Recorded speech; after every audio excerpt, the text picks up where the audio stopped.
Well, good morning. I hope that this is working. I hope you can hear me. I hope you can see me. And I see I already have some comments in here, so that's great. If you can see me, I'm happy about that. If not, well, then we have some technical issues. But anyway, I'm going to assume that you can see and hear me. And I want to welcome you to Live at 8 with Rick, the once a week live stream from the original Carnivore Quack. And as usual, we're going to have a variety of subjects, and this is the place where the 1.1% of the elite in the YouTube community come to meet. And yes, you have other groups that have hundreds, thousands, hundreds of thousands, or millions of subscribers, and you may hit their live stream and you may find 150, 250, 1,000, 2,000, whatever. For example, in the carnivore space, you have the Dr. Barry group. You could go in there and you can watch those chats just fly by. You'll never know what anybody's saying. And unless you're willing to pay, you won't get noticed. And even if you do pay, as a few of my friends have tried to do, you won't get your question or your comments addressed. However, on my channel, we go through the comments all the time. Now, what I wanted to do was show you a couple of things. Now, if you look over here, let me move this out of the way. All right. When I got up this morning and I went to start my computer, they sent me this article, and there's some anorexic-looking girls, and I always tell people, with women like that, it's no wonder they have so many gay guys. And then it says, 5 signs your body gives off when you lack vitamin D. So I thought, okay, now we know that the carnivore diet is deficient in all kinds of vitamins, especially vitamin C. But what about vitamin D? Okay, that's a good article. So what happens? And then I start looking through this, and it says poor immunity, increased risk of serious health conditions such as cancer. All right. Now, they used to tell us that if you go in the sun, you're going to get skin cancer. But my dad went in the sun a lot, and he never got skin cancer. And I know a lot of people that went in the sun a lot. Now, obviously, excessive sun exposure will make you look older than you should, or at least that's what they told us. Now, I'm one of those people that works outside a lot, but I don't lay in the sun. You won't catch me at the beach trying to bake myself like in a solar cooker. I try to avoid it as much as possible, but I don't use sunscreen or any of these other chemicals. So here's what the symptoms are of vitamin D deficiency, and this is important, I think, for a lot of us. Number 1 is fatigue. And let's see, feeling chronic, profound, or immediate fatigue. Poor sleep is another symptom. Well, I don't have either one of those. I get up in the morning, I have lots of energy. I'll go and do whatever I need to. In fact, a lot of times you'll see me ready to leave for work at 7. And it's just one of those things that okay, bone and muscle pain. Now, I have had muscle pain at times. I know a few days ago I was lifting an engine block, and the next day it was actually here in the, little toothpick biceps were hurting because I was trying to put the engine block on an engine stand. But that only lasted a few hours and it went away. I don't know anything about bone pain. I've never had any bone or joint pain. I'm the only person I know that's never had any back pain. So, let's see, increased fragility. Well, I crashed into a coconut tree on my bicycle and didn't break anything, so don't think I'm that fragile. Hair loss. Okay, that's probably me, because, see, my hair is all fallen out. Okay, we got hair loss. You're often sick. Okay, I get the flu 3 times a year. I've already had it once this year, so I guess that's not it. Depression, anxiety, and mood disorders. No, that's more of a vegan thing. And that's kind of interesting because you think people living here in Florida, especially the vegans and I know that spend a lot of time outside, they should have plenty of vitamin D.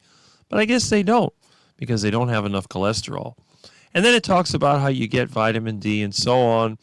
But then it says to always wear sunscreen to protect your sun from Sun damage and skin cancer. Well, that's just doesn't make sense. So they want you to go in the sun to get vitamin D. But I think I know why they did this article.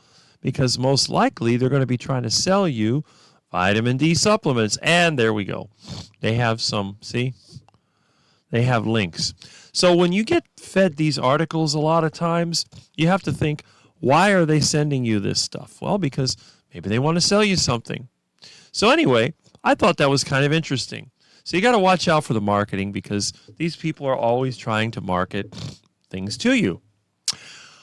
All right, so one of the comments here, let's see, who was the first? And here is our friend Thomas, Target Prime Rib. If you're not subscribed to his channel, what is your excuse? Come on, let's get him up to the thousands. That's always a good thing. We all need to participate in each other's channels. I agree with that. Feral Grandma was next. Don't forget to like, and that is very good advice. And, of course, my number one, Carnivore Muscle Jonathan, present. So glad to be here. And you know what? I'm always glad to see you. You're one of the reasons why I do these live streams. Actually, you all are. And Ribeye Rob is present. There you go. Tard Nation is here. I see the Michael Moore guy is back. And the system, all right. Greetings from Tampa Bay. And then I mentioned that you can participate too. Now, I'm too poor to have StreamYard or any of those fancy streaming services, but I do have this. Now, what I did, I wired this in parallel with my rotary phone. My rotary phone has one of those mouthpieces or microphones that is carbon-based. It's resistive. So when you try to hook up a phone patch, you don't hear much, although the caller's voice comes in nice and clear. But what I did, I took one of these newer phones that has a condenser microphone in the handset, and I hooked that up to my phone patch. So the audio quality should be far greater than it was. So anyone that is brave enough to call in, now the beauty of the phone call-in line is you don't have to leave your name. My phone system does not pass through caller ID. So if you're willing to call in, you can do that. And for those of you that don't want your personal number going through the internet, Google actually, if they still do, they offer a service called Google Voice, which is free, which you can link to your Google account, and then you can create a phone number where you can go and call other people. There's also Skype and other things you can use, which we could set up eventually. But for now, I like this old-fashioned radio way of talking. All right, let's hit some more comments here. And again, I should have this pinned. I don't know if it's showing up in the chat, but that is a number. And it says, time for coffee and quack waffles. There you go. Evening from your future. And, of course, this is what I had for breakfast. Duck eggs, ground beef, and ice water. And Josephine C. says, howdy, beautiful quackers. Well, howdy back from the head quack. And Lori's Carnivore Story, are we there yet? Yes, we are. Well, I don't know if we're there because that could be hours away, but we're on the way. And Brian Fly Fisherman Dish says, good morning, all. And I say, good morning from Miami. And here we have Norse Carnivore, one of our young and very, I don't know if I say extreme, but very dedicated carnivores. And good day from Miami. And yes, ice water is good. And Booby Goats is also here. And again, another one of those smaller YouTube channels that you should be watching. If you like animals and you like the outdoors and you like a family with a lot of kids, check out Aaron's channel. Subscribe to it. It's free. Good morning, elitists. Good morning from the 0.1%. And there he is. Yes, I am here. And I haven't had my heart attack yet. But I will.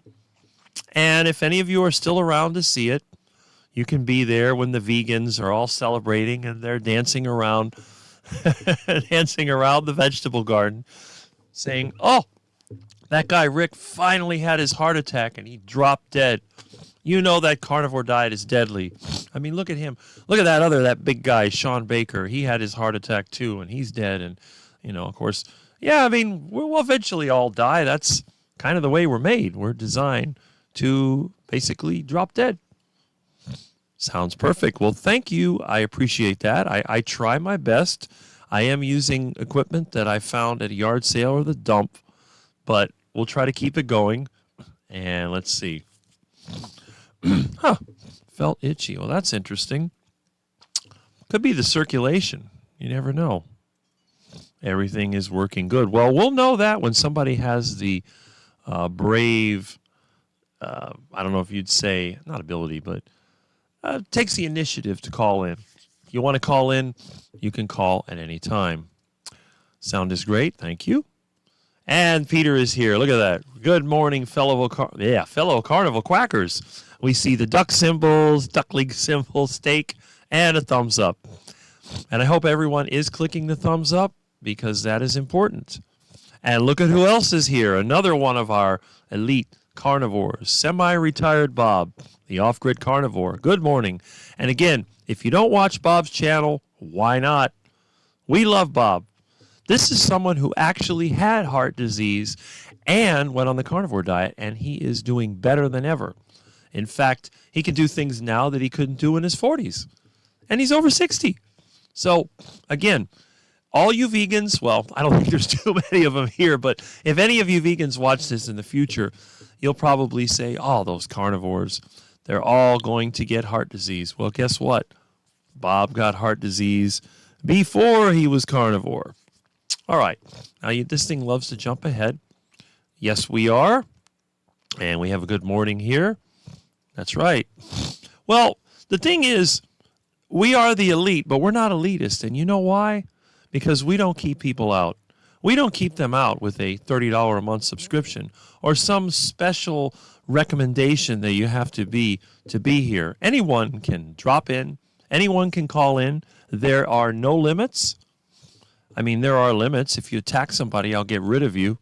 But on the other hand, I'm not going to exclude somebody because you're poor or you just don't have, I don't know, maybe you're missing something. I don't care. If you're one of those people that likes to eat plants along with your meat, you're welcome here too. Because again, I oppose that term proper human diet because I don't believe there is a proper human diet. There is a proper diet for each one of us. Humans are not carnivores. Humans are omnivores. However, we benefit greatly from carnivore foods. If you wish to eat some plant material, go ahead and do it. It doesn't matter to me. You could go outside and eat grass for all I care. You can go to my yard, pick all the tropical fruits you want. It's like all my friends. They say, hey, want some bananas, want some mangoes, want some avocados. Come and get them. They're the best you're going to get anywhere. Now, I can't eat that stuff because it doesn't agree with me. And we all have our weaknesses and strengths. And in my case, my digestive system is my weakness. If I was to eat a lot of fruit or veggies, I would get diarrhea, and the diarrhea would come. If I eat junk food, I get diarrhea. So my digestive system does not allow me to do the wrong thing. And Papa Carnivore is Quack Jr. Yes, he is. And Quack Adjacent. There we go. We got a lot of quacks here. Okay. I have the fatigue one for a while. Apparently I needed to up that. Well, that's a good point. Now, again, when you're transitioning from the duck food, standard American diet, to the carnivore diet, and I know a couple of people that have tried, they did very poorly on the carnivore diet. My friend that was the ex-vegan, now he's been increasing the amount of meat that he eats little by little. I think he's over 60 or 70% meat now in carnivore foods, and he's doing fantastic. But he tried the Lion diet because he got the idea from a couple of carnivore channels, and after a few months of the Lion diet, he was so sick, so many digestive issues, headaches, just tired all the time. It was extremely unpleasant. So he decided to, take my advice. You don't have to listen to the extreme carnivore channels. Listen to the Carnivore Quack. And he added in the fermented vegetables, a little bit of fruit. And as long as it's locally sourced, he does very, very well. The only person that's mad is his girlfriend, because his girlfriend's mad at him because he became, let's say, very interested in mating. and she didn't like that. Plus the fact that he eats a lot of meat, and vegan girlfriend, not so good. But they're still together, so hey, that's fine. Oh, well, there you go. Beef has highly available C. Well, that's a good point. So that means that we're not vitamin C deficient. In fact, if we would have been vitamin C deficient, my teeth would have fallen out. I would have all of the issues. I know that when you lack vitamin C, it makes your skin get kind of wrinkly and dry and all that stuff, and I've never had any of that. Now, Peter says he takes 10,000 IU of vitamin D3 K2, and that is an option. We got hello here. Good morning from Melbourne, Florida, and good morning from Miami, Florida. Miami, the catch basin of Florida, or as I call it, Florida septic tank. All the crap runs into here, and we're overflowing. So hopefully a hurricane will come and clean us out in the future. Oh, yes, and that's a good point. If you're on the standard American diet, you can be obese and malnourished. There you go. See, t-shirt, shorts, no burn. I haven't had a sunburn since I was 15 years old. Yes, he is. There you go. Wow. Well, that's good. Now, if you could test those things and you can manipulate it with supplementation, that's a great way to go. You have to realize that once you get older and you've been destroying your body with duck food, then you need to make adjustments to be able to get rid of that. Oh, this is interesting. Aaron says, when I worked at the post office, I found that my skin would burn more if I added sunscreen. Interesting. I haven't used any sunscreen since I was a kid. We used to have Coppertone. It said tan, don't burn.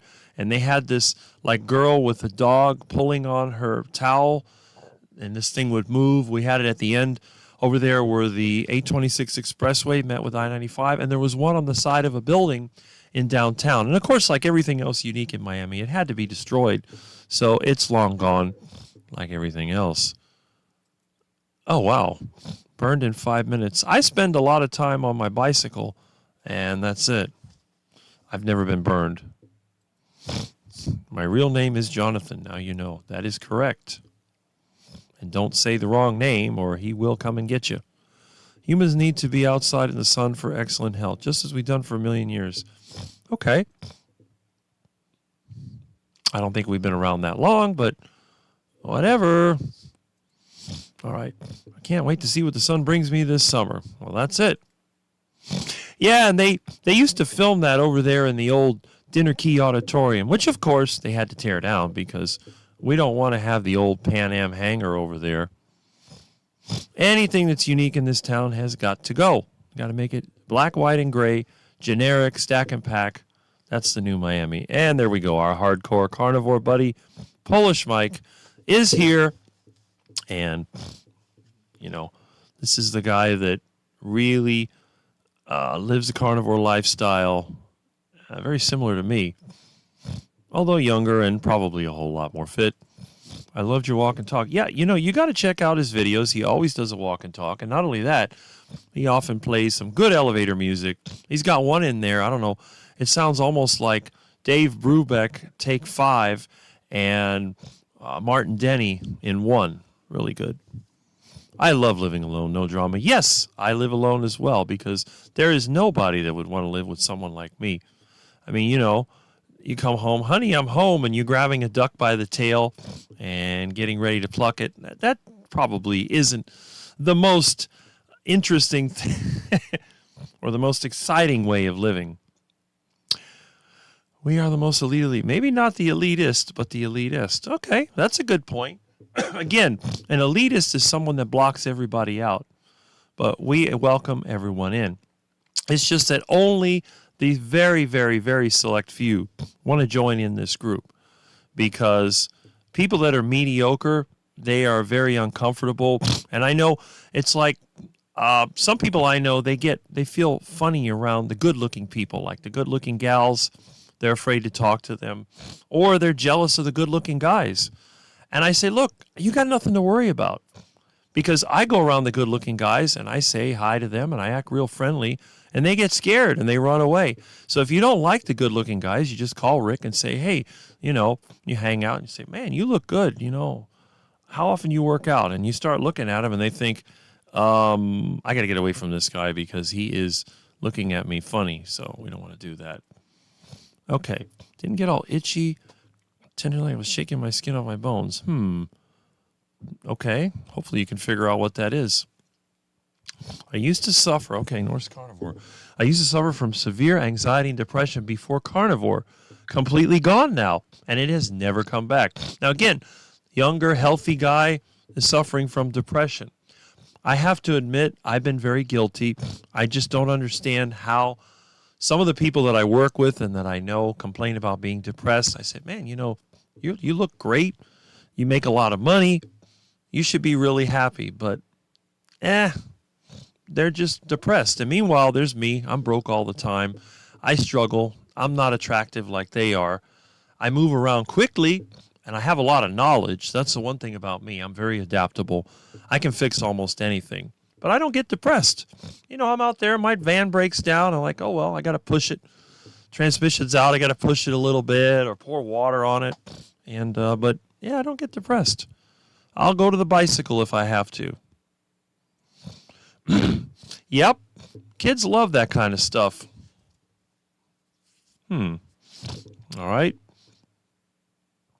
And Jonathan is here. Yes, he is. Okay. Excellent, excellent. I saw a coffee cup fix for ears. Okay. Oh, yeah. That's sort of that ear candle or whatever idea. That's good. And Peter is bringing up a point. You're right, Rick. Going carnivore made me frisky, too. Now my girlfriend has to run from me. Testosterone went from barely 200 to now 640. Wow. You realize that's like a 20-something guy, maybe even a teenager. That's and the thing is, that's the testosterone your own body makes. There's no side effects. If you were to inject testosterone, your nuts would be the size of a cat or smaller. So that's good. It wouldn't be like duck eggs like it should be. I'm going to be 63 in June, and I am going to be 57 in June.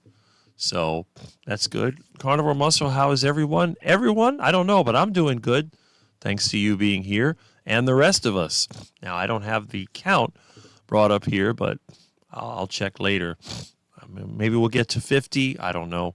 We don't get as many as some of the more popular channels, and I think a lot of it is because I'm not everyone's, as they say, cup of tea. My problem is I tend to be very direct, and I tend to offend people. And I think I've offended some of the more popular carnivore channels because when I see something that doesn't seem right with me, I can't shut up. I mean, I'm not going to insult anyone, but anything that concerns me, I will bring it up. Sun worshiper forever. Not me. I try to avoid it, but it always finds me. Now, Erin says she'll be 40. Does she even look like 40? I don't think so. More like 30. She just doesn't look that old. But anyway, we've been trained that 40 is old, but 40 is not old. My view is that you don't get old till you're 60. Now, you'll notice that people in their 40s, there's like two ages. I think one of them is 44 and the other one is 60 when people age a lot. I remember this when I was a kid. We had Jimmy Carter as the president. And Jimmy Carter got really old when he got in that range. Now, the funny thing about Jimmy Carter is that he looked really old. He still lived to, his 90s? He just kicked the bucket not that long ago. So there's a lot of people out there that actually live quite a while, and they look old. Think about like George Burns, for example, how old he looked. And he lived, I think, to 100, puffing on his cigar. So I don't think a lot of it really matters in terms of how long you're going to live. But, yeah, and again, my dad went in the sun all the time, and he never got skin cancer. Yes, be careful. You don't want to get within range of Jonathan when he's mad because you won't do so well. Now, if you're tall and skinny like me, you can outrun anybody. You don't have to worry. I got bullied as a kid, but they never got their hands on me because I was hard to grab. Okay, let's see. I love being in my 40s. It's a good decade. Yes, it is. I never really noticed it, you know. I mean, I was taking care of my parents a lot in my 40s, so didn't really get to enjoy it. But anyway, oh, okay.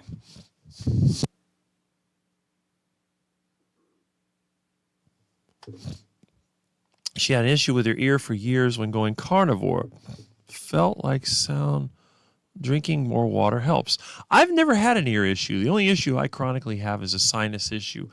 And it doesn't really change no matter what I eat, because when I was eating regular diet as a kid, it was still a problem. So I just learned to live with it. Doesn't really bother me. I don't get tired when I'm working. I think it's actually a protection. I think that because my sinuses are so sensitive, when I catch a flu, that's the first thing it hits. I get a headache, I get tired, and it tells me, Rick, slow down, give your body a chance to fight back. And I've never had a respiratory issue. So I'd rather have that, and that's it. Okay. Old soul, you have your quacks and goats together already. There you go. I had the flu. Yeah, it's going around. Just drink more water. Okay. What are your favorite places to visit in the Keys? Well, my favorite place is Key Largo because I lived there for, several years. Key Largo is unique because it's not as developed as Miami. You have the Pennycamp Park, which is close to where I was living. And then you have the upper part of Key Largo, which they were going to develop in the 1980s, and they bought them out. They were going to build this development called Port Bougainville.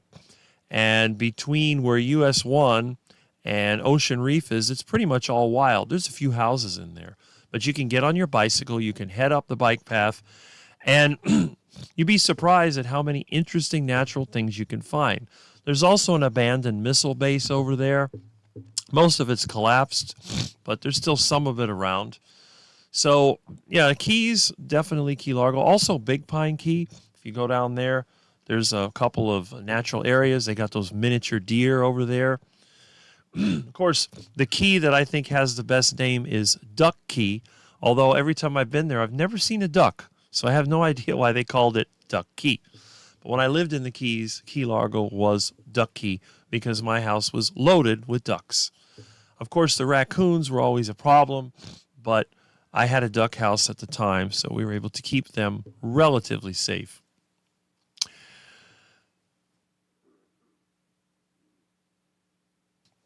Like my 49s, okay.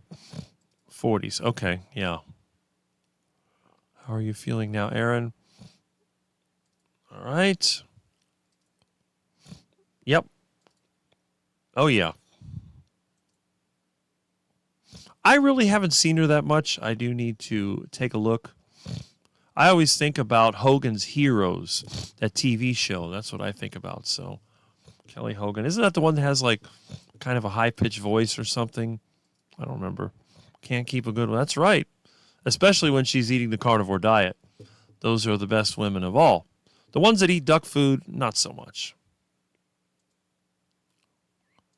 There you go. All right, let's see. Yes, you're going to be 30 in June. I've known you for at least a couple of years now. I remember when you were turning 28. That's right. If you like that astrology stuff, I wish I could do one. Well, you know what?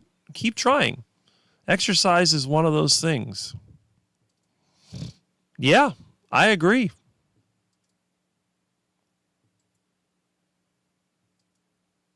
Don't worry. I'll be there in a couple of years, and that's fine. Now, again, when I say that 60 is old, what I'm saying is that to me is like middle age.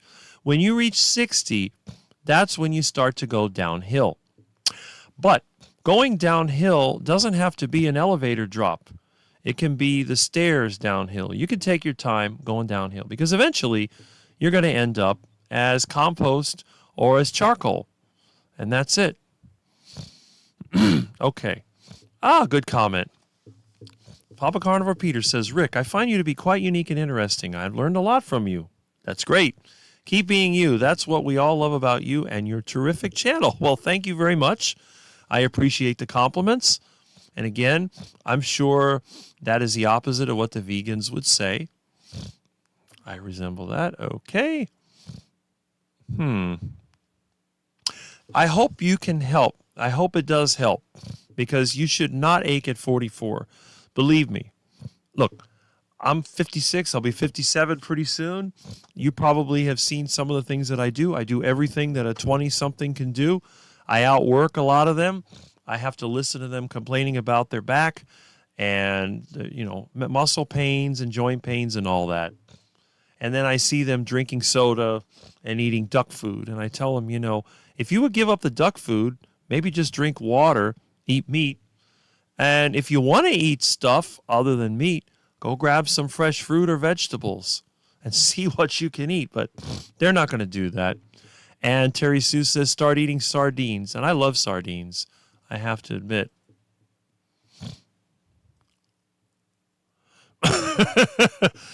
Well, okay, I can still run faster than a carnival. Just put me in hospital. Okay, well, that's good to know. But then again, at 6'6", there aren't too many people that I've seen that can outrun me. Actually, I've seen shorter guys that are more muscular that can outrun me for a short distance, but by the time they catch up to me, I'm already way ahead. It's like the coyote trying to catch the roadrunner. Every time he gets close to the roadrunner goes, meep, meep, vroom, and then takes off. That's me. I have a lot of endurance. I don't get tired easy, and that's just one of those things. In fact, if you see my live streams, how long they go, you probably see that I just keep going on and on and on. Okay. Toaster. Well, I like the taste of sardines, but I guess some people don't. But hey, if it works for you, you got to do it. I'm into the smoked ones. Not ready for fishy water kind yet. Love the olive oil. Yep, Humphrey Bogart. And the place where they filmed that is still partially there. It's called the Caribbean Club. The next time I go to Key Largo, I'm going to make a video, but I have to wait until my truck is fixed, and then I'll give you a tour of Key Largo, because even though I don't like Miami, I do like Florida, and I still like Key Largo, although Key Largo is dry most of the year. It's almost like a desert, but in the summertime, it's quite nice. There's still a lot of natural areas, so that's, you ever left Florida to be a good New Mexico resident? Well, that's good to know. I've never been there. Maybe one of these days I'll have to try it out. There he is. There's our buddy Thomas. I knew he was lurking somewhere in the duck pond. All right. Let's see. Yeah, I don't like olive oil. I can't stand the stuff. I wish they had sardines packed in beef tallow or lard. But then again, when I lived in the Keys, I used to get a lot of fresh fish, and I would fry it in beef tallow or lard. Let's see. Is there a rabbit hole in code? United States is redefined as District of Columbia. No, I haven't seen that. That might be something to check out. All right. I see the ducky wucky. Okay. Let's see what we got here. Yes. Well, again, I look at it differently, because I think that a 60-year-old, especially a 60-year-old man, should still look reasonably good. If you want to see what a 60-year-old should look like, well, you'll see Dr. Baker in a couple of years. You have Sean O'Mara. And then you have the Coach Steven. I'm sure you've seen his channel. That's what a 60-year-old should look like. Not the sick, fat, ugly, whatever. Most of the people here look like some kind of troll. And that's just pretty sad. Basically, what they're doing is they're ruining their life. They may live a long time, but they're not going to enjoy it. Why do human beings have to look like crap and feel like crap for half of their life? That's not the way animals work. If you've had a cat, your cat's going to be good at least 70, 80% of its life. Sometimes only 10% of its life, it falls apart. I've had 15-year-old cats that act like kittens, and they drop dead at 18. A little itch there. Good morning, friends. Good morning, Sandy. Good to have you here. Yep. Good morning to Mark Booz. Good morning. I hope those iguanas are still there. Maybe you'll catch and cook one. I don't know. Well, you know who you remind me of? You remind me of Mitch, the old guy carnivore. He's about the same age, loves his cigars, and despite getting a stroke, he hasn't given up. And he won't give up because just like us heart attack dieters, you're going to enjoy your life until one day you just drop dead, and that's it. So you have a limited amount of time. Take advantage of the time as much as you can. And that is true. Not everyone's going to be sitting here like this, talking for hours at a time. So, okay. All right, let's see. Oh, look, Annabelle the Happy Carnivore is here. Hi, Rick and Milton. Milton is not here. Somehow Milton managed to pick up fleas. So I'm going to have to go out in the yard. I got to remember what I used to do. I would typically give my cat a bath. So we'll see. You know, I'm heading to Key West and Key Largo next week for a little getaway. Well, I wish my truck was running, or I would go down to Key Largo and say hi to you. So let's see. There we go. And yes. Yep. He's talking about me, old and fat.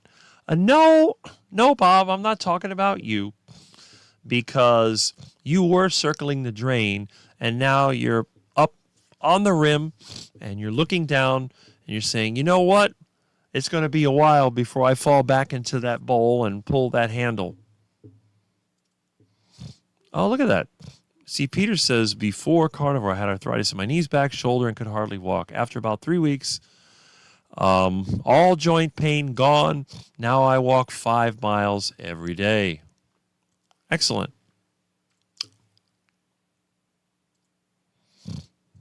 Yep, you do. We're so glad when anyone comes in here. I don't know how many we have, but hey. All right, question. What is it going to take to get the truck running? I need to locate the flywheel. There's a few parts that I need to look for, and once I find the parts, I'll be good to go. Yes, I did. After I got my degree, I did look around at different opportunities, but there really wasn't anything going available. I would have had to move to, let's say, Virginia or out west, and I didn't want to do that. So I ended up just starting my own business, doing computer networking and servicing offices, and that was it. How are things going with the truck? I haven't really done anything. I need to get that flywheel flex plate and the, so I can put on the engine and get it ready to go. I haven't done that. Plus, I've been really busy this week. It was supposed to be a week off, but it turned out to be a busy week. Let me explain what I did. On Monday, I had some time off. I was in my garage trying to locate, because I have the parts that I need. I got them from my friend about 10 years ago, and, it was, let's see, hold on. Oh, we got 28 in the chat, Jonathan says, but only 14 likes. Come on, that's only 50%.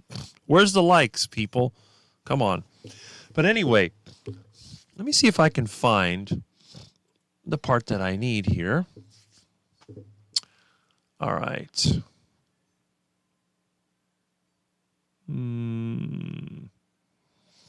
Should be here somewhere.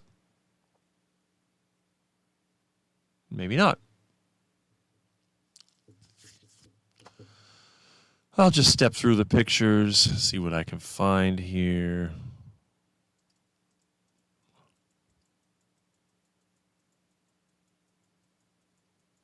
Oh, there we go.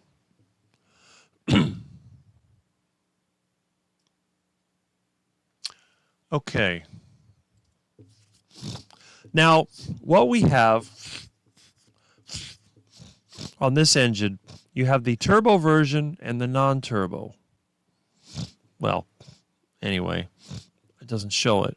But the damper has this additional weight right here. See, it's a little bit different from the turbo to the non-turbo. See how much bigger this is? And over here, this is what I need. Now, There are two types. This is for the manual transmission, which the engine originally had and somebody removed.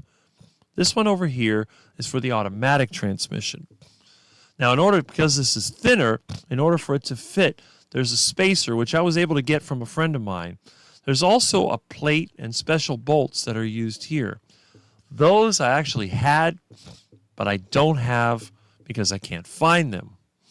This is an example of one that was pulled off a turbo engine that somebody was trying to sell for way too much money. If you'll notice right here, there's this little metal strip. This is a strip that's used to balance this wheel, and it's spot welded onto this. Now look at how much oil is on this thing. You know that that engine was leaking at the crankshaft. But this is what I need to find. I have to find this. I have one. I'll make a weight for it. I'll just make it from the picture. I'll estimate it. These engines are big, so it's not that important. And then, once I have the right one, these part numbers are no longer valid. They've been obsolete for 20 years. So that's what I'm kind of stuck with. And there's not a whole lot I can do about it. So anyway, okay. Yeah, well, that's the one it is. 34, okay. Could you share or show me latest video on the screen? Okay. Depends on which video. Your video are you talking about? I can do that. No problem. Oh, look, everything in Miami, they have to tear it down because they got to make room for the latest black, white, and gray stack and pack. That's all they're going to do.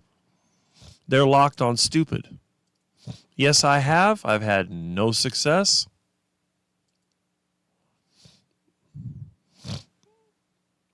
I've considered it, but the problem is, since they changed the program, a bachelor's degree is no longer good enough for me to teach the class that I taught for 13 years.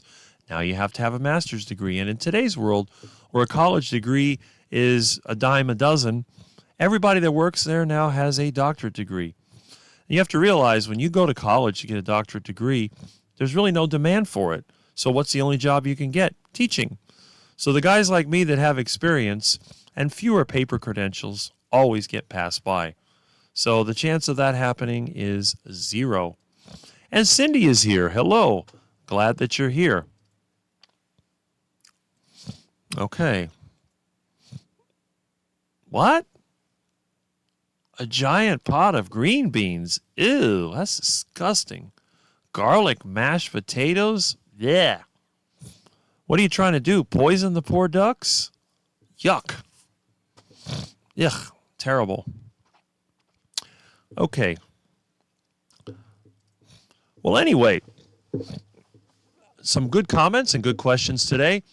Now, what I did this week, on Monday, I really didn't have a whole lot going on, but then I got a phone call. I got a call from someone that one of their friends purchased a former investment property, and they wanted some electrical work done. Well, as you know, I live in Miami, the home of Cubano Local Construction, and I go over there, I take a look at this thing, and I'm in horror. The breaker box is corroded. It's got crispy breakers that have burned. It smells like a barbecue. And I go, oh. So I figured, you know what? I'm not going to deal with this. I don't want to deal with this mess. So they said, what's your price? I said, $1,500 to get rid of this person. So anyway, nothing. Well, I get a call on Monday. When do you want to start? Like, I want to start. Oh, I don't want to do that. I said, no, I don't want to do that. I'm too busy. I'm too busy. Oh, the power is off because the former tenant, they had it turned off. So I thought, okay, fine. Make sure the power is off. I went over there. Yes, the power was off. I said, all right, we're going to go ahead and do this job. So I went ahead and we changed the panel. It turned into a 3-day job.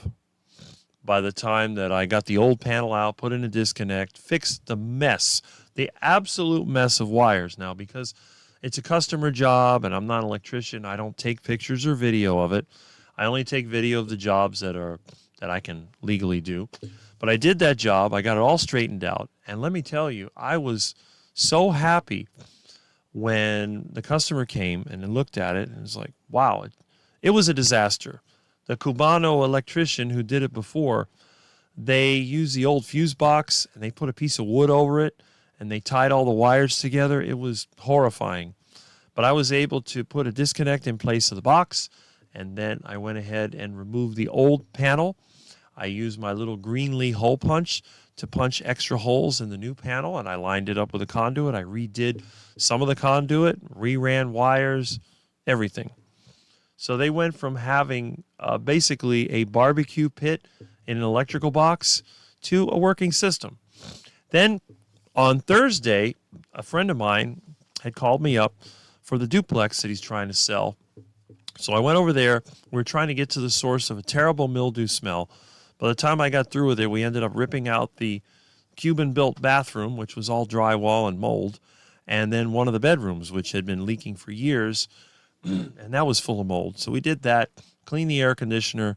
So I've been pretty busy. I haven't had time to really sit down at the computer until yesterday when I finished the other job. And I came home. I sat at the computer a little bit, and then I went ahead and I went down to the store. Now, that one night I did go egg hunting, and I was able to get about 20-something eggs, so I'm good, and that's really nice. So anyway, that's what I did during the week. So let's go ahead and check out these comments. See, we have a lot of comments now. With only 28 people, we have a lot of comments.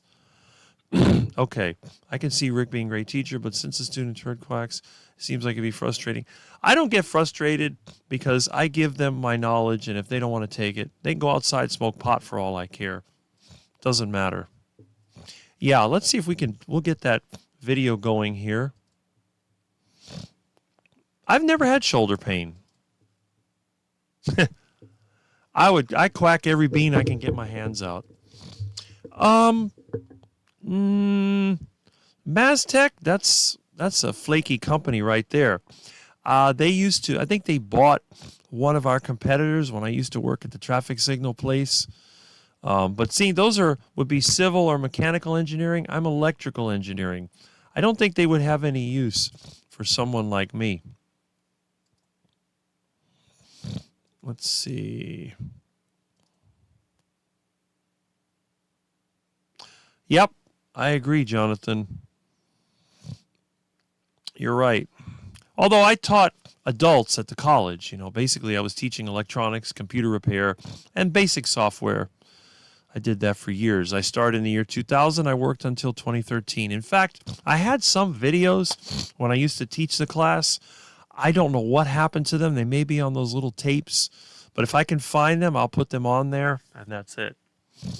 Dr. Kilt said, if you need potatoes, fix them right, cook them in animal fat, add tons of butter and sour cream. Okay. Oh, and by the way, if you want to see on the Dr. Kilt's channel, Alia Wells invited me this Wednesday morning at 5 a.m. to be on his channel, so I'm going to force myself to wake up at that time. If you happen to be there, why not check it out and see how quacked we can make Kilt's channel. Yep. That's true. Now, somehow, I guess because I work all the time, I really don't have a problem. What year is the trucker engine? My truck is a 1990 Ford F-250. It has a 7.3 IDI diesel. The engine is from a 93 Ford tow truck. It was originally a turbo engine, but somebody bought the engine and removed the turbo. And so what I want to do, I want to put the correct flywheel because the turbo engine is externally balanced differently than the non-turbo because it has heavier parts. It's a more heavy-duty engine. So what I'm going to try to do, get that on there. When I get the compression, I'm going to have to play with the timing because I'm not putting a turbo on it. But, once I get that part, I will get that running. And I will disassemble the old engine to try to figure out why it ran so badly. Yeah, that's true. And I've had times, I stepped on a nail last year and it hurt like crazy for a couple of days, swelled up and everything. And I've had other times where, I've had like injuries to my foot. I dropped an air compressor on it one time. It hurt a lot. I've had some problems, but you're right. I've stubbed my toe. It does hurt. Okay.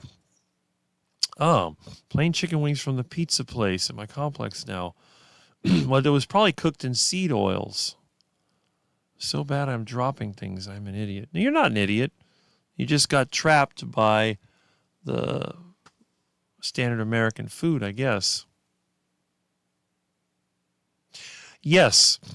And this is the thing, Jonathan has to deal with that constant pain, the CRPS, and obviously spine and hips, limbs, and yet he's still out there working out and trying to live his life the best that he can. So I think a lot of it comes down to the character of the individual. Some people will let every little thing put them down and they'll complain about it and make excuses, but other people will continue to fight it. And I do think that the carnivore diet helps you, because I know when I was a kid, I used to get frustrated and give up, but ever since I've been on the carnivore diet, I've become more stubborn, and I don't take no for an answer that easily. That just sort of became my nature. Mm-hmm. Okay. Right? Mm-hmm. Well, I was. On the Rate My Teacher website when I taught at Miami-Dade College, I had a lot of really good comments. And when someone wanted to take electronics, my class was always recommended. So what would happen, since I was part-time, people would fill up my class very quickly. Then they'd have other classes offered. And once I reached my limit as to how many credits I could teach, well, I had a lot of disappointed students. But I actually had people drop other classes and wait for mine. It was quite interesting, but it did help. No, it's not going to be 6 a.m., I think, until the following month. I talked to Alia. It will be in May. As long as it's April, it still will be 5 a.m. And it better be, because if I'm going to get up at 5 a.m., I don't want to be the only one there. Yeah. Well, you can always replay it. That's fine. And you can always call me on your channel, which you've already done. Well, there you go. And the thing is that I'm pretty predictable because I'm very unique in the carnivore space. Think about this. If you were to mention something like Muscovy duck, iguana, the carnivore quack, entropy, there's a lot of words that when you say are associated with me. Who's the tallest carnivore? Who's been the carnivore the longest in the U.S.? Who is the longest term male carnivore? They all lead to one person. Who has the longest live streams? Again, they all lead to one person. Did the nail go through your foot? No, it stopped at the bone. It went to the bone. It was on my this toe right here, and I could feel it. And I had a hard time pulling it out. But again, I've stepped on a lot of old nails, and I've never gotten tetanus. So thankfully, I guess it's something that you get from, I think, animal waste or whatever. And it was just over there in the mulch pile. So, but it hurt like crazy for a couple of days. It was hard to walk. But after that, it got better. It was last October. I was at the Home Depot parking lot when that one happened. And I didn't expect it. But, hey, it went through the boot, through my foot. And the thing is, pulling it out, it was hard to pull out. And when I measured the nail, that's pretty much what it was. Yep. Your still sizzling heart attack chicken short sounded nice, and it tasted awesome. I love my heart attack chicken. Do I have some? No, you don't. You'll be fine. Okay. Let's see. Yeah. They tried to avoid picking me altogether. And I hate sports anyway, so that's good. Yep. I made that mistake a couple times. I had somebody give me fried chicken, and I ended up with diarrhea in 3 hours. Hello, Bill Cook. Glad you're here. And he says, Iguana Nation. That's it. When you think of iguanas, I'm the only one. Okay. There we go. The carnivore dieting community has made me more stoic, thanks to people like yourself, Rick, blue-collar worker, craftsman. Well, let's see. Craftsman. I think you mean craftsman.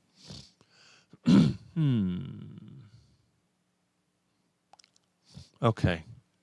Well, that's good. And I've had people talk about stoicism and all that. Maybe I need to make a video on that because I thought that was kind of interesting. We had a terribly mean Muscovy Duck Drake. I wish we would have ate him. Yes, you would have enjoyed it.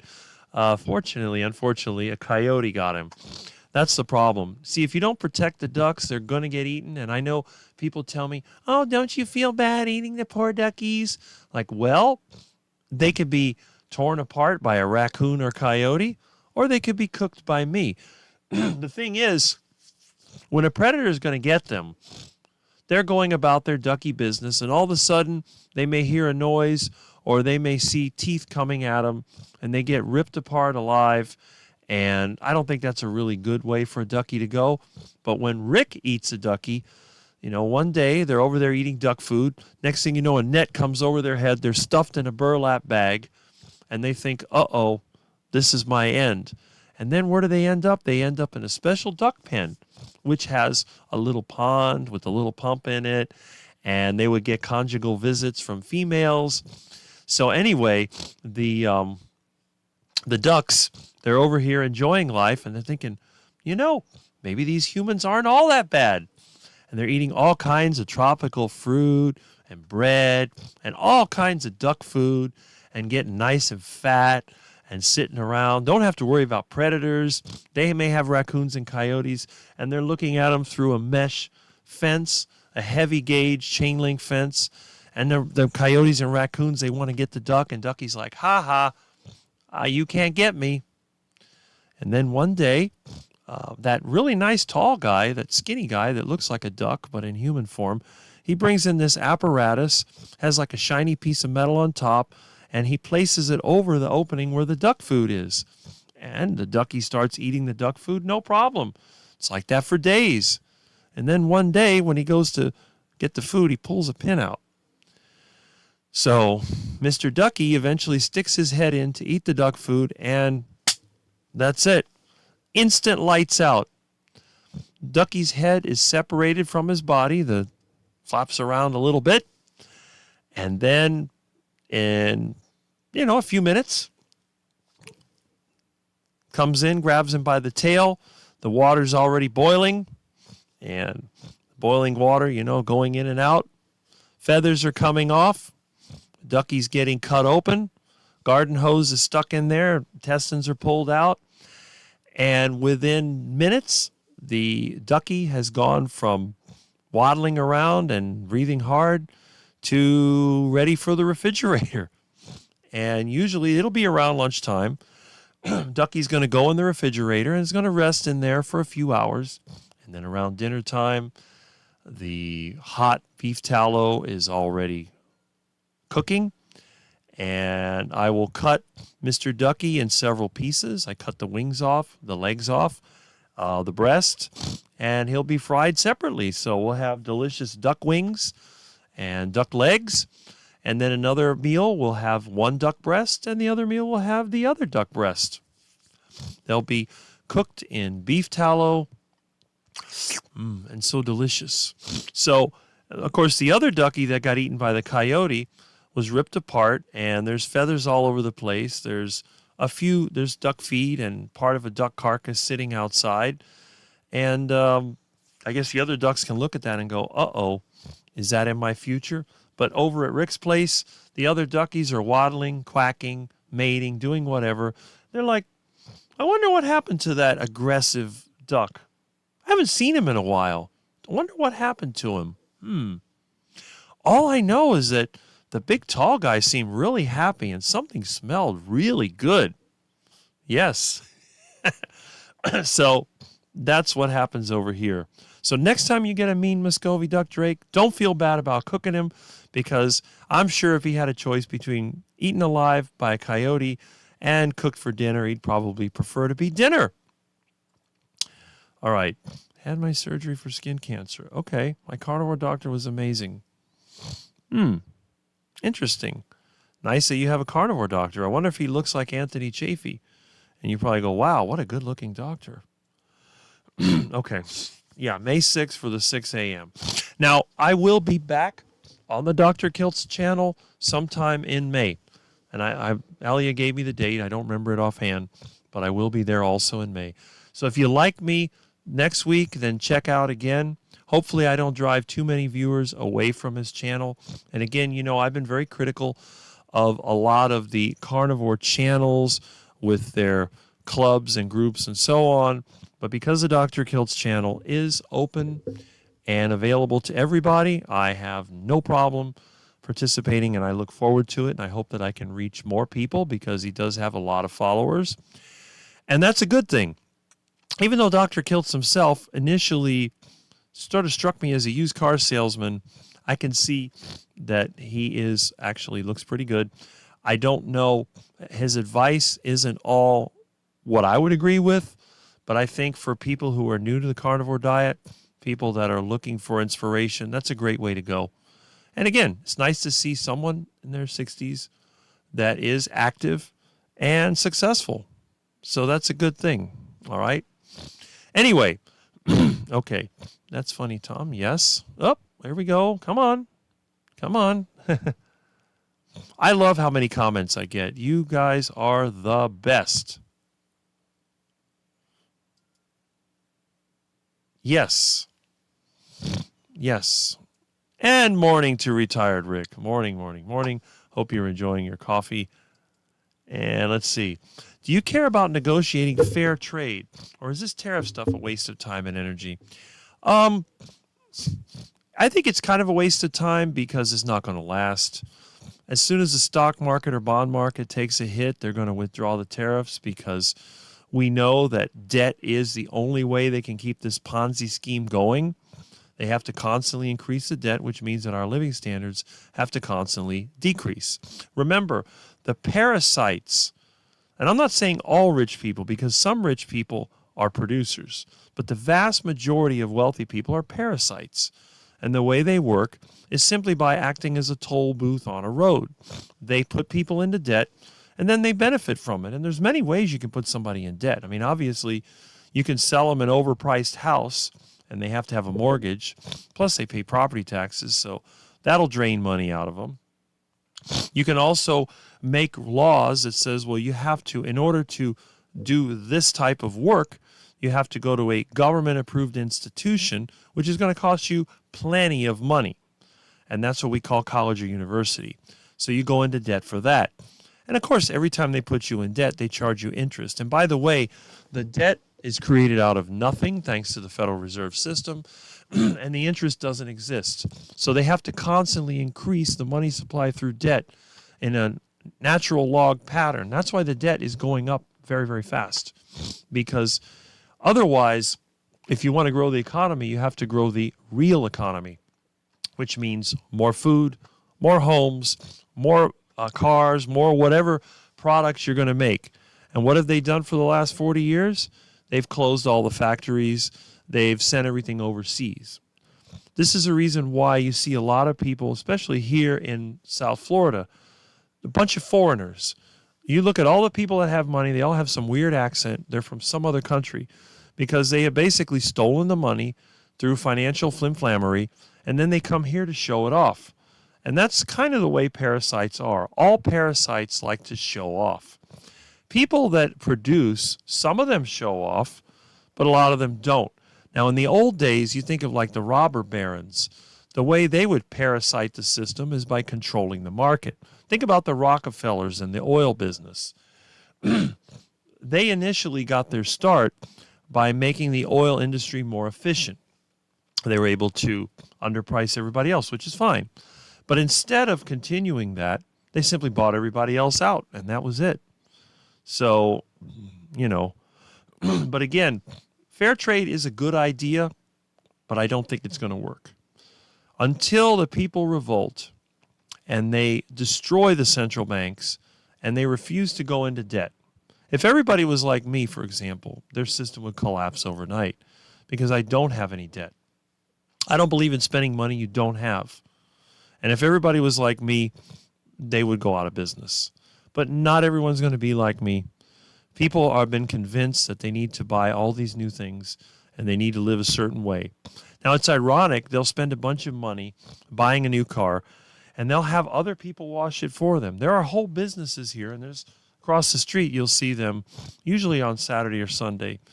They bring a car or van over there, and they wash all their vehicles, which I think is kind of interesting because the same people that pay to have their car washed and detailed eat duck food. So they destroy their own body. I don't understand that.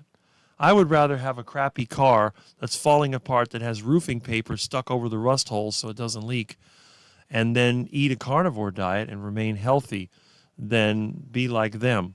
Always injured, always in the hospital. It's just not that good. Okay, let's see. Yep.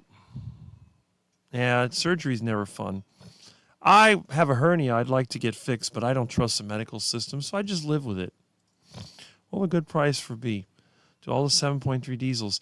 It has to be the one specifically for the turbo, and they would have to be like under $100. But again, I could probably get a new one and modify it, but I do have one here, so hopefully I'll be able to find it.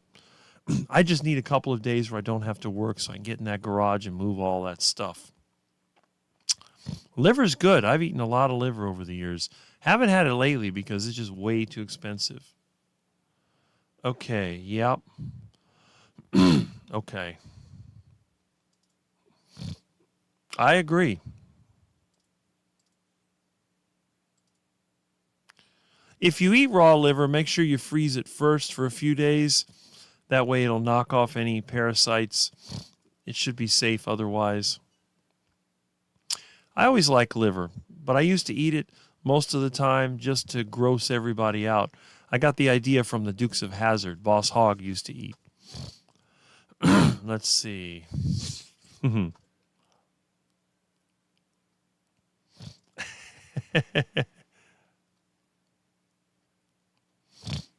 Okay. Yeah, right. All you got to do is put some chicken livers in water and heat them up. That's what I do. They're fine. Works with duck liver also. Yes, they are. Just like the wild roosters they have here. See? They taste like chicken. There you go. Beef liver is stronger. Eating duck. Oh, that is the best part. But hey, and look who's here. Carnivore Keith is here. I think we doubled his channel subscribers the last time he came in here. So if you're not subscribed to his channel, why not? Check it out. You'll like it. Okay? I've eaten duck a lot more than that, but hey. Yeah, recovery is not fun. My doctor's not. Oh, okay, so your doctor is like me. He's a skinny, vegan-looking doctor. Well, that's good. But some girls don't like all those muscles anyway. There's girls out there that like us skinny guys better for some reason. I'm not sure why, but it does exact. Don't worry, I will. I will. Although you did make a video critical of Dr. Kiltz's advice, which I agree with, because Dr. Kiltz has some very strange ideas. There you go. Oh, boy. That must be one of the pets, huh? Yes. And Peter Papa Carnivore, I believe, is one of their, what do you call it? What do they call us? Moderators, I think is what it is. So, Dr. Kiltz and Alia are on vacation. There you go. Okay. That's it.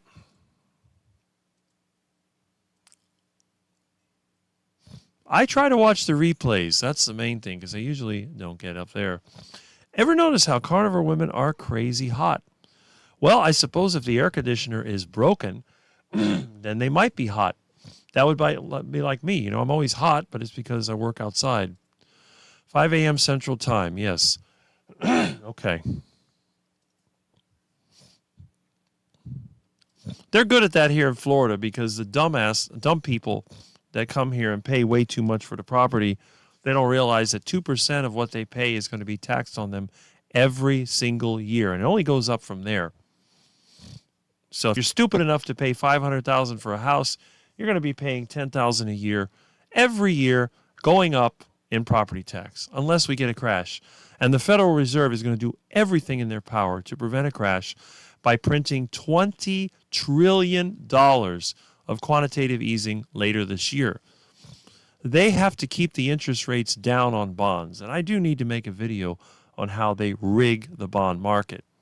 There's a lot of videos out there on YouTube, but I think I need to do it because financial flimflammery is one of the things that I've always been against. It's one of the reasons I started going on YouTube. Okay, skin cancer. It must be terrible to have to deal with that.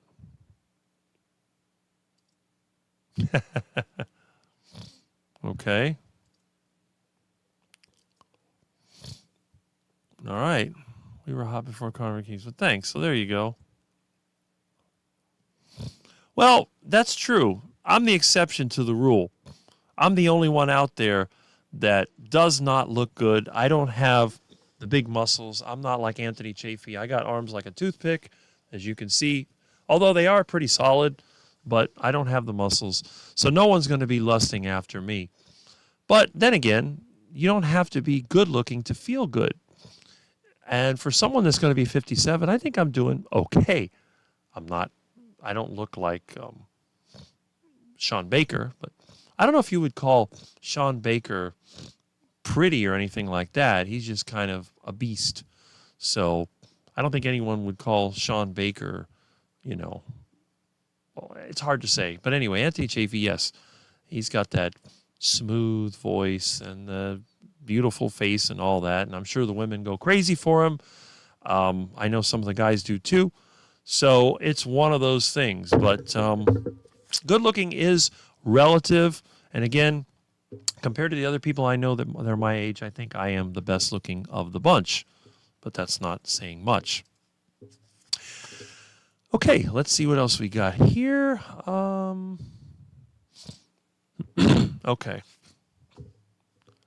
Okay, here we go. I always thought it was weird that they didn't ask out in the carnivore community for free places to do a meetup. Then they should have asked for donations at the meetups. Kind of weird. I'm against these pay-to-play meetups. I really oppose that, and I must have made Carrie at Homestead How mad because he doesn't like my comments anymore on his videos because I criticize those. I do not agree with that. I do agree with the donations. I participated in his 24-hour live stream because I figured that maybe some people would like to see my experience and they would donate to his movie. And I think everyone, if you feel not obligated, but let's say that you like the idea of the carnivore documentary and you want to donate to him. I mean, Dr. Kiltz, I think, donated $1,000 during that live stream.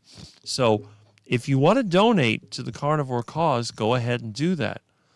But if you're like me and you're just scraping by, you really don't have that kind of money to donate. And I really think that if I was going to donate to somebody, I would find a person who needed my help and I would give it to them directly. That's the way I do it. But that's up to you. But yeah, it is a shame that we don't have more free meetups. Now, again, when I have a little extra, I'm going to see if I can organize a meetup. I'll do it over here at the park, or I'll do it at my house if I have to. I'll do it at the canal. I'll put a barbecue grill over there, and we'll have some iguana or duck or whatever else. If they call the cops, they call the cops. But, there is a grill at the park down the street, so that is a possibility. But again, I think what's happening is that people see this as a money-making opportunity, and I think we have some people that enter the space. They're trying to promote their coaching or other services, and what they do, they will set up groups like some kind of community or whatever, a steak and butter gang or whatever these things are, and they're getting money from it. Now, again, I'm not against someone doing that because you got to earn a living somehow, and not everybody can go out there and and do other jobs. And if you're willing to do that, that's fine, but it should be optional. Every group should have a free forum or some place where you can connect with people, or even through your lives on YouTube, that's fine. If you want to have a private community, you can go ahead and do that too. But don't leave out people just because they don't have the money, because I think that's pretty much a bad thing. We need to get people together, and we don't need to put a paywall up like a lot of big corporations do, because that doesn't look good. You don't want to be like the vegans. We carnivores are different than the vegans. And there's my little rant for the day. All right. Okay. I remember that. Right. Okay. Oh, good. Well, that's true. But if you go to a restaurant, obviously they're going to have to charge you for the food, which is just fine. I think the only free meetup I've seen is a Carnivore Kip meetup. He gets the park, he brings the food, doesn't charge anything for it, and this is just a poor guy from Alabama. So if a poor guy from Alabama can do that, what about all these other people that are getting all this attention? You would think they would do that. And again, if I had a restaurant or I knew somebody that had one, I wouldn't mind providing some catered food to one of these carnivore meetups if people would mention my restaurant, like an advertising or a promotion. So that's true. All right. Okay, and you'll see that Peter is hosting the Dr. Kilt show while he's on vacation. That's great. Check it out. Oh, we have a phone call. Hello. Hello, Rick. How are you this morning? I am good. I hope everybody can hear us just fine on the telephone. Yes, I certainly hope so. I had a thought because earlier, I went out and did my morning ritual between leaving my first comment and being back now. So I had to comment on something you said earlier. Mm-hmm. Where you said that, when you eat certain fruits and vegetables that cause you diarrhea. Yes.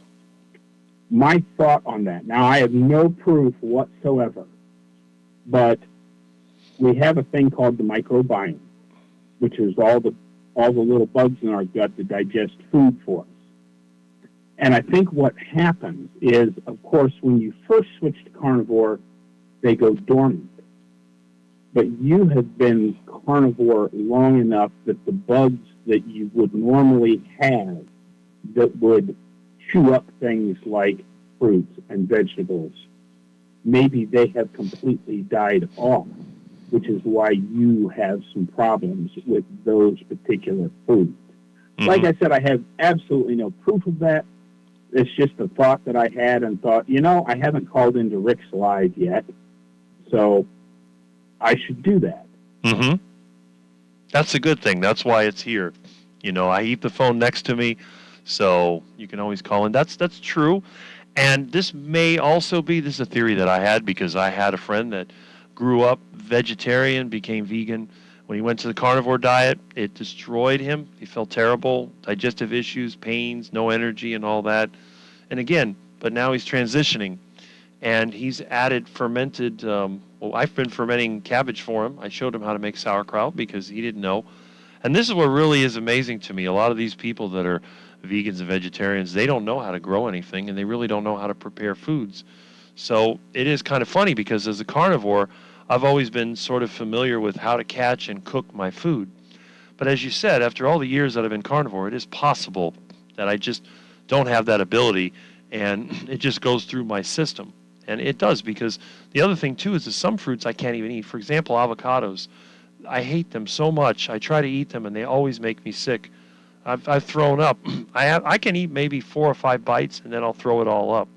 It's just one of those things. Avocados also give me itchy throat, and they can make me cough. I'm somewhat allergic to them, But on the other hand, I could eat peanuts. They don't bother me.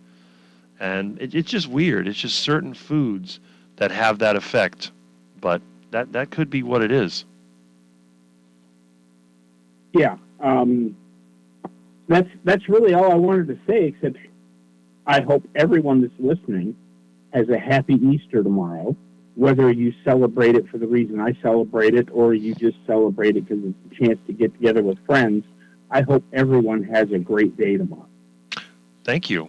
We all appreciate that. We appreciate all the positive encouragement, and it's always good to enjoy the weekend because having a day off is beneficial. That downtime, I think, is what really makes your life more meaningful.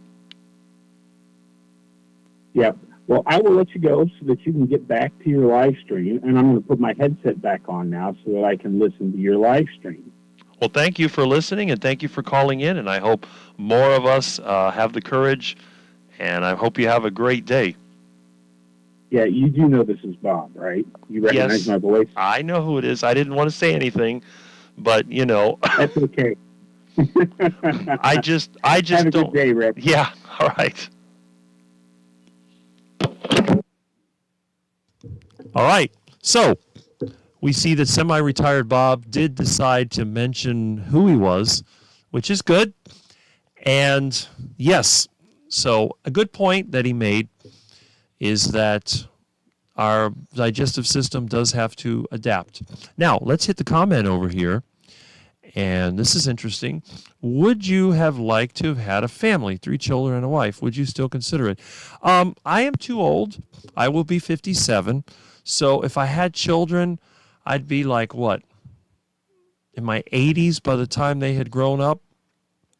I don't think it's going to happen. Plus, the women today are not what I would consider family material, especially here in Miami, because not only are the women in Miami the most unattractive women on earth, in my opinion. Well, there's other countries that it's worse, but Miami is near the bottom of the barrel. They are also entitled, and they tend to be gold diggers. And when you're in your 50s and women look at you, they see you with $2 signs, and of course, that's not me. But the way the world is going, I really wouldn't want to produce children anyway. But what can I say? Okay, I love smart chicks. There you go. And I hope everyone was able to hear the phone call that Bob made. All right. Yes. Well, you have to be careful. The liver can overcook. So, hey, hello, Danny and Voss. Glad that you're here. All right.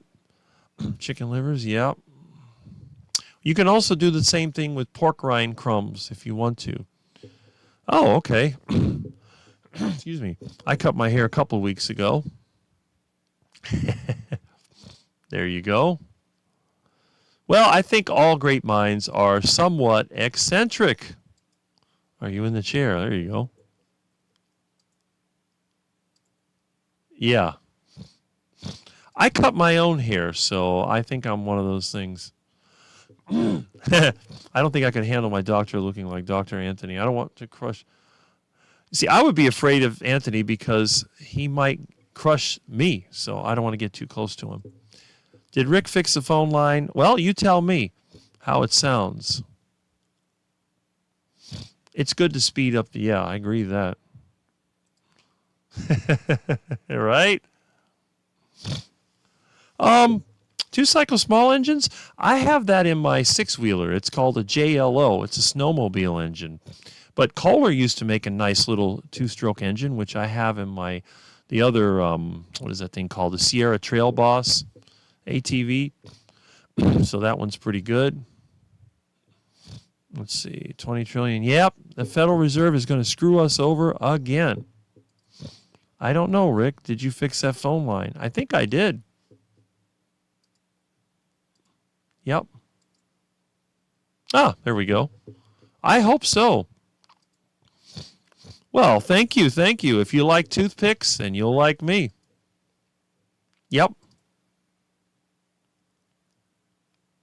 There you go. See, that's because our system is a scam.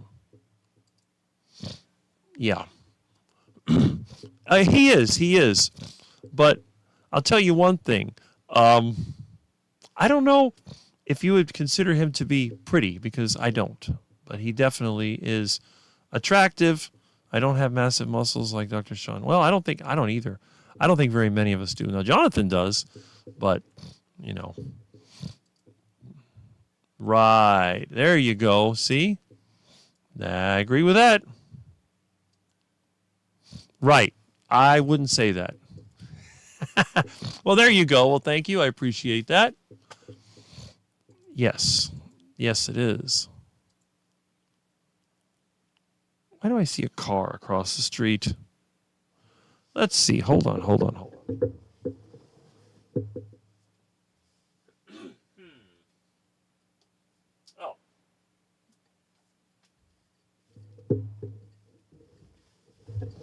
I guess somebody got lost around here. I saw a car going by slowly. It didn't say Dade County on it, so that's good. If it's code enforcement, I'll have to run out there and get my rotten duck eggs and start throwing them. But that's okay. Yes. Yeah, some people are just susceptible to it. My friend Al got skin cancer, but he spent a lot of time outside. They took it out. He hasn't had it come back. Mm-hmm. Yes, I agree.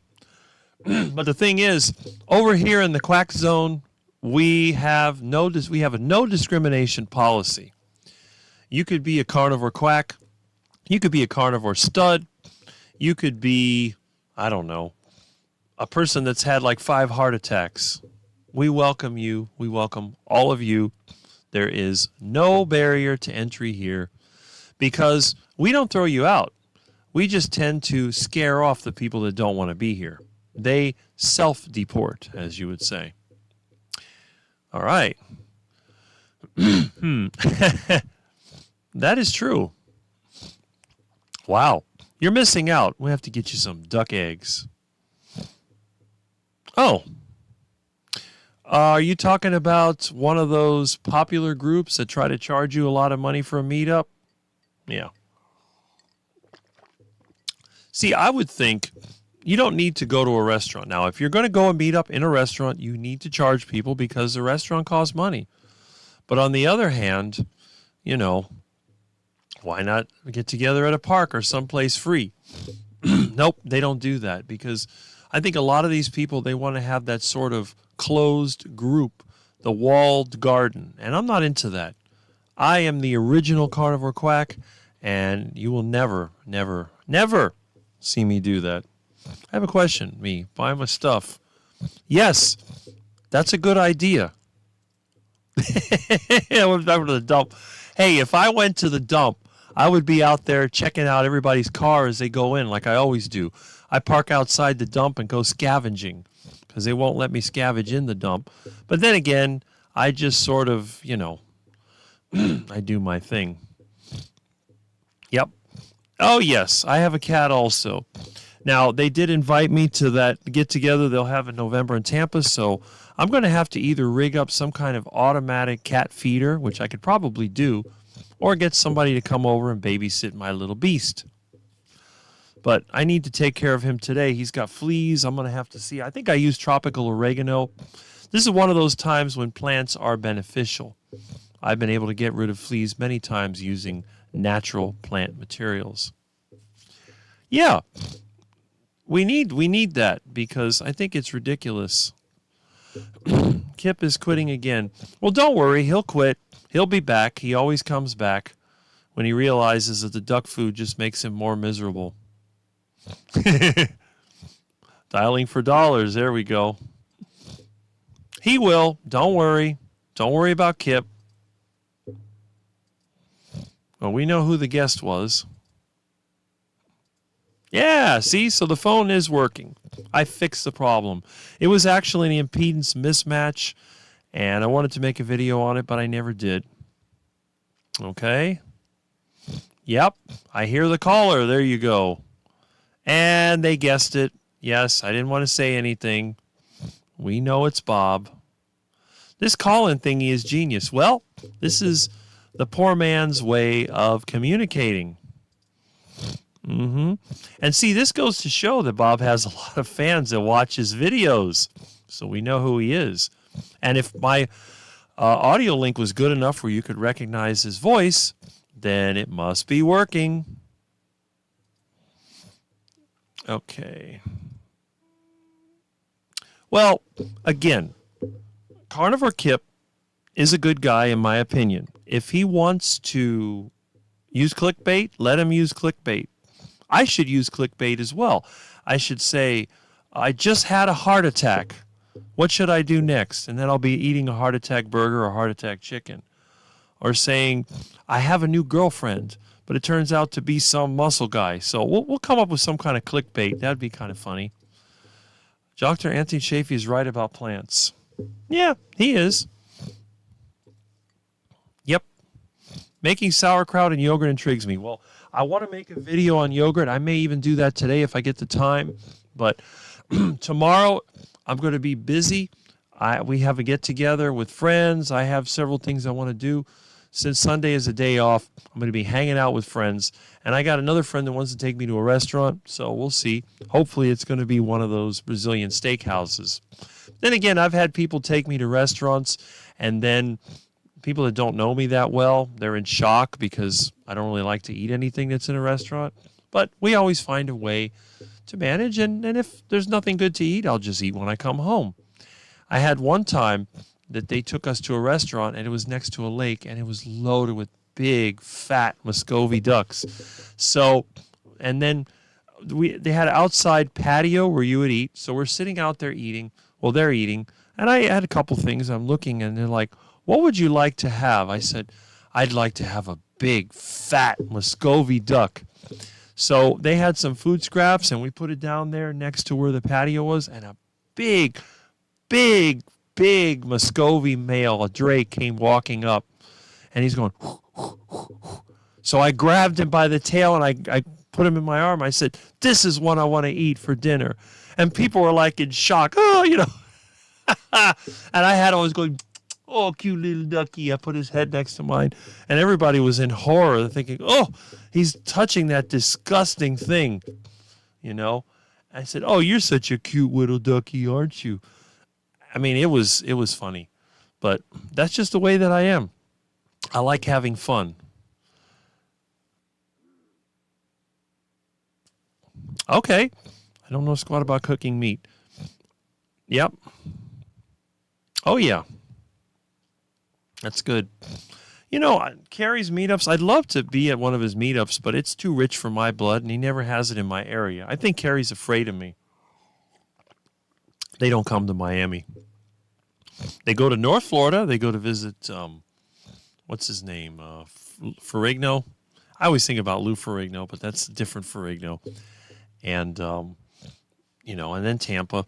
But no, they don't come to Miami because obviously Miami is the home of the only carnivore in South Florida.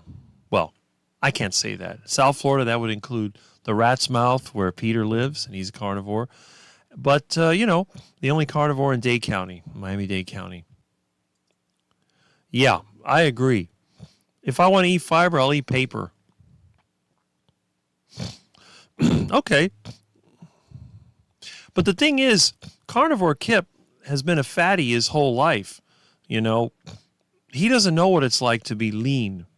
So when he gets stress or trouble, he falls back on what they call comfort food. Whereas somebody like me that's been lean his whole life, if I was putting on weight and I was getting fat, it would bother me really, really a lot. Now, I need to find that picture of me when I was taking care of my mom. I actually did put on body fat, although I didn't put on really any weight. I ate exactly the same carnivore diet, but because I was in constant stress and I was only getting maybe 4 hours of sleep every night, I basically was becoming unhealthy. So it's a combination of things. If Kip wants to go on and off the carnivore diet, that is his right to do so, but I will continue to watch his channel because I like him. I'd like to meet him someday. I think his family is cute, and, you know, that's just the way that I am. So I'm not going to criticize it, but if you choose not to watch it, that is fine. I made a porterhouse in the air fryer. Those air fryers or convection ovens are very popular, and I have the old version of it, although I hardly ever use it. Yeah, it does. Well, that's where his land is. Okay. Right. Well, don't unsubscribe to my channel because things are a little bit different here. Yeah, I agree. I would be divorced already. I used to want 5 kids. Oh, okay. I'm attracted. Now, see, the problem is if I got married, I'm too old now, so it would be a problem because I would have to have a much younger female. She would have to be, 30-something or whatever, or 20-something. And I don't think any of the young gals want to mess with the old guys. So I think that possibility of having kids is out, which is fine because here in Miami, we are overpopulated as it is. We have 3 times as many people as we really need. So there's plenty of them there. Okay.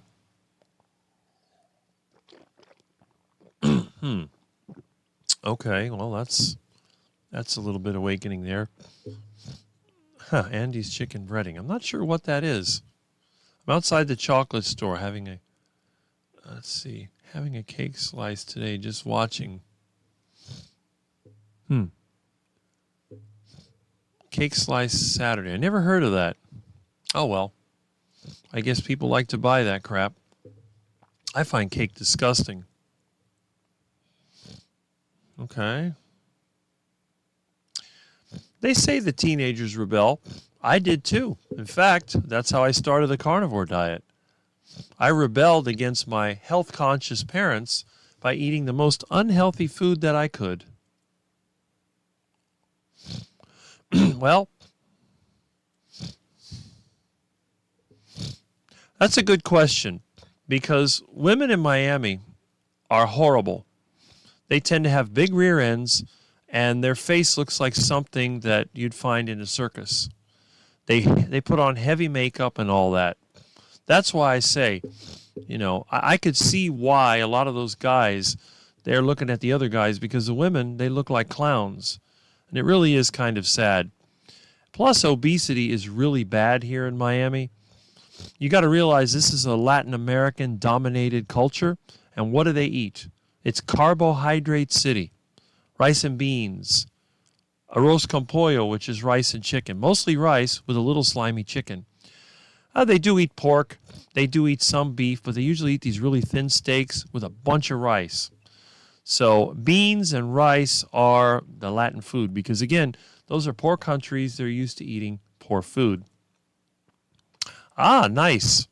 That's it. Those fat trimmings will give you the tallow that you need because the men are primal. Okay. Yeah, I don't know what it is with these women. It's terrible. I'm going to give up eggs. I gave up eggs over a month ago. The only eggs I'm eating are from the canal. Okay.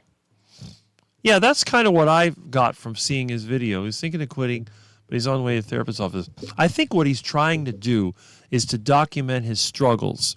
And that's kind of what a lot of people do on YouTube. This is one of the reasons why I never, and I mean ever, criticize people that are putting videos out there because I don't know what's going through their head. And again, he's been fat his whole life, and he's trying to reverse that. And it's not something you can do easily because he doesn't know what it's like. But you know what? I support him. I'm not going to criticize him. I like Carnivore Kip, and he's one of the people I really want to meet. Rick is the ultimate non-vegan carnivore. Yes, and this is the other person I really want to meet. Jonathan, Carnivore Muscle. I mean, come on. How can you not want to meet the original YouTube carnivore bodybuilder? It's been more than 3 years now, or more than 5 years. I think you said you're more than 5 years now, so you're one of the long-termers. I believe that once you reach the 5-year carnivore mark, you are long-term. And unlike me, who is sort of the caveman carnivore, Jonathan is a bit more civilized. He's actually come up with ideas like his carnivore butter bites and some of the other carnivore foods that can help stimulate your interest. And of course, he is the master when it comes to improving your body composition and working around health issues, being able to get the maximum gains for the minimum wear on your body. And I recommend his channel all the time. Yes, every channel has its thing. My channel, it would be like bike rides, iguanas, and survival. Okay. It gets very boring. Yeah, that's something that somebody needs to do. There you go. You won't catch coffee on my channel, but that's okay. Yeah, smorgasbord. I wish we still had smorgasbords here, but, you know, we have all these overpriced restaurants now. Everything now is extremely overpriced. All right. We have a lot of comments. Thank you, people. I don't know why that comment didn't come up. That's weird. Okay. Yeah. Oh, wow. Bob had a meetup at the mini golf course. It was free. I got a 70% discount for anyone that wanted to play a round of golf. See, that's it.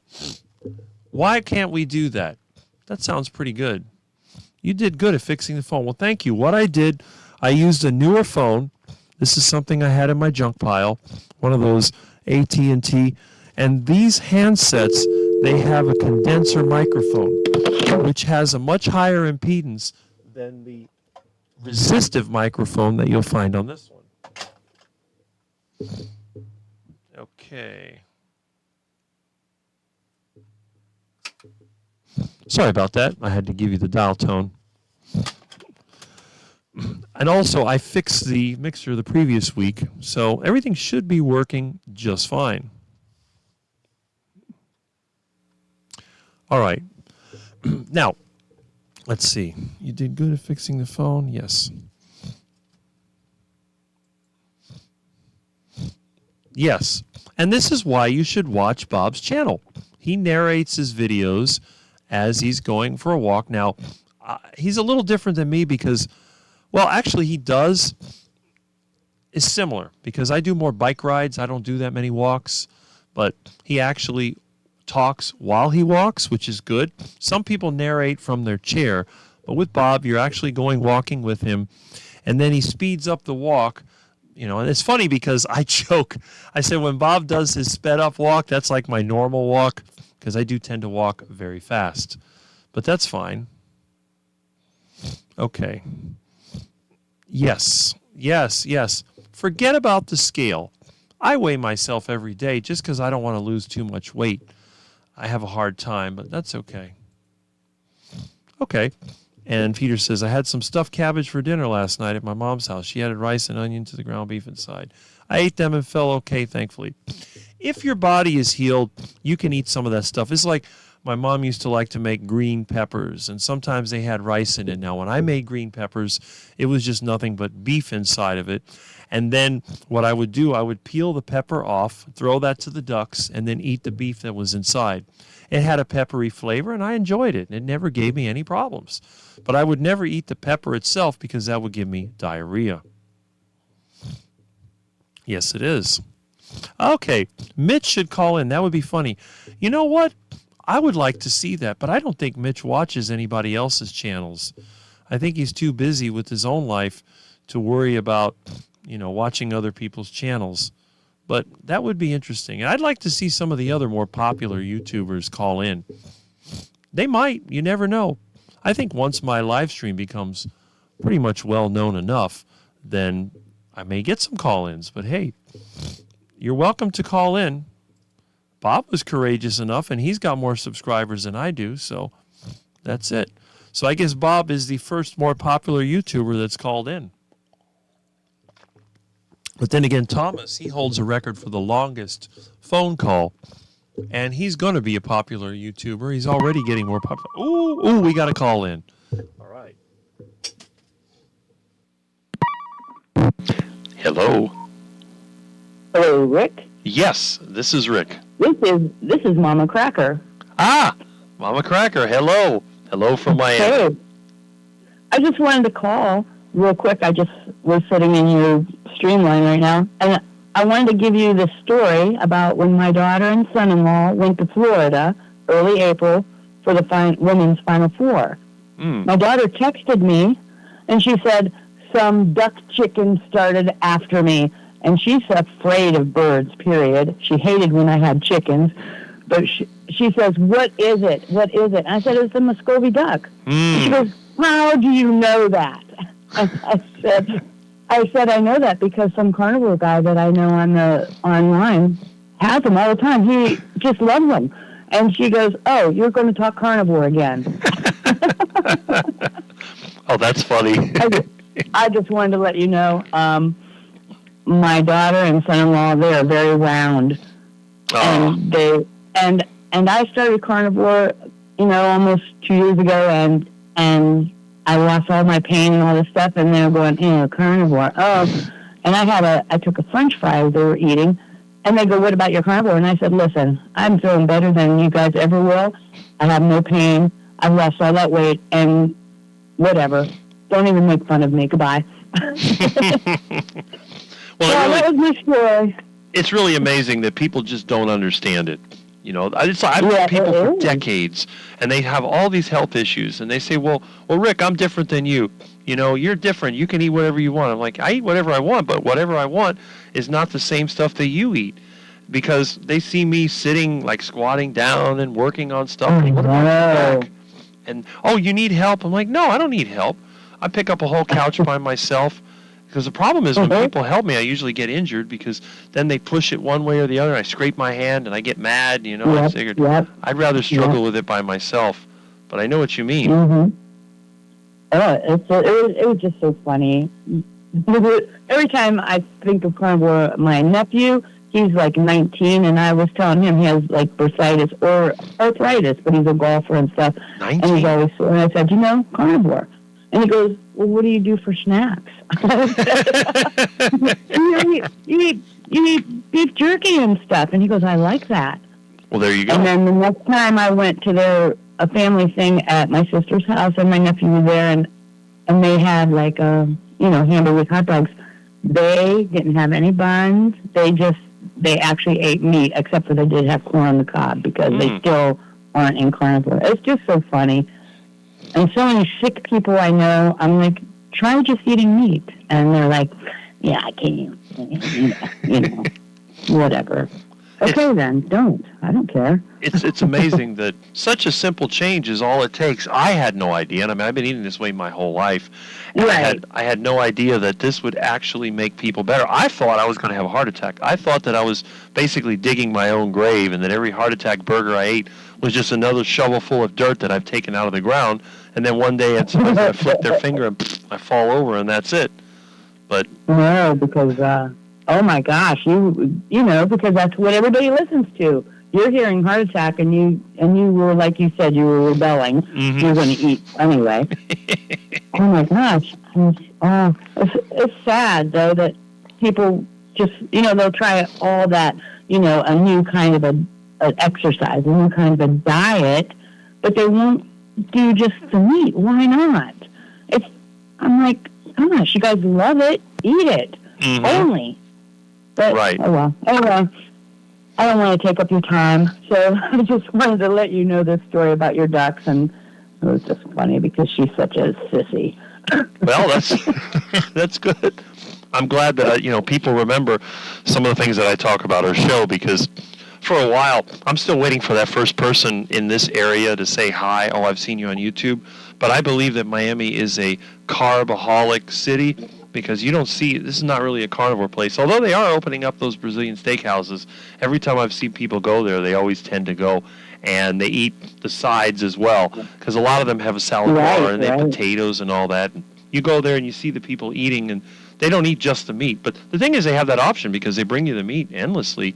When my buddy, Russ, took me to the steakhouse down the street, I just ate the meat. They even gave us some kind of cooked banana or whatever, and I didn't even look at it. And it's like, well, but yeah, it just, yeah. Banana doesn't even go with meat.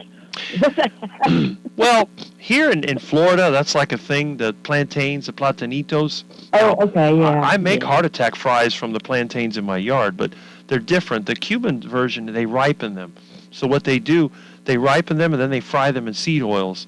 So they're really sweet. They taste absolutely awful. I don't even like the smell of them. They give me a headache.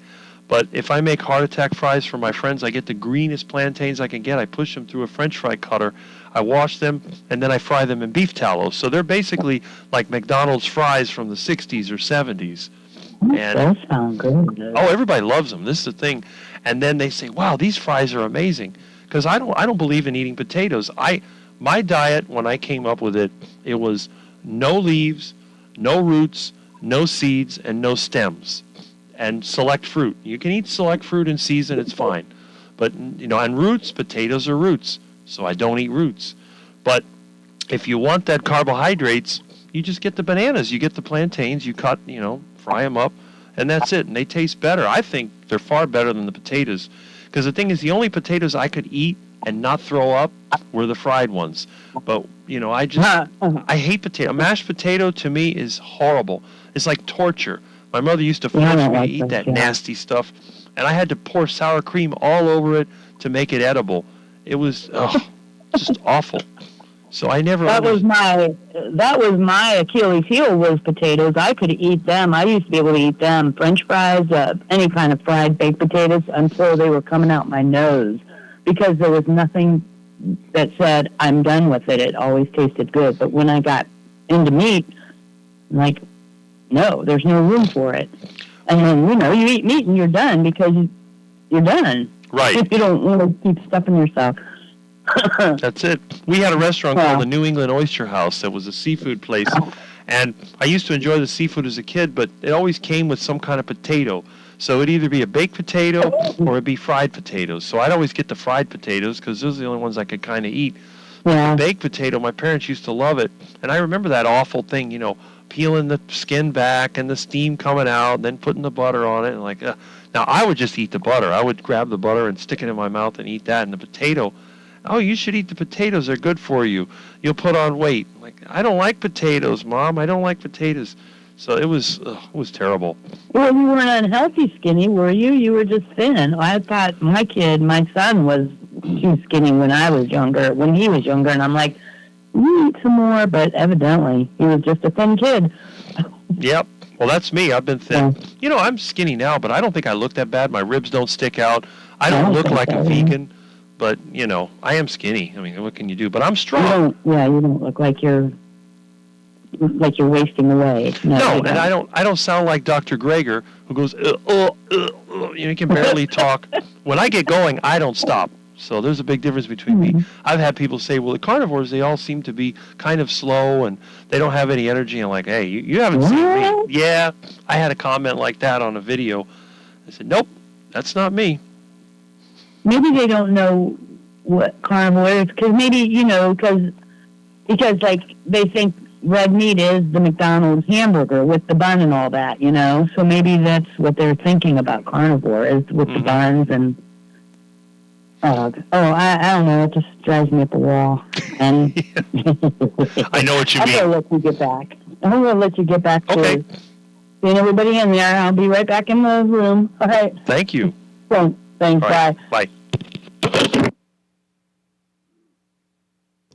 Well, that's a first. We've had 2 phone calls, and that's good. So I guess everyone is getting used to calling in, and don't feel bad. And if you want to call in, the phone is always here. It sits right next to me. It's wired up and ready to go. So anyway, let me hit these comments again. Now, I'm picking up some, let me see, move this over here. Some beef fat trimming shortly today. Do you cook it? I would always cook it. It just is much better. Plus, you can get the tallow out of it, and the other part is the crispy thing. So, yes, I cook it. Yes, sauerkraut is beneficial. There's a guy that has a YouTube channel. I think he calls himself the Frugal Prepper. And, no, Frugal? Yeah, I think that's what it is, Frugal Prepper. Yeah. And he eats sauerkraut with his carnivore diet. So for some people, the sauerkraut is beneficial. Yes, and not only did we have good morning, but you were nice enough to call in, and I appreciate that very much. All right. No, Muscovy duck is not greasy. It's very lean. That's why I have to cook it in beef tallow. All right. Nice. greasy and gamey and strong. Well, the thing is, the Muscovy duck is not fatty, and what you have to do if you want to have a good duck experience, don't just shoot the duck in the wild. They're going to taste awful. You need to catch the duck alive and then feed it for a few weeks with nice duck food, plenty of fruit, and some grains and all the other stuff that's bad for us. It fattens them up, makes the meat milder and far more tastier. Oh, okay.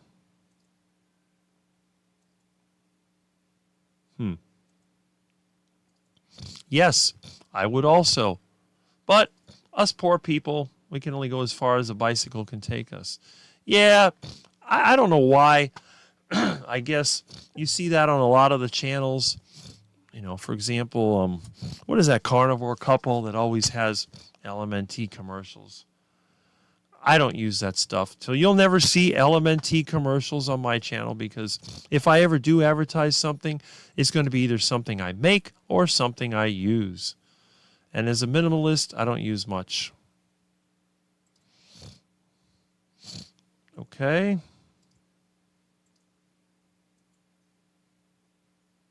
Yeah, well, that's true. Jonathan would be a very interesting father, I can tell you that. Huh. Okay. I didn't know they had pre-cooked duck. Right. Hey, Caleb. Good that you're here. It's going pretty good. I've had 2 phone calls already. Things are going fantastic. And again, this is another one of the newer carnivores. And he's, 15? He's about the same age that I was when I started carnivore diet. Although he's coming from a position of being overweight. He's going to succeed. You're going to see over time. And he's naturally good looking. So don't be surprised if in a year or so, the girls are all going to be chasing him because he's in such good shape. Yeah, Cuban food is crap. I always say that Cuban cuisine is an oxymoron. It is severely overrated. I don't find it appealing at all. I hate Cuban food. Every time I've eaten Cuban food, I've been disappointed. But then again, I may be biased. So that's another reason why I rebelled and I started my own carnivore diet. You got that right. Canal eggs are the best. And now a word from my sponsor. Well, if it's my channel, and now a word from my sponsor, Rick's Muscovy Duck Farm. If you've been craving Muscovy duck and you don't want to pay a lot of money, you don't want to pay $30 a pound for Muscovy duck at the meat place, and you don't want to go to the canal and grab one of them duckies by the tail, you can come to Rick's Muscovy Duck Farm. And then you can go ahead and get your duck nicely pampered, fattened up, with plenty of females to mate with, and a quick end. So your duck will be ready to go, and you won't feel like a quack, and you'll be coming back. So come to Rick's Muscovy Duck Farm. All right, let's see what else we got here. I can't stand, yeah. Well, that's it. And Bill Knott, oh, don't we love Bill Knott? He was circling the drain, and now he's out there enjoying his life. And again, this was thanks to the Carrie and his Homestead How community. And again, with his beautiful cat, Daisy, and, you know, I think all great men have a nice cat. I know I have one, although I haven't let him in yet. My flea bag will be here in a little bit. Hey, Papa Carnivore. Yes, that's right. Let's give him some grace, okay? Yes. See, that's what I say. All right. Right, it is. You don't want to be like me, a 17-year YouTuber with less than 4,000 subscribers who's never made a penny. So, yeah, well, that's true. All you have to do is pick up the phone. There's the dial tone. It's ready to go.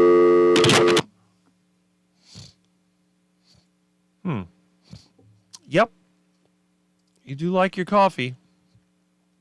All right. Huh. Wow. Migraines from it. I don't really use salt. That's the funny thing. Although I do salt my heart attack chicken, and I'll be making heart attack chicken for lunch. I have the remaining. I buy those 10-pound bags of chicken, so I ate 5 pounds of it for lunch yesterday. I'll have the other 5 pounds today, and I'm looking forward to it. I love heart attack chicken, and salt is pretty nice on heart attack chicken. That crunch, that sizzle. I made a short video. When you take it out of the fryer, it's sizzling. One of the things I don't like about restaurants is by the time they fry the food and they bring it to you, it's not sizzling anymore. I take the food right out. I don't bother to put it on a screen and drain it or anything. I just take my tongs, I grab the chicken out of the pot, I put it in a plate, and I eat it. And that's it. The chicken is still sizzling when I put it in my mouth. I'm used to very hot food. I love it. Interesting. You know, I've never had leg cramps. I don't know how I've escaped them. Well, whenever you feel like it, the phone will be here. It's always sitting next to me, and you can see it's ready to go. And by the way, the rotary phone is also still here. It's on the wall. So, you know, we have both of them. Eventually, when I rebuild a rotary phone, I put one of these condenser mics. I'm going to have like a little desk. I'm going to have the background with my Celotex ceiling tiles. I'll try to get it like in a corner, maybe have some more neon light. And, you know, it's kind of interesting because I was watching the Carrie Homestead How channel. They were talking about their theater. And we all know that he has his Montello Theater, which I think is pretty ugly in the front. The way somebody did it, it looks like a barn. But he showed a picture of before, and they had this really nice marquee with a neon sign. And it really is a shame. You know, his wife had mentioned that it's a shame they took that out, and I think it is.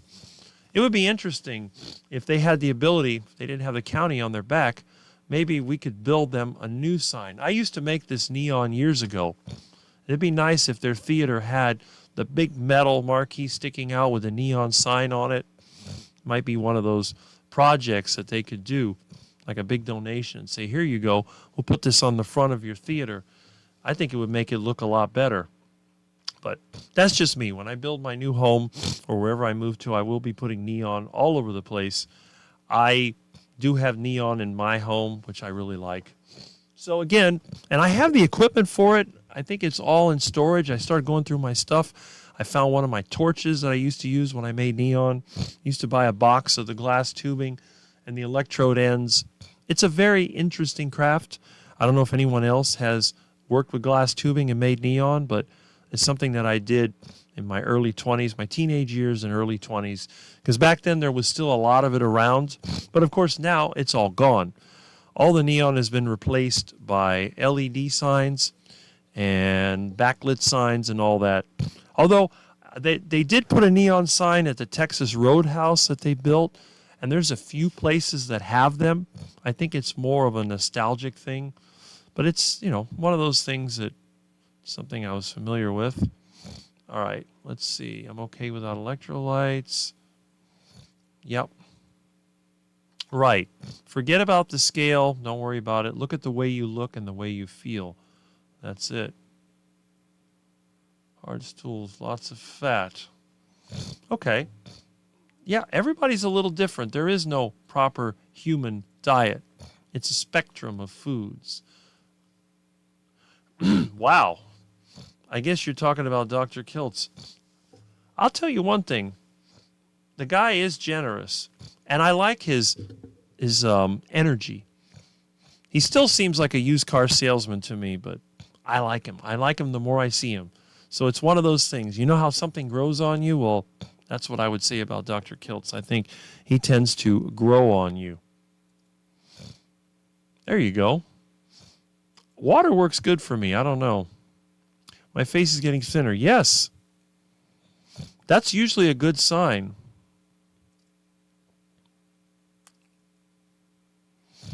No, I didn't.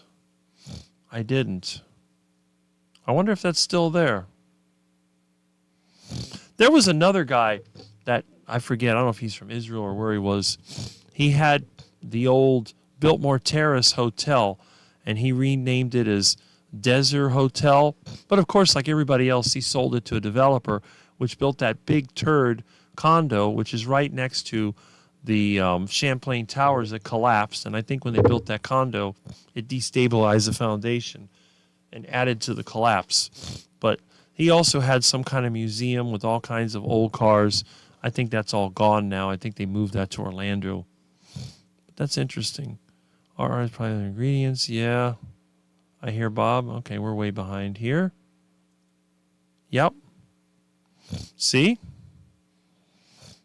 My face was never round, thankfully. That's important. That's me too. I eat lots of fat. Doesn't bother me a bit. I guess everyone's a little different. Like this live, well, I like the fact that you're here. Yes, I agree. Yeah, right? Well, we can do it other ways. You know, Google does have a Google Voice, and I think that works worldwide. Okay. That's good. Happy Easter, Bob. Yes. Okay, they have all kinds of diets. Not eating fruits and veggies. Well, there you go, retired Rick. You just tell them that Rick, the original carnivore quack, is still waiting for that heart attack. I'm a country girl. I think that's good. Hey, very good. Sounds really good. Well, thank you, Bob. I think a lot of it is because you called in, but now we've had 2 calls, so that's really landline works well. Okay. It's not a landline, though. It's actually voice over IP. What I did, I wired it to an analog. I don't want to pick it up because I may knock it offline. I have an analog mixer. And what I've done, I've tapped into the audio connection to the handset of the mixer. So it's simulating analog, even though it's not analog. Okay. Well, hopefully. There you go. Yeah, I hope you do enjoy your day. Right?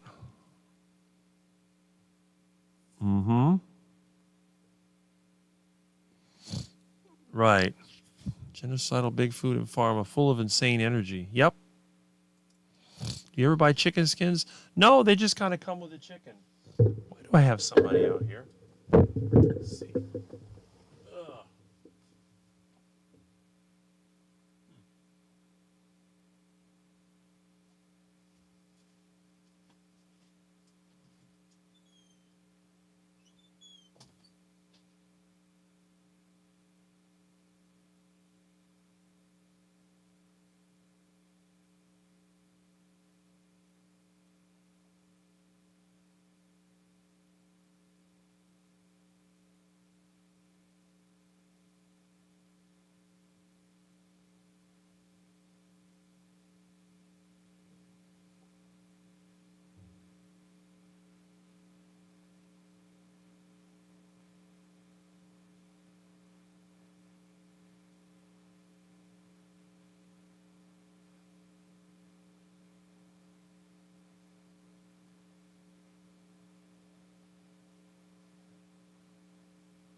Okay.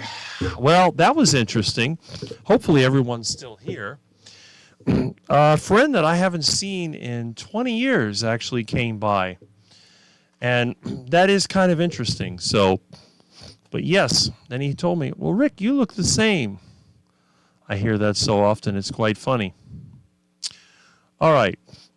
And Dr. Nelson was here. Excellent. Sorry I took so long, but I couldn't believe it. Wow. Well, I got his phone number now. They were in town. So we're not going to lose contact.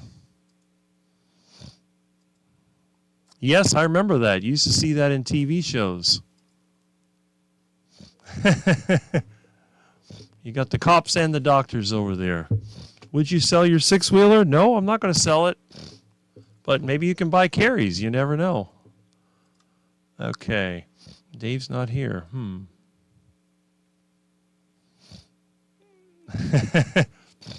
Well, you know, Jonathan is such a beast. I think the kids would be afraid to do anything.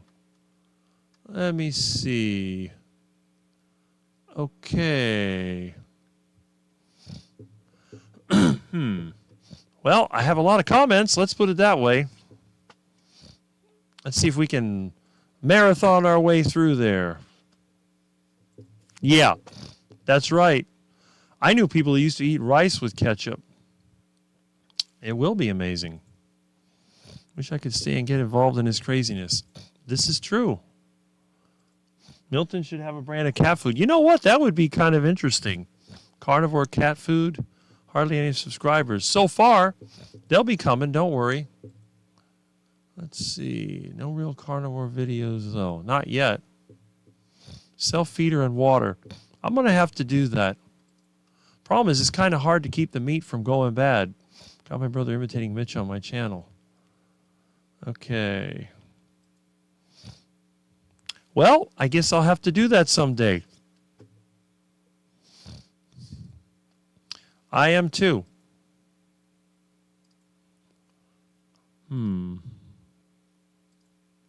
Okay. Hope you have an awesome week as well. Yep. I agree. Please give my love to Milton. I hope he's free of fleas soon. Yes. He will be. Milton is over here at the window. He's playing with something. Yeah. I'll get the little guy, don't worry. Yes, I do. I have a bag of diatomaceous earth. So that will be my first line of defense for Milton. That's it. I agree with that. Okay.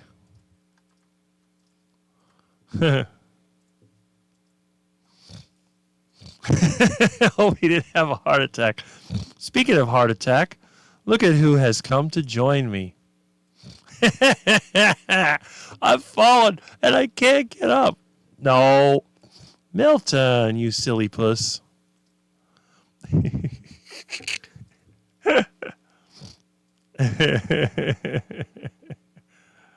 Oh boy. Let's see. Oh, got somebody different. Alp Oztan. I don't remember seeing you here. Glad you're here. Okay. Oh, yep. The show with an invisible host. There we go. And ringing. A big fat iguana. And ringing. Was somebody calling in, I guess? Let's see. Yeah, I'd be interesting to see what kind of sponsor I would get. This is the most low-budget broadcast ever. You got that right. Endurance test.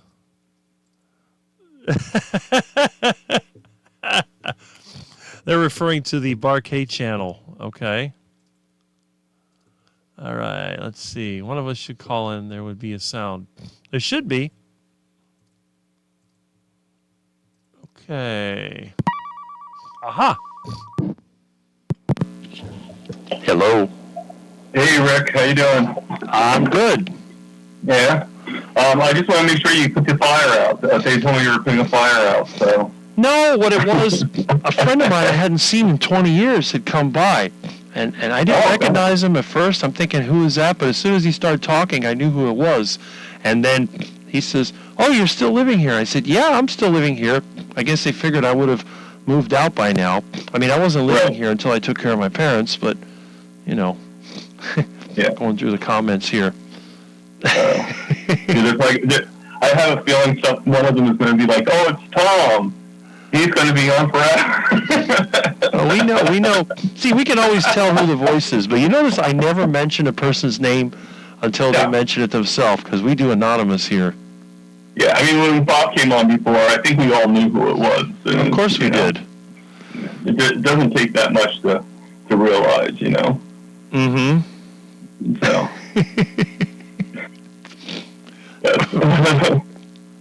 That's all right. Well, I'm not going to stay on for as long as I did the other day. There you go. You know, I actually made myself some nice, beautiful, cheesy eggs, and with some meat mixed in, and then some hamburger meat. So that sounds good. Yeah, and then I have some water with some of Kilt's electrolytes that I won. Oh, okay. I guess he sells his own brand of electrolytes now. I think so. Lucky for me, I didn't buy it. I won it in one of his drawings. Oh, okay. So, yeah. So, there's a lot of things I've tried that I've actually won that I haven't actually bought. Because, you know, those carnivore bars are like $20 a bar practically. So, that's ridiculous. And I like them, but they're not worth $20. I mean, it has to be worth it for me to even consider it. $20 to buy a couple of bags of chicken. Yeah, exactly. You know, if you like chicken skins, just take the skins off and fry them up, and you have like nice snacks with the chicken skins. You know. There you go. You can break it up. Or do what I do, just eat it on the chicken. It's delicious. That is actually my preference too. But you know, a lot of people want to think like if they're going away, what should they bring? Well, there's something you can bring. You take the skins and the pork. You know, take the pork and fry it up. You know, that's what air fryers are for. Right. Yeah. You know why they invented them? So you can make like carnivore snacks and great food. Mm-hmm. Yeah. My little monster decided to sit on me. There he is. Look at that cute little monster. Look at those teeth. Yeah. He's a beast. Right now the screen just shows you on the phone, so it's like sort of like that delay of like 2 minutes, you know. Oh yeah, it's pretty slow, but you know, the little... Now I can grab your cat. Watch out, watch the claws. Look at that little monster. There's little Milton. There he is. He's got fleas, so I got to help him out. Look at that cute face. Look at that pretty cat. He's a gorgeous kitten. It's getting heavy, too. I tell you. Hey, sweetie. Look at that cute little kitten. Yeah, he's been pretty well behaved. He hasn't knocked me offline or anything, but I did see fleas on him, so need to get them fleas off. He's like, let me lick the camera lens. Mm-hmm. Yeah, it was kind of a surprise, though. I had an old friend come by, I haven't seen in years. I guess they're visiting family. I'm like, wow, that was a shock. But yeah, it's a shock when you see something you haven't seen in a long time. Mm-hmm. And then they say, oh, Rick, you haven't changed. I'm like, well, thank you. Like, is that a good thing or a bad thing? Yeah, it makes you wonder, doesn't it? Yeah. You look just like you did before.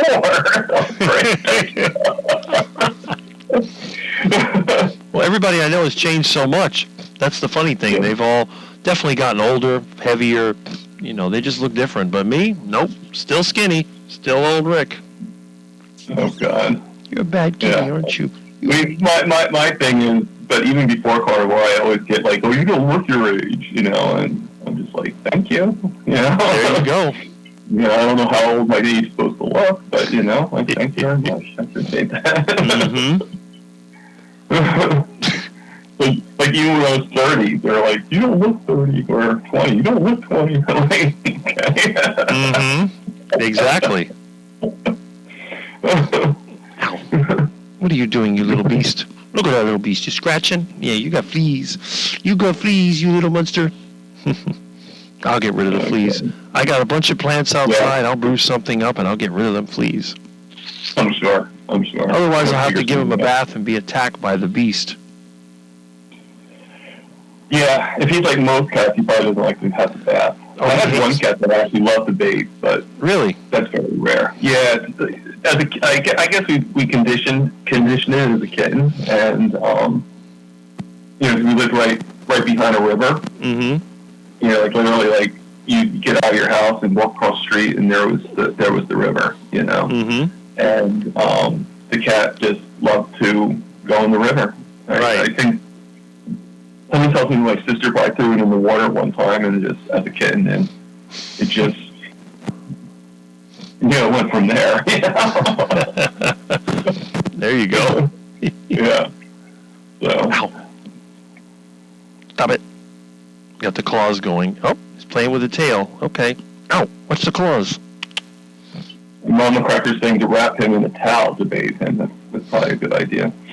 Yeah. Well, I mean, I'll put him in the bathroom. I shut the door to the bathroom where he can't get out, and then I'll chase him around the bathroom with the sprayer. Because when I built the bathroom, there's a floor drain in the bathroom. It's all concrete, and Okay. he can't escape. So he will be a captive audience. That's right, you silly little powder puff. Plus, ow, stop it. Plus, his little nuts there are getting big. He's going to have to get fixed. Going to have to get you fixed, you little monster. Yeah, look at those teeth. Oh, my goodness. He's a cute little thing. Being a black cat, you can see the white teeth and the claws. Oh yeah. Well, my cat was the same way. He had like really yellow eyes, and Mm-hmm. it was probably just as risky as Milton. Yeah. But he lived for quite a while. I had to actually get rid of him. He didn't actually die. I had to move to a place that didn't allow cats, and but he was about 19 when I had to get rid of him. Wow, see, they live a long time. Ow, stop it. And how long he lived after he went to the new owner, I don't know. Mm-hmm. But, actually what I heard was the new owner wasn't really too good with keeping an eye on him, and he ran away. Oh, You know? I just figured, well, this guy's not taking care of me. I'm going to go somewhere else.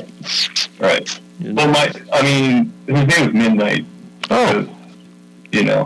And he was an outdoor cat, but he came inside all the time. Like, I would just call him. He'd be, like, across the street. I'd just call him in, and that would be it, Mm-hmm. And, the other person probably wasn't really, it was not familiar, a whole different area, Mm-hmm. and probably went out and got lost, and, that was it, That's it. Ow. But, You little beast. Little beast. Well, that's great. Ow, stop it. Stop it. So you still working the same night schedule? well, it was 1 day a week in the beginning, the first 2-3 weeks, and now the schedule I just did this week was 2 days rather than 1 day. Mm-hmm. So 2 days in a row. So I think I'm still kind of like getting my body adjusted to it, Mm-hmm. But those chicken wings are really good. Don't get me wrong, and I'm glad I didn't put them with any sauce. I just did plain, but I know that they were cooked in the seed oil. Mm-hmm. But maybe I didn't have any chicken in the house, so maybe I just was really wanting some chicken, and I just was like, okay, I don't want to buy any. I don't want to go to the store, so I'll just go to the pizza place downstairs and get them and take my risk. But I didn't realize it was going to, it's sort of like, I don't know, like it just, my left arm, it's getting better now. I took some insulin. My sugar's like shot up like crazy. Really? Well, shot up like not as much as they used to, but they went to like about 180. Oh, wow. Which is high for me lately. Mm-hmm. But if you asked me 2 months ago, that would have been like, oh, that's my low, not my high. Wow. So, so it shows how good, how much better I'm doing. And I know tomorrow when I go to my sister's, there's probably the foods I eat probably will have some seed oils and stuff. So Mm-hmm. I'll probably have to, to make her happy, I'll probably have to indulge a little bit. But It's interesting that once it's over with, yeah. the back, It's interesting that a seed oil can cause your blood sugar to go up. You would think that there's no glucose in that, but it must be some other effect. That's interesting. Well, you know what I think it is? I think it's a domino effect. I think the seed oil is sort of like affecting, like I think my blood pressure is a little bit higher too, and I think what it's doing is affecting the blood pressure, which is hurting the arm. Making the arm feel a little off, and making my back feel a little bit off, and then the pain is causing the cortisol. And, that's probably it. I think it's a chain effect. That's probably what it is. Come on. Yeah. Bad I pussy. think once I have my nice, my breakfast and everything, and later on I have like a steak, like a lemon broil. I'll have some butter with it, and I have that cooking. I'll probably have like at least 3/4 of it, if not all of it. And anything I have left over, then I'll have with my breakfast for tomorrow morning, and I'll fill myself up tomorrow, so I'm not eating so much junk at the party. Ah. That makes sense. Yeah. That's my plan, and I'm going to stick with it. There you go. And hopefully it's a successful one. Yeah. Yeah. I mean, there's probably going to be a lot of tempting things there. But most of it being tempting because it's like, I made this for you. Have some. There you go. I'm just a young little kid. Oh, look, duck food. Wank. Oh, I mean, we know my niece would never do that, but Don't play with the phone. Milton, no. Milton. He's always got to get into everything. He's a curious cat. Aren't all cats curious? I think so. I have a that's feeling. Like somebody talking Tom, Yep. It's my little beast. Look at that little monster. He's always there, always ready to cause trouble. Yeah. So yeah, I figure out when I'm going to do my next live is I'm going to do it on May 4th. Okay. I think I mentioned I was thinking of doing that, so I think I'm definitely going to do that because, that way I'll bug my sister because her birthday's on May 4th. So. Yeah, and she's turning the big 5. There's a lot of big birthdays in my family, and she's turning the big 5-0, and then my niece is turning 21 this year. Oh. And my nephew's graduating for him, and he just turned 18. So, a lot of milestone birthdays. Which more reason to celebrate, but I don't think we're doing too much celebrating. No. Which is good because then there's less temptations. Well, hopefully they'll get away from the processed food. That's the main thing. You don't want kids growing up with crap. Yeah, I think you know what the biggest problem is. If they were really, really bad out of shape. I mean, you saw my niece, and I think she's actually doing pretty well from what I'm hearing from the other day. But if you see them, even if they have underlying conditions, you really can't tell because they're really, aesthetically they look like they're in pretty good shape. Right. I mean, I think my brother-in-law, he has high blood pressure, something like that, and I'm sure my sister has some things here and there, but they're not like major diabetes, or not like anything like that sort. And so I don't think they're going to really see how if it's hurting them or not, because they're not being witness to it. So unless something happens in that category, it's hard to really get them convinced. Right. So. Well, that's it. They have to wait until they're suffering before they'll do anything about it. They're not going to go ahead and say, well, maybe I should change now before it comes. Oh, no. We're going to wait until things get bad, and then we'll make a change. Yeah. I mean, when it comes to me, I think they're starting to get to that point, well, it works for you, and that's really great. It just works for you, and they need to get out of that thing of no, this is actually healthy for all humans. This is the way we're supposed to be eating, really. Right. And, right now it's just we're all different. No, we're not that different. Yeah. That's true. God didn't have different blueprints for all different people. Right.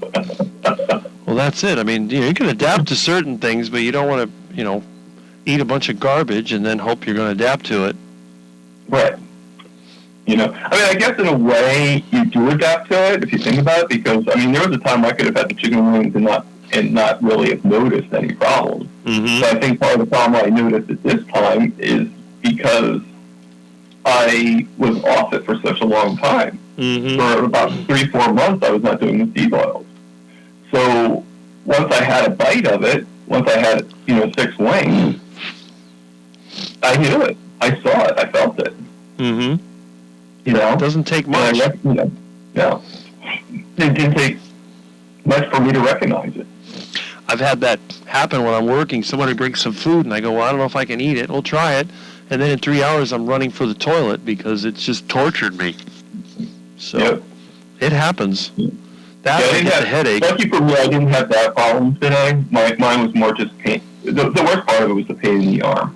Right. You know, it's like it feels like it's like like when you lift weights or lift something heavy, Mhm. and you just your muscle feels achy. Right. Just imagine that on that one arm. That's basically what it is. Mm-hmm. Yeah. Which I've dealt with before. I just for some reason before the pain got so bad that I actually lifted a glass of water and it spilled all over the place. Mm. Um, That's because not I couldn't good. hold I couldn't really hold the glass, but now I got grip again. So it's Right. good. Yeah. And plus, too, I was probably like half tired too. It's like I actually had your live set last night on my computer, and as soon as you started talking, I was like, oh, there's my alarm clock.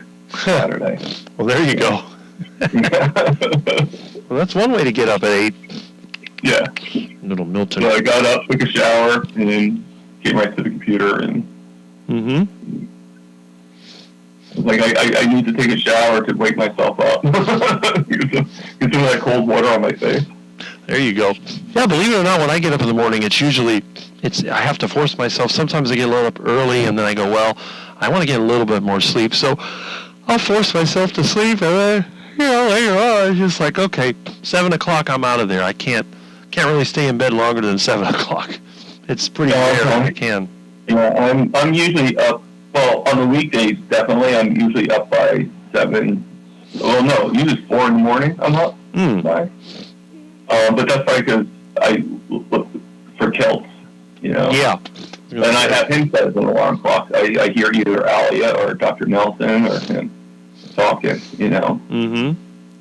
And then I see in the chat before that Peter's going to be co-hosting on Mondays starting next week. Right. So that's pretty cool, Peter. Yeah. You deserve it. Yeah. Like I said, they'll have me on a Wednesday morning, so that'll be my first time on there. We'll see how that Now, is goes. it just the one Wednesday morning, or is it? Yeah, just that one. And Are you okay? another day, I think, in May, so we'll see. Alia scheduled me for a couple of days, but one of them will be cool. next Wednesday. That's cool. Yeah, I had a great time when I was on. And I just actually yesterday I just had an interview with Nia. Okay. Yeah, so that's probably going to go out like in about 3 weeks or so. And then I have another one on Monday with Adam. Okay. Yeah. Carnivore Today. It's been. I hear he's a pretty good interviewer. He's really good. You'll like him. He's got. Well, I already technically know him, so I already do like him. Oh, that's what I'm saying. But being interviewed by him, because I was interviewed, I guess it's been almost a couple of years now, and when he was starting his channel, and he's got that smooth voice, whatever. I mean, he's not. Let's just say I wouldn't consider him to be a motivational speaker. He's designed for interviewing because he knows the questions to ask. He lets you answer. I think he's an excellent interviewer.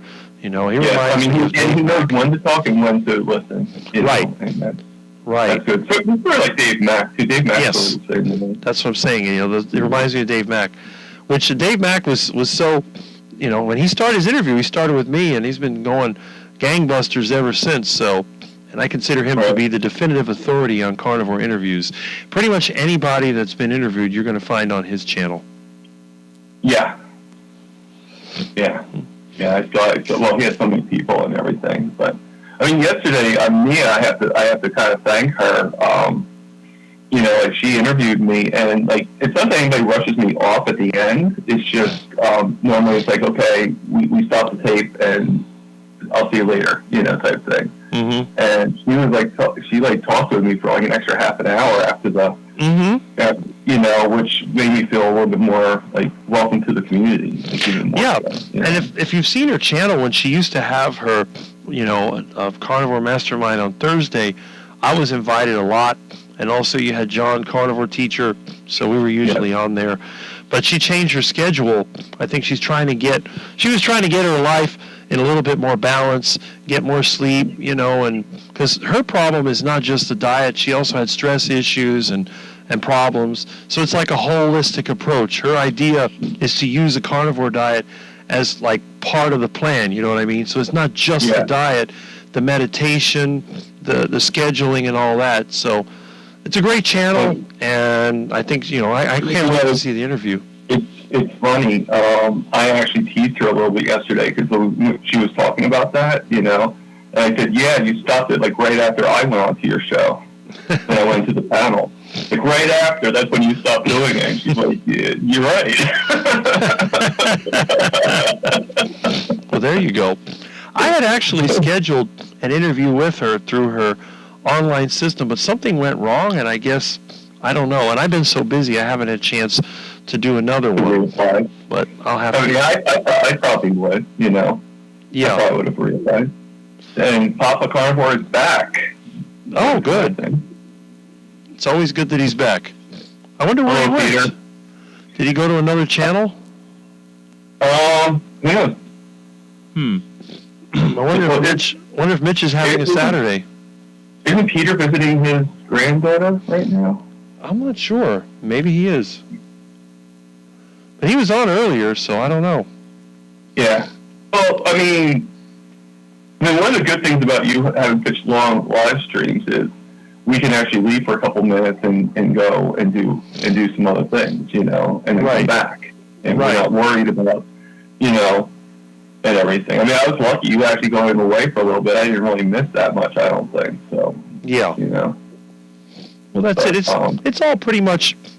There's only so much that I can say. So, what it comes down to, it's the participation, the phone calls, the comments. That's pretty much what makes it different. And you can always review that. You can speed through it. It's just that I think, this is. I just kind of like stay, go to where I'm at and hoping probably somebody knows where I left off or something like that. Right. But normally I just kind of like I left like 3 times today. I actually left to make my breakfast, which you already know. Mm-hmm. I left to make my roommate his breakfast. Mm-hmm. And you guys already know this because I made a comment about being downstairs and watching the chocolate store do their little special day today. So, right. They bringing the tables outside and all that stuff, and they're hustling, and I'm just watching them. Mm-hmm. I did go inside to get some coffee, but that was it. Right. Well, that's good. So while I'm drinking their coffee, I'm just watching them. Mm-hmm. Which I did. I'll be honest with you. They had tables inside. They took all the tables inside and brought them outside.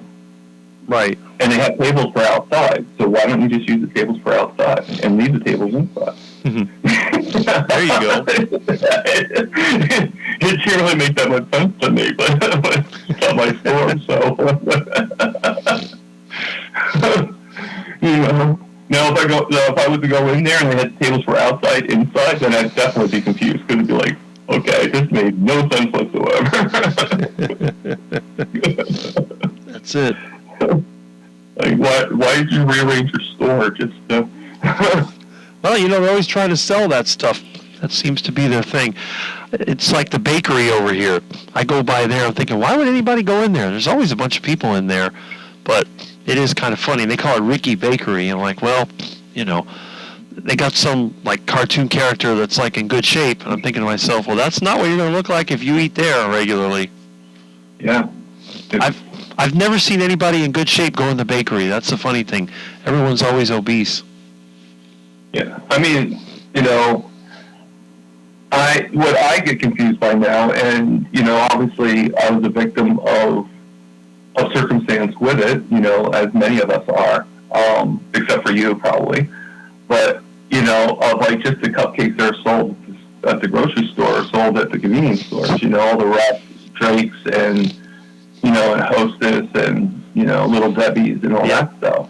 And the sad thing is, years ago, even before our time, you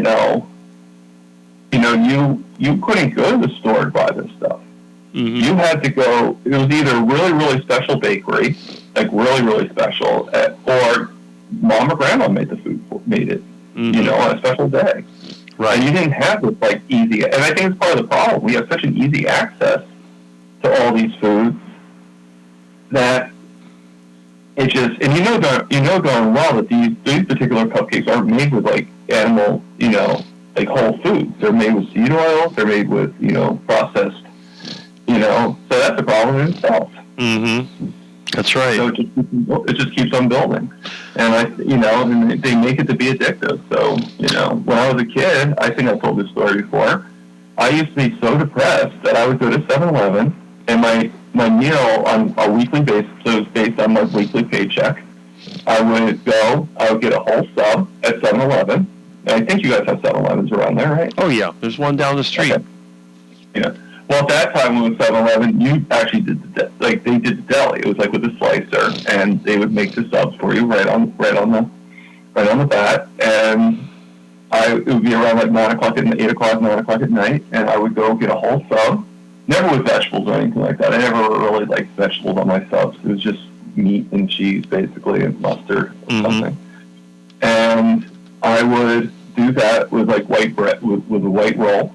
And then I'd get a bag of potato chips, and I would get some Cheese Whiz, because I had to have cheese with my potato chips, but it had to be easy cheese. And then I would get 3 cupcakes of different varieties. Ugh. And then I would get 3 or 4 candy bars, and then some Laffy Taffy. Because I thought the Laffy Taffy would make me laugh.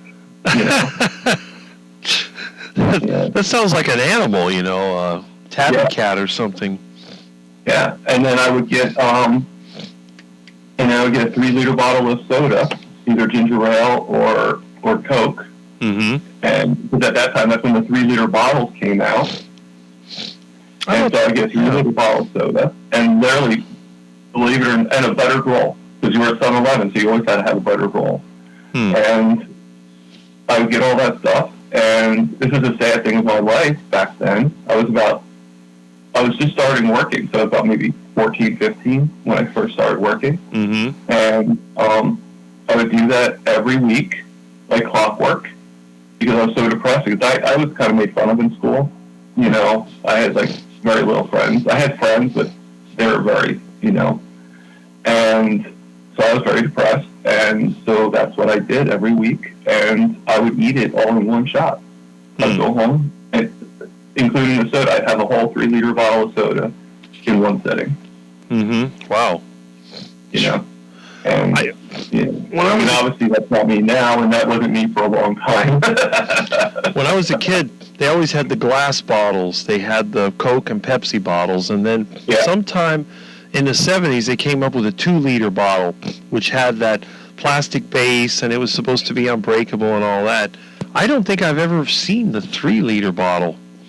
I don't know. Yeah, they had that for quite. I think they stopped it. I think the only place you can get it now is at the dollar store. Oh. Really cheap. It's really cheap. Well, I should correct that, because it's no longer a dollar store technically. It's a dollar store, but not in the same way. It's things are not worth $1. It's worth $1.25 or $1.50 now because of COVID. Right. But but that's where you would actually find it if it was anywhere. Mm-hmm. But it would be the cheap knockoffs. It wouldn't be name brands. Right. It wouldn't be like Coca-Cola or Pepsi. It would be their subpart, so to speak. Yeah, it's like I said, I got a lot of people I work with that go to these places. Like when you're riding with them. Hopefully soon I'll have my truck running so I can drive myself. But you go to the job site, and they have to stop at the Wawa and the 7-Eleven and the Saudi 11 or whatever that other place is called. And it's just, well, look at mine. I work at Quick Check. Yeah, Exactly. Quick Check is what they used to call Winn-Dixie here. That was actually a grocery store when I was a kid. but Oh, I guess okay. it's a convenience I didn't. store. I'll be honest with you. I didn't think there was a Quick Check in your area. I figured it was only in the eastern area, Yeah. like New Jersey, New York. You know that Philly maybe. You know, I didn't even go all the way down to Florida. But yeah, it was just spelled with a K. K-W-I-K. Oh yeah. Quick Check. Okay. Right. Yeah. No. It's probably two different Quick Checks technically, but Yeah. you know.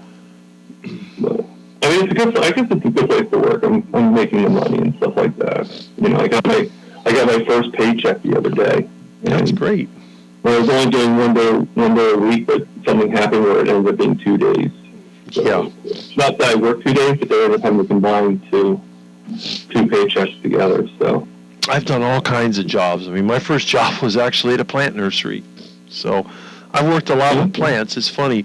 It's like my friend that I hadn't seen in a while, he says, "You don't eat fruit." And I'm like, yeah, it's funny. You have fruit all over the place and you don't eat fruit. And I'm like, yep, that's true. You know, I'd rather eat the meat and give the fruit away. Yeah. I would say that my very first job was I was a paper boy at like the age of 12. Yeah, I used to deliver the Miami News. I remember that. And then we'd have to throw the paper, get my bicycle, put all the papers in the basket, and throw the papers. Yeah. I mean, I usually rode the bike or just walked with. I had like one of those bags and I just walked around with it. Right. But if it was on Sunday or Wednesday, usually my grandmother would drive me around. Mm-hmm. Only because it was, I don't know why, but there's people that do just Sunday paper. And so, like, normally my route was, like, about 50 kids. Not 50 kids, but 50 people, 50 homes. Right. And on Sunday, it went to, like, about 120. So, it's, like, over doubled, you know. Mm-hmm. Just, you know, so obviously I'm not going to take my bike with 100.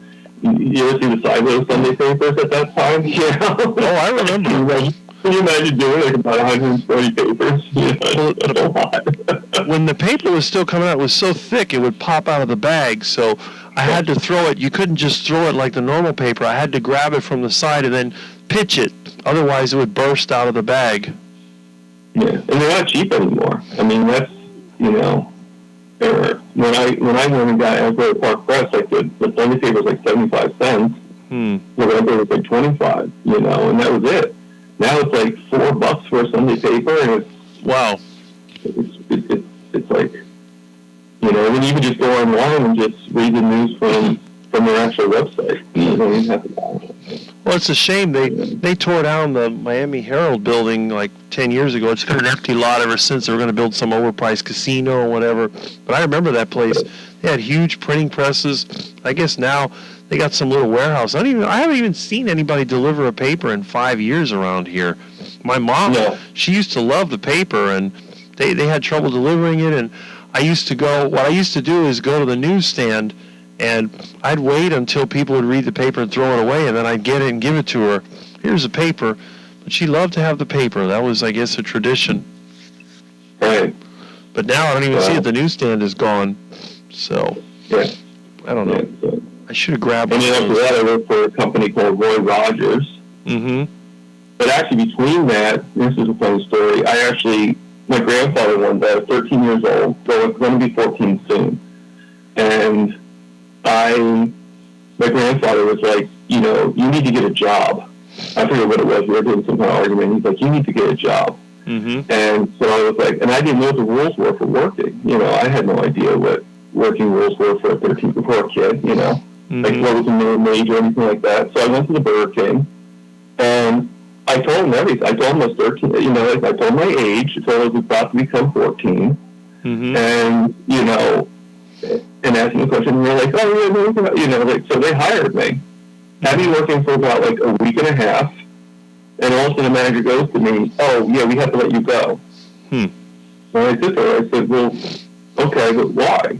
Did I do something wrong? And she's like, well, you're too young. We can't have you working here. I said, you hired me. I told you how old I was. And she's looking at me like I'm the stupid one, you know. It's like, so I looked right back at her like, you're the idiot. My grandfather told me to get a job. I'm getting a job. There you go. People have no sense to figure that out in the beginning. Yeah. as soon as I said I was 13 years old, you should have been like, oh, okay, well, come back when you're 14, you know? Because I was literally only like a month away from being able to work, but, you know. And she's like, well, come back when you're 14, and I'm like, no.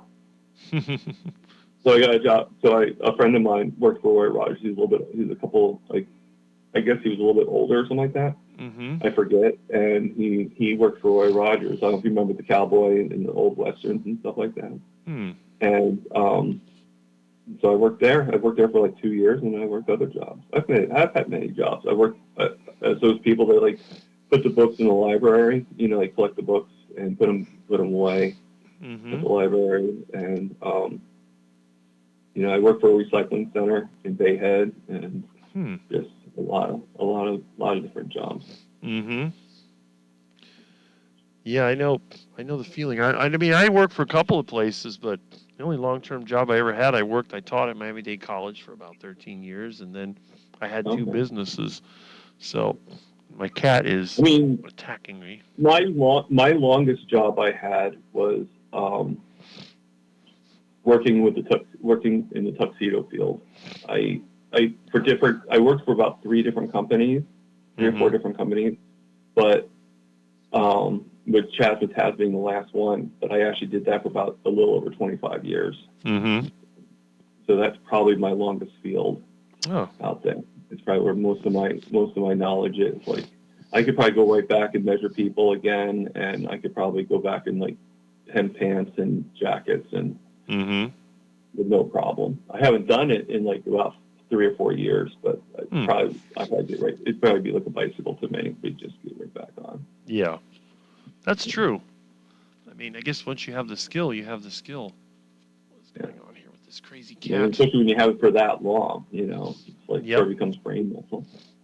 You Mhm. know, like I used to be able to. I can't really do it that much now, but I used to be able to just look at a person. I would be able to guess a lot of their measurements. Or Right. just like go in the back, grab the clothing for them to try on, and you'd be like, "Well, you didn't measure me. Well, let's measure you, and then we'll see if I was right or not." You know. That's it. And 90% of the time, I usually would be right. You know. Mm-hmm. Yeah, you know, I know sometimes you get good at it. I can look at something and tell the size of it. Like when I'm going through my garage, oh, is that going to fit in there? Yeah, it'll fit there. And it just fits within a little bit of room to spare, and that's it. Yeah, you eventually get that eye. You know. Mm-hmm. Matter of fact, in one of my jobs, me and the manager used to have a contest, like who can get the most measurements. Mm-hmm. So like he would measure somebody, and then I'd write down the measurements I think it is, and Right. then we'd show it, and I'd be like, and then reverse, you know, I'd be the measurer, and he would actually write down what he thinks they are. Mm-hmm. And 90% of the time, we would be pretty much as close as possible, you know. Yep. There you go. Just try it on and see. You can always move up to another size. Yeah, little guy. It's funny, like most of the places I was a manager and stuff like that, and my job now, I'm getting a lot of people are like, well, you don't know what it's like to be a manager. I said, yeah, that's why I don't want to be a manager. I actually do know what it's like to be a manager. That's why I'm not doing it. Right. That's it. I don't blame you. I don't want to have to deal with the bullshit.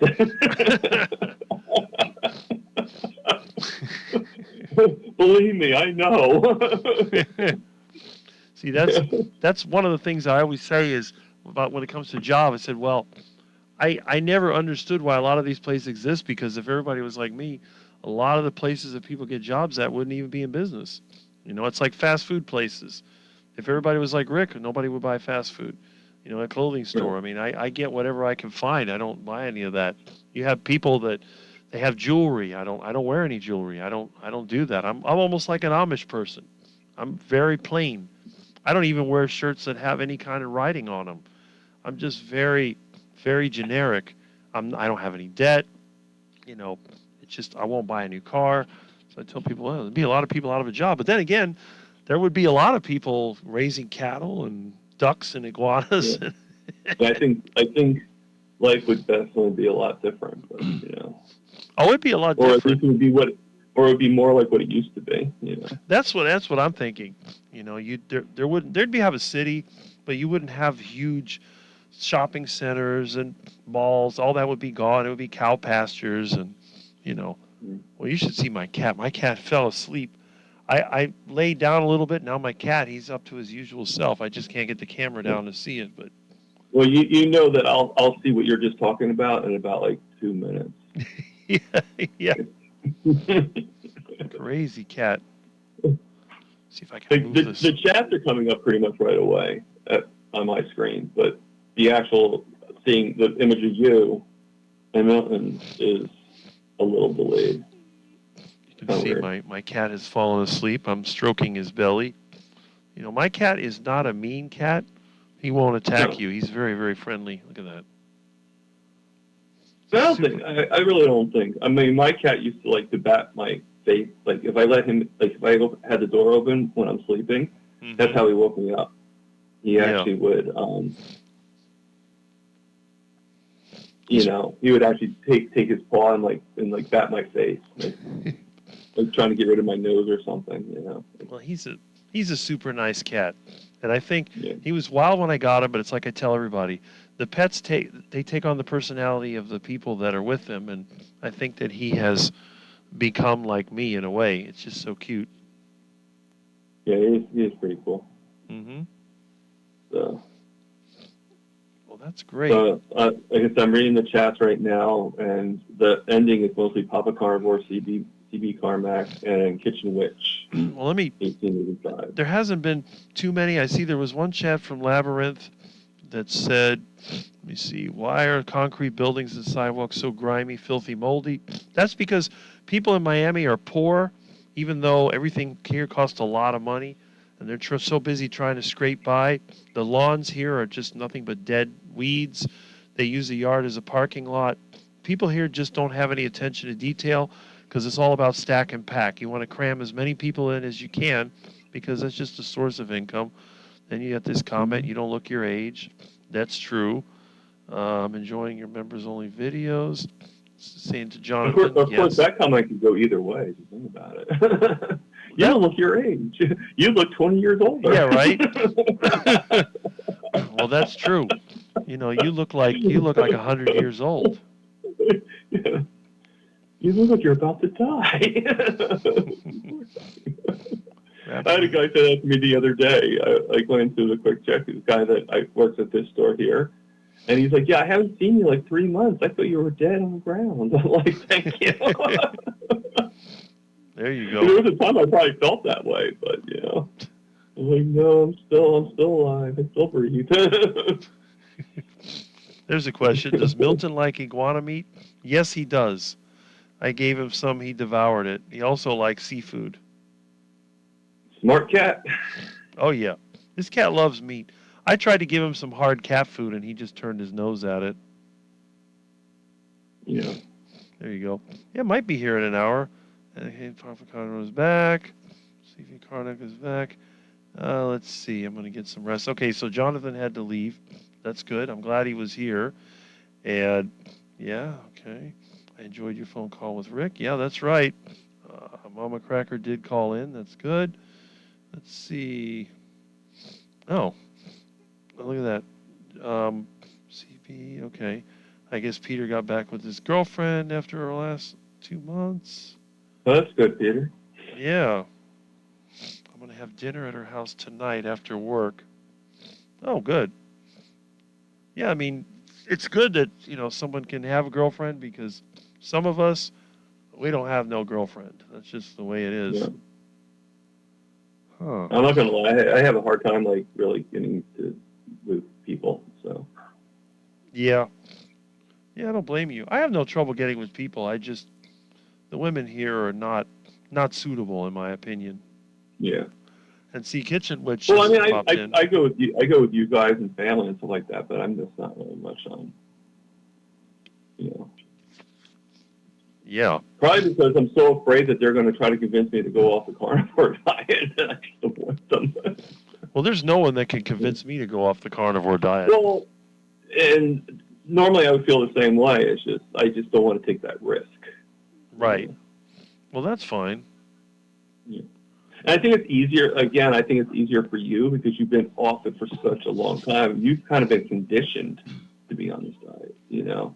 That's true. And for people that have seen the dark side, it is still possible to be brought over to it. As much as we say we're not going to, there's still that possibility. And Mm-hmm. so I think I don't avoid people altogether, but it's just, to go on dates and stuff like that.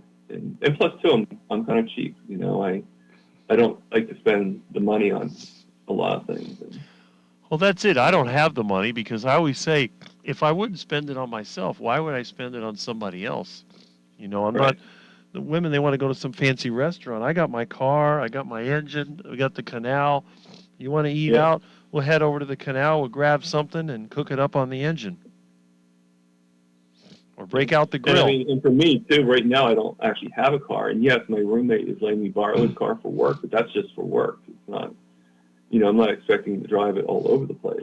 Right. Because I still have a little bit of a problem. Like, I'm getting used to it, but my foot still feels a little shaky. So to be on the main highway is a little nerving for me. So Mm-hmm. I really don't want to do anything until I actually get a car of my own and then start and get insurance and stuff like that and start being able to Right. do it. I see Kitchen Witch has a comment, not suitable. No, not suitable. The women here are just entitled and unattractive, so they're not suitable. I always say the return on investment is very, very bad. Yeah, she's actually not that far. She's in Philly, where I'm in New Jersey, so she's actually not that far from me. Oh, okay. Yeah, I'm they're the probably one- no more than 2 hours away. I'm the one that's far from everybody. That seems to be the case. You're in a whole different world, huh? Yeah. Well, I'm further south. Like I said, I'm sure there's other carnivores here, but I don't think that they socialize on YouTube or anything because I haven't Yeah. met one yet. Yeah, I know there's a lot of people that are looking at the carnivore diet, and I hear a lot of people like, oh, my friend's carnivore. But, I don't really know too many people that are technically carnivore. I mean, Mhm. the closest person family-wise, and we know that she's not carnivore, was my niece when she talked to us on the live, That's right. and when she said about how much she loves steak and everything like that. Mm-hmm. And I wouldn't consider her a carnivore in the main sense, but I think she's probably more than the rest of the family. Right. But I mean, I'll be honest with you. One thing I never understood is how people can be like so opposed to carnivore. I mean, like if you told me as a kid that I need to live on if I need to live on steak and burgers and stuff like that, I'd be like, hell yeah, okay. That's right.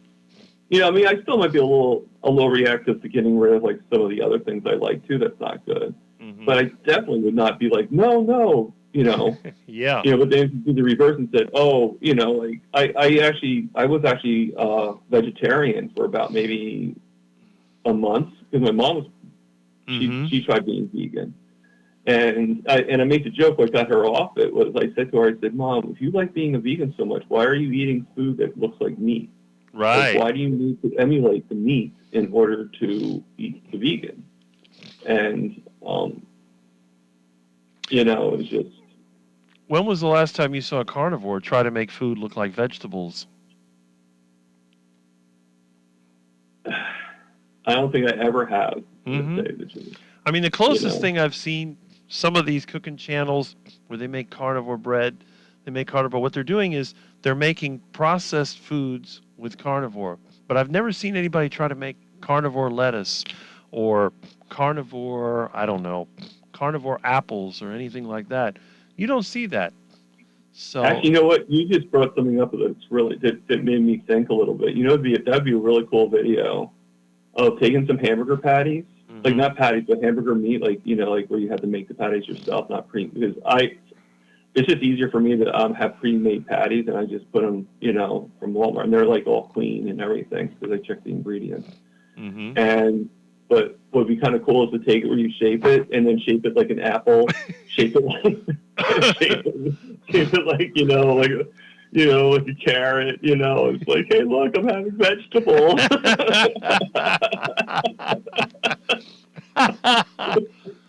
Yeah, nobody else has done it. That would be fun. You have to admit that'd be a really funny video. Yeah. I just don't know how you would make something colorful like a carrot. I don't. Well, I'm not saying color-wise. I'm just saying shape-wise. But Oh you know, yeah. I'm sure there's a way. I thought about at one time, I've made fishing molds and stuff like that. I actually thought about making a steel mold from sheet metal and pounding it out in two sections and making like a carrot, and then saying, okay, well, we're going to have a carrot on the carnivore diet and get some meat, get like a bone or something and fry it up so it's crispy, and then surround it with ground beef and then press it into a mold and then chew on it so it's got like a crunch on it or something like that. Oh, we're having a carrot. But I've seen so many vegans. I've seen vegans try to make turkey out of tofu, and they try to make steak out of watermelon and all this other stuff. And they use mushrooms. I don't know if you remember, there used to be a product called the Boca Burger. Yeah. And Yeah. I was, when I had my business, we were over there, Koger Center, somebody brought a Boca Burger. And I looked at this thing. I was like, okay, so he tries to eat it. He takes a couple of bites, feels sick, and then throws it away. So I go and I grab it. I'm like, what are you going to do with it? I'm going to give it to where it belongs. We took it over to the lake. I threw it to the ducks. The ducks, they grabbed the bread, they ripped it apart and ate it. They ate the lettuce, but they left the patty. It was so funny. They took a couple of nibbles. Boca didn't just do burgers. Boca did a lot of like chicken and a lot of stuff. And the only thing I was able to tolerate, but with a lot of ketchup at the time, was the Boca chicken nuggets. That I was able to, I have to admit that was not bad. Okay, now I'm talking about taste-wise. Anything else was not good, obviously. But they had a Boca hot dog, and that really turned my stomach. Like, I hope nobody has sensitive stomachs right now, and if they do, I apologize. But to me, it reminded me of somebody taking the hot dog, chewing it up, spitting it out, and then remolding it again. Yeah, that's a pretty accurate description. I had a lot of time to think about that. Like, I think of my mom, and she'd be like, "It's so good." I'm like, "Mom, look at it. This is not a freaking hot dog." That's terrible. It's kind of sad too, though, because she really started killing. Like, I don't want to kill the animals, and it was nice of her, but she also started realizing that she needed the meat. So she decided to go keto and start eating, the fatty meat, but she still felt bad because she loved cows. Mm-hmm. So I said to her, well, that's why you love them, because they're keeping you alive. So what I did was, I actually bought from Walmart. I actually bought this like canvas painting of a cow, and put it right in front in the living room. And I said, every time you have a cow, every time you have like some like meat, any kind of meat, go to the painting and thank the painting and say thank you for keeping me alive. And that's what she did. And that's how she got off being a vegetarian. And I say vegetarian because she still ate eggs and she still had cheese. So. Right. It's kind of interesting because I try to tell people, if it wasn't for people eating cows, there would be no cows. Cows do not exist in the wild. But, and then India, where they don't eat cows, they just use the milk, and then when they're no longer usable, they turn them loose and they just let them starve on the streets. Which isn't really very, very effective either. No. And that's the problem. They don't get it. It's like with the ducks, If the ducks are in the wild, they're going to get eaten by a predator. So if you eat them, they're still getting eaten, but you got a choice. Would you rather be ripped apart by a predator, or would you rather be eaten by somebody that gave you a really good time for the last month or so of your life? You may have had to scrape by the canal, but eventually you're stuffed in a pen with plenty of duck food. You don't have to do anything. You can sit around all day, and you get mating visits. You get to mate with plenty of females. I mean, I'm sure most people would like living like that. Instead of having to go out there and bust their butt trying to work, they could just sit around and live in luxury. And then one day it's lights out and that's it. Ducky don't know the difference. You think about it too, though. You know, if you go a little bit more primitive, or a lot more primitive, however you want to take it, but it's sort of like survival of the fittest too. Like we're not. I don't think we're meant to be vegetarians. I don't think we're meant to be vegans. And, Of course not. And like you're saying about the duck with the predator or us. Well, let's go on based on us. Would we rather be the one eating the duck, or would we rather let the predator eat the duck? That's right. And like I've never really been much of. I never thought of myself as a hunter or anything. I've done fishing, but that's probably the extent of it. Mm-hmm. But so I'm not much of a gun user and stuff like that. But it doesn't mean that. If I want to have my dinner and that's the only way I want to have it, then I'm not going to do it. Since I don't have to, Right. I just don't. Well, the other thing. I still value meat. The other thing is that if you're going to eat animals like cows, I mean, you kill one of them, you have 6 months worth of food right there. And not only that, cows are not just meat. They're leather. Leather is the best material, the best composite material ever created. Nothing is better for belts or shoes. You can see I don't have a belt because every one of those stupid store-bought belts falls apart within a few months. But leather belts, they last a lifetime. Leather shoes last a lifetime. So you kill a cow, not only, and plus you have the bones. Every part of the cow is usable for something, either human food, pet food, or industrial materials. And I think what people just don't understand, to produce that amount of material would require a lot of factories which produce pollution, take up space. You have a cow which is a solar-powered composting system. You're turning grass into compost. You're building soil. You're making material for furniture and clothing. You're providing meat. You're providing milk. Humans have been domesticating cows for thousands of years, because they're very useful. And they allow us, see, we live in a world of entropy. They allow us to extend our ability to thrive because instead of our body having to process tons of plant material, we're letting the cow do it for us. We then kill and eat the cow. We protect them from predators because they can't live in the wild. I mean, cows, they had wild cows in Florida when the Spanish turned them loose. But if they were out there, you have to deal with the panthers and predators. But we keep these animals free of predators. If they get injured, we help them. They get an infection, we help them. In the wild, they get hurt. That's it. You're done. But they get that chance. They may not, in the wild, some of them may live 10 years or more, but most of them are going to be gone by then. And then if you have a natural disaster, most of them get wiped out. It's all, like you said, survival of the fittest. Yeah, but with us, I don't know if anybody knows this, but my great-grandmother was full-blood Cherokee. And, back when, they would hunt the animal, and every part of the animal was used. Even the eyeballs were used. Everything was, nothing was left untapped. Right, exactly. And you see, I'm sure that back then there were healthy people. It wasn't until the Europeans came and gave them diseases and took them out that they went downhill. Now you go to any of these Native American reservations and it's like the fat show at the circus. It's terrible. I don't think I've ever seen one of those people that's in good shape anymore. No. It's kind of just like a false indication, a false image.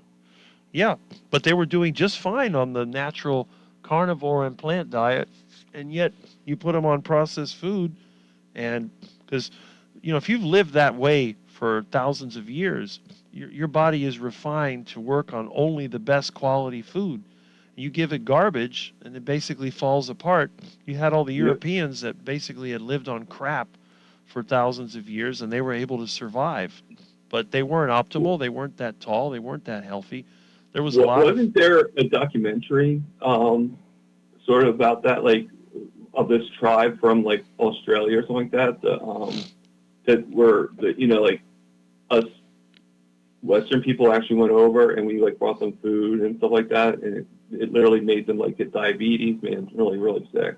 I thought there was some kind of documentary that was mentioning about that. There might have been. That if it wasn't for us, Mm-hmm. And then I guess some people that do like a low, at the very least, a low carb diet, like help them out and help them. Mm-hmm. You know, Well, that's I it. forget, like, was it? I think it might have been the magic pill. They had one documentary was somewhere in the Pacific, one of those Polynesian tribes that they had been Yeah. westernized. They were all obese and unhealthy, and then some of them It's started. probably the same one. I just probably had the location. Yeah, they started a natural diet. They were eating fish and pigs, and then some of the roots. They used to ferment taro roots and other stuff like that. So they were eating a combination of plants, fruits, and seafood and all that, and they were losing tons of fat. And the thing is that in the history, they were always known when the explorers first saw them, they were all fit. They were strong and healthy. They ate all that European food. They went down the toilet. It's terrible. Yeah, I mean, you know, like it's funny how like so many of us get this thought in our heads that we need to correct somebody, that we need to fix, you know, other people, and in some ways that might be a little true, but it also is what caused the problems. You know, like oh no, you need like how many times have I been on carnivore and I went off because people tried telling me that I need to go off it, that I need to do this, and I would listen, or my mom, she would listen, Mm-hmm. you know, and there's I know that we're not the only two, you know, Right. and you know it's for whatever reason, you know, and I keep on.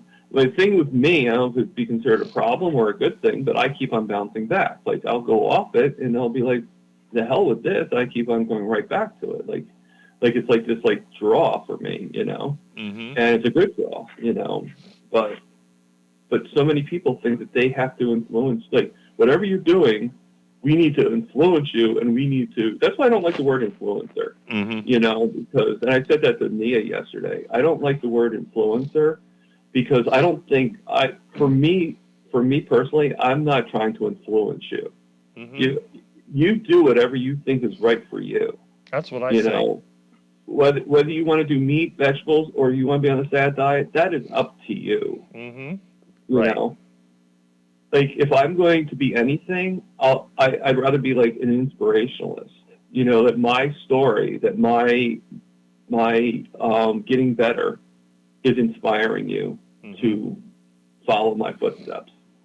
But I'm not going to convince you. If you don't want to do it, that's why I don't really like my roommate. I you know, like as everybody knows, I make the meals and everything like that. But I'll buy the meat Mm-hmm. and I'll cook and everything. I cook whatever he wants, you know. But he has to get the other stuff. If he wants it, then that's fine. I'm not gonna be like, no, I'm not gonna make it for you. But Right. to me, that's influencing him.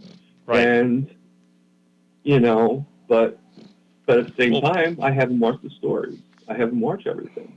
You know. I've cooked. Well, my mom was take care of my mom. I cooked a lot of non-carnivore foods. I made her regular bread, although I did it sourdough method. But I also made carnivore bread. You know, I slipped in the carnivore stuff because I was concerned. If a person is healthy and they're doing okay on their food, I'm not going to change it. It's just that when my mother was getting old and weak and all that, I kept thinking, you know, let's try the carnivore thing. My mom wanted to die. I said, look, if you want to die, I got just the way to do it. Rick's heart attack Yeah. diet. You know, we can give you a heart attack. And it was like, even my dad, you know, when my dad was getting weak and sick, I got him one day to eat a bunch of steak at Golden Corral, and he actually felt better the next day. I said, Dad, look at that. You're already feeling better, because he was so darn anemic. Both of my parents got super anemic and weak when they got older. I said, look, I don't want to be that way. I want to die strong. You know, I want to be like Sean Baker, jumping up and down, and then all of a sudden, bam, the heart attack hits and I fall over, and that's it. And it's like, well, you call 911. Nah, just call the Undertaker. Skip the middleman. Yeah. Just, you know. Was she reluctant when you wanted to do the carnivore and you suggested that to her? My parents always opposed my carnivore diet. They were sure that I was going to kill myself. Although my dad says, well, he's young. He can do whatever he wants now. He'll be fine. But my dad swore he'd live to 100. You know, my grandfather on my mom's side lived to 94. But he wasn't a carnivore. He practically just ate whatever was available. But the thing was, he walked all the time when he went to work. He was junky. He used to collect stuff. He never was materialistic. He had low stress. And I told my dad, I said, you stress yourself out over nothing. That's going to kill you. And I used to tell him, I got to do something. I got to do something. I said, no, you don't. When you're gone, everything's going to be exactly the same. Nobody's going to care. My dad used to think about, I got to do this. I got to do that. What are people going to think of me? I'm like, I don't care what people think of me. I just tell everybody I'm a quack. I'm a quack looking for a heart attack. You can think whatever you want. You don't like me, you don't have to be around me. It's that simple. And yet, some people I know have been my friends for decades. So I must not be all bad. That's what I tell them. Yeah. I mean, we all have quirks and stuff like that. I don't think we would be human if we didn't, Right. But there is no I mean, perfect I think, individual. That's what I try to tell them. It doesn't exist. And I think that's part of the, like, when people get used to you, or when people, like you or whatever, I think it's because they're like, it's like brain muscle to the quirks that we have. And, like once they get to that, then I think it's not that hard to, and when both parties actually like each other's quirks, then that's where you get a major friendship, That's right. That's a good thing. And that's what we're trying to do here. We're doing it virtually online, but right. That's why I'm so against some of these like clubs and cliques and whatever. And it's like you said, when Nia interviewed you after, it wasn't like, okay, and you cut you off. You're talking because she's genuinely interested. And I see that in her nature, There's some really good people in the carnivore space. I think as us carnivores, we're basically the outcasts. We're the ones that are going against the system. And I think in many ways that makes us more relatable to each other. And I think that's going to help. Even when people come and go, because the trends come and go. They've had all these crazy diets and lifestyles and natural foods and this and that. I know for a while that macrobiotic stupid diet was a big deal, but it comes and goes. But for us, it's not just the food, it's a lifestyle, it's the people that we know, it's the way that we think.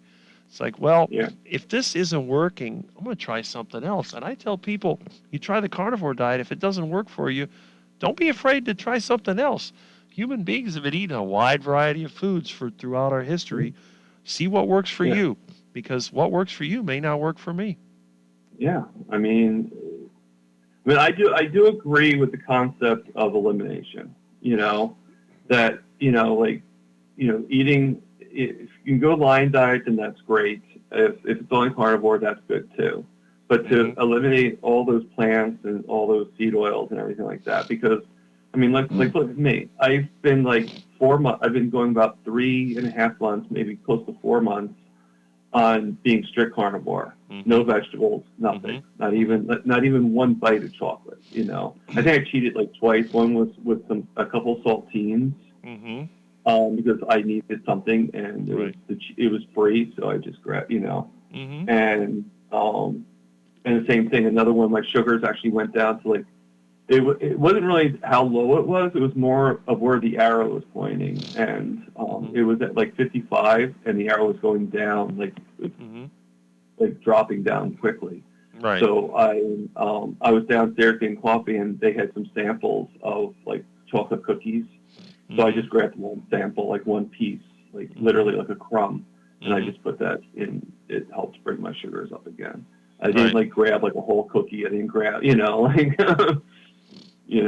but that was just like a quick fix, like a quick, like I need to get my sugars back up a little bit, and it did. It went right back up to 70, and it was fine. Yeah. And, like if my body starts shaking, I'm going to get some, like I'm not going to, but that's the only time I really cheated during these 3.5 months or so. And, but the thing is as soon as I had that chicken, I felt it.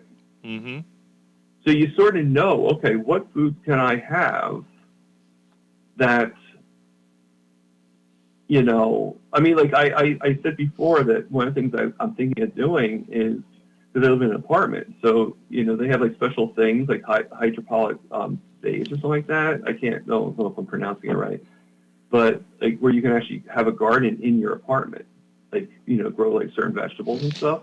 Yeah. And I would like to see if I can do cucumbers with that and then make pickles, Mm-hmm. you know? And my mom used to make a really good cucumber salad with just sour cream and cucumber, Mm-hmm. you know, and that was it. So it was, as a kid, it was delicious, you know? And so I like to do that again, you know, so introduce cucumber back into my diet. There's two ways But of making what I don't know pickles. is cucumber going to affect me? That's, Yeah. I You have don't to know see. that, you know, so. You can make pickles using a vinegar method, or you could do it with a natural fermentation. Yeah. And if you try the fermentation. I know, a lot of people. There was actually, I'm trying to remember who it was. It might have been that Dr. Osborne or one of these channels. They were talking about histidine deficiency, and then when people have histamine reactions, is because they have a histidine deficiency. They say that some people eat fermented foods, they get a reaction, but there's actually histidine in fermented foods. So if you ferment the food properly, like with sauerkraut or whatever, for some people, Mhm. it actually reduces the histamine reaction that you would get from the bacteria that's present. So I think a lot of times people think that if you avoid something completely, then it's going to cure the problem. But it doesn't always work that way, especially when you're dealing with these traditional foods. So, there's Well, look, carnivore look at diet, that strict food, carnivore lion diet may work for some people. I think for most people it's not appropriate. I am not on the lion diet. I'm on the mixed carnivore diet. Yeah. So Yeah. you got to try I mean, different I things. don't think the line diet works for everybody either. I No. just know if you think about it consecutively, it is technically the most eliminated diet out there because now you're only doing one type of meat. You're only doing the ruminant animals. Right. But I do agree. I don't think you really have to go that. I don't think most people. I must say most people because as I've said before, I don't like to use the word never, and I don't like to use the word always. Mm-hmm. Because you don't always do everything, and you don't, and sometimes you do, but I mean, if it helps you, that's great. But I think the majority of us don't really need to go lion. I think pretty much carnivore is fine. Mm-hmm. I mean, I think dairy can be a little problematic for a lot of some people, and yeah. including me. Like I do feel certain things when I have too much dairy, if I go a little overboard.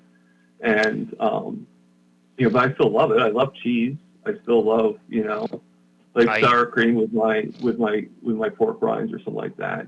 I take So a one of lot the of things dairy. One of Lot the of things I dairy. love doing too is I get burgers that are they're 7327. Mm-hmm. And they're super greasy. Mm-hmm. And the grease would always give me problems on the porcelain throne. Right. And what I do sometimes is I take the pork rinds and I put them on the plate with the burger, and the pork rinds suck up the grease. And Right. I still eat the grease, but it's not like it's like congealed. It's like in the pork rind. So it's Right. kind of interesting, Yeah, that's like Rick's Heart Attack Burger. When I used to be able to get a lot of eggs, I used to make the buns out of pork rinds and cheese and eggs. And that fat 7327 beef is what I use. It's super fatty. I mean, you're chewing on this thing. There's fat running all over the place. It's like the Heart Attack Grill, but worse. That's what I tell everybody. Heart Attack Grill, they use bread for the buns. I use the pork rinds, and they use bacon. I used to put bacon in there, cheese, 8 slices of cheese. I think I calculate over 9,000 calories in one burger, and that would be my lunch.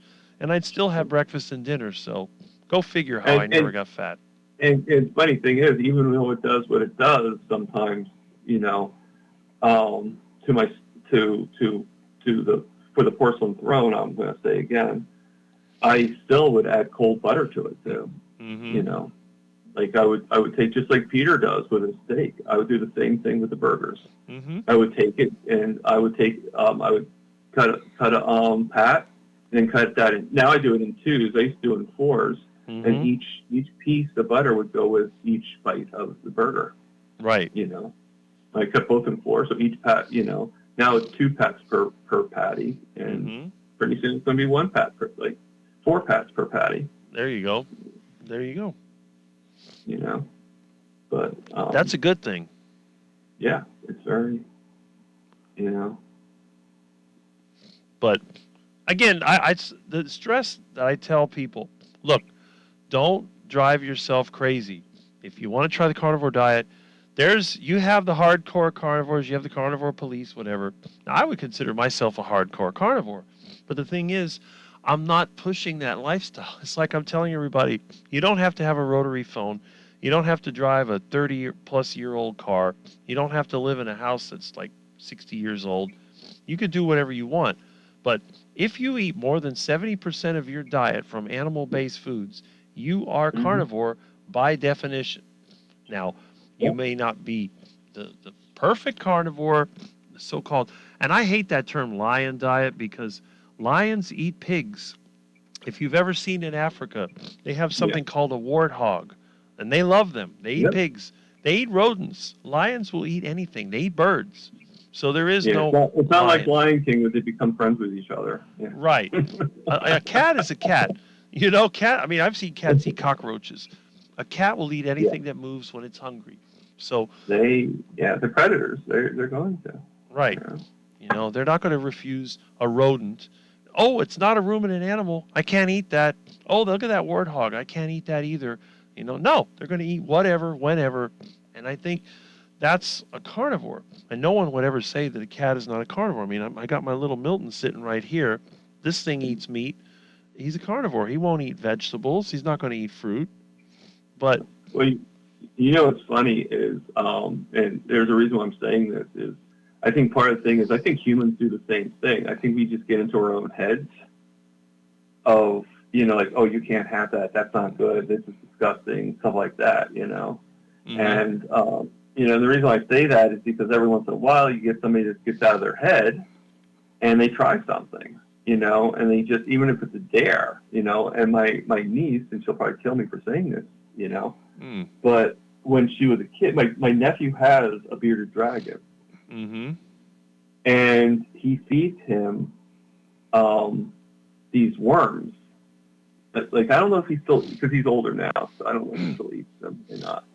But he feeds him these worms that literally have little teeth in them, you know, and so they bite. Mm-hmm. And my niece decided on a dare to eat the worms. So you know, like, but she got out of her head. You know, like she got out of her head, like, oh, this is, you know, I can't do this. This is a worm. You can't eat worms. Like, you know, she's like, no, it's meat, so I'll try it. Mm-hmm. There you go. And she said it just like slurped right down her throat, so it wasn't really horrible. But, you know, like, yeah, well, that's usually what worms do. You know. Well, that's it. And you know, I'm sure that people have had to survive. I think even in the Bible, John the Baptist was eating bugs. You know, it's one of those things that you have to do when you have to do it. But if you're going to eat a diet, there's no reason why you should be no one should eat any processed food. And my rule is this: any food which is in its non-natural form is a processed food. For example, ground beef is a processed food, but it only goes through one step. It's ground up. And if you can, you know, you could basically trust it because the stuff should be clean. But I like to process the food myself. So if I was going to make ground beef, I'd like to just get the pieces of meat and grind it up myself. Plus, it's good exercise if you have one of those like mine that you have to turn with a crank. My mom said you look like an organ grinder. It really helps with muscle buildup and stuff like that. You're absolutely right. You know? Yeah. So. And someday I'm going to do that too. Right now I don't have all the equipment, and I'm not putting myself down. I'm just saying I don't have it. You know, but as time goes on, I'll probably go to a butcher and stuff like that and do exactly. You know, and get like a half. I mean, right now I have a small freezer, and then I have the freezer above the refrigerator. Mm-hmm. And obviously, he has his food in the freezer, but the small freezer is mine. Mm-hmm. You know, and I didn't want to get a huge one because I'm not sure if I'm allowed to even have a freezer in my apartment. So it's sort of like, you know, but so I'm not sure if I got like a half a cow. I'm not sure if that small freezer would. It's like 5, you know, like 5-inch cubic square or something like that. It's like it's like on the floor, but it's like one of those like top level. Mm-hmm. You know, and you know, and I get food. I get my, like the burger. I shop once a month. I don't shop every week for the most part. And I'll get like the burgers, you know, and then I get some chicken for him, and then I get some cheddar broth for him, Mm-hmm. and then we get eggs. Mhm. And eggs are going down in price, but Yeah. I would get eggs, so then he'd have breakfast, and then I get bacon and sausage for, I get bacon for myself and him, and then I get sausage for. I used to eat the sausage, but there's too many spices in it that it's not something I really like to have, Mm-hmm. And I make him breakfast, and every once in a while, we would go and we would get to a pantry and we'd get some vegetables and stuff like that, and then I put the, the cutie oranges or something like that in with the breakfast or something, Right. and that would be it, That's it. and I mean, you can't, like you said, you can't be super hard nosed. I mean, you have to do what you feel is right, but. Well, but the thing is, like in my case, I don't have a problem with it. I think that eating a variety of natural foods is right for humans. I don't believe that every human being needs to be a carnivore. I just don't believe that. Right. Again, maybe it's because I've done this for so long, and I know so many other people that like to eat other things. I wouldn't want to force everybody. Well, all you're going to do is eat. You're going to eat beef all the time. Well, I think for some people it's just going to make them go crazy, or they may get a mineral deficiency.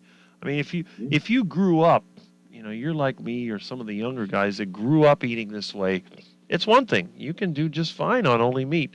But if you've been eating all kinds of fruits and vegetables and all that, then you switch to eating just meat, it's going to destroy. You're going to feel terrible. Some people can adapt to it, but other people can't. And I think you have to keep that open. So Yeah, you gotta, at the very least, you gotta wean into it, right. I mean, yeah, there are a lot of people that go cold turkey, Mm-hmm.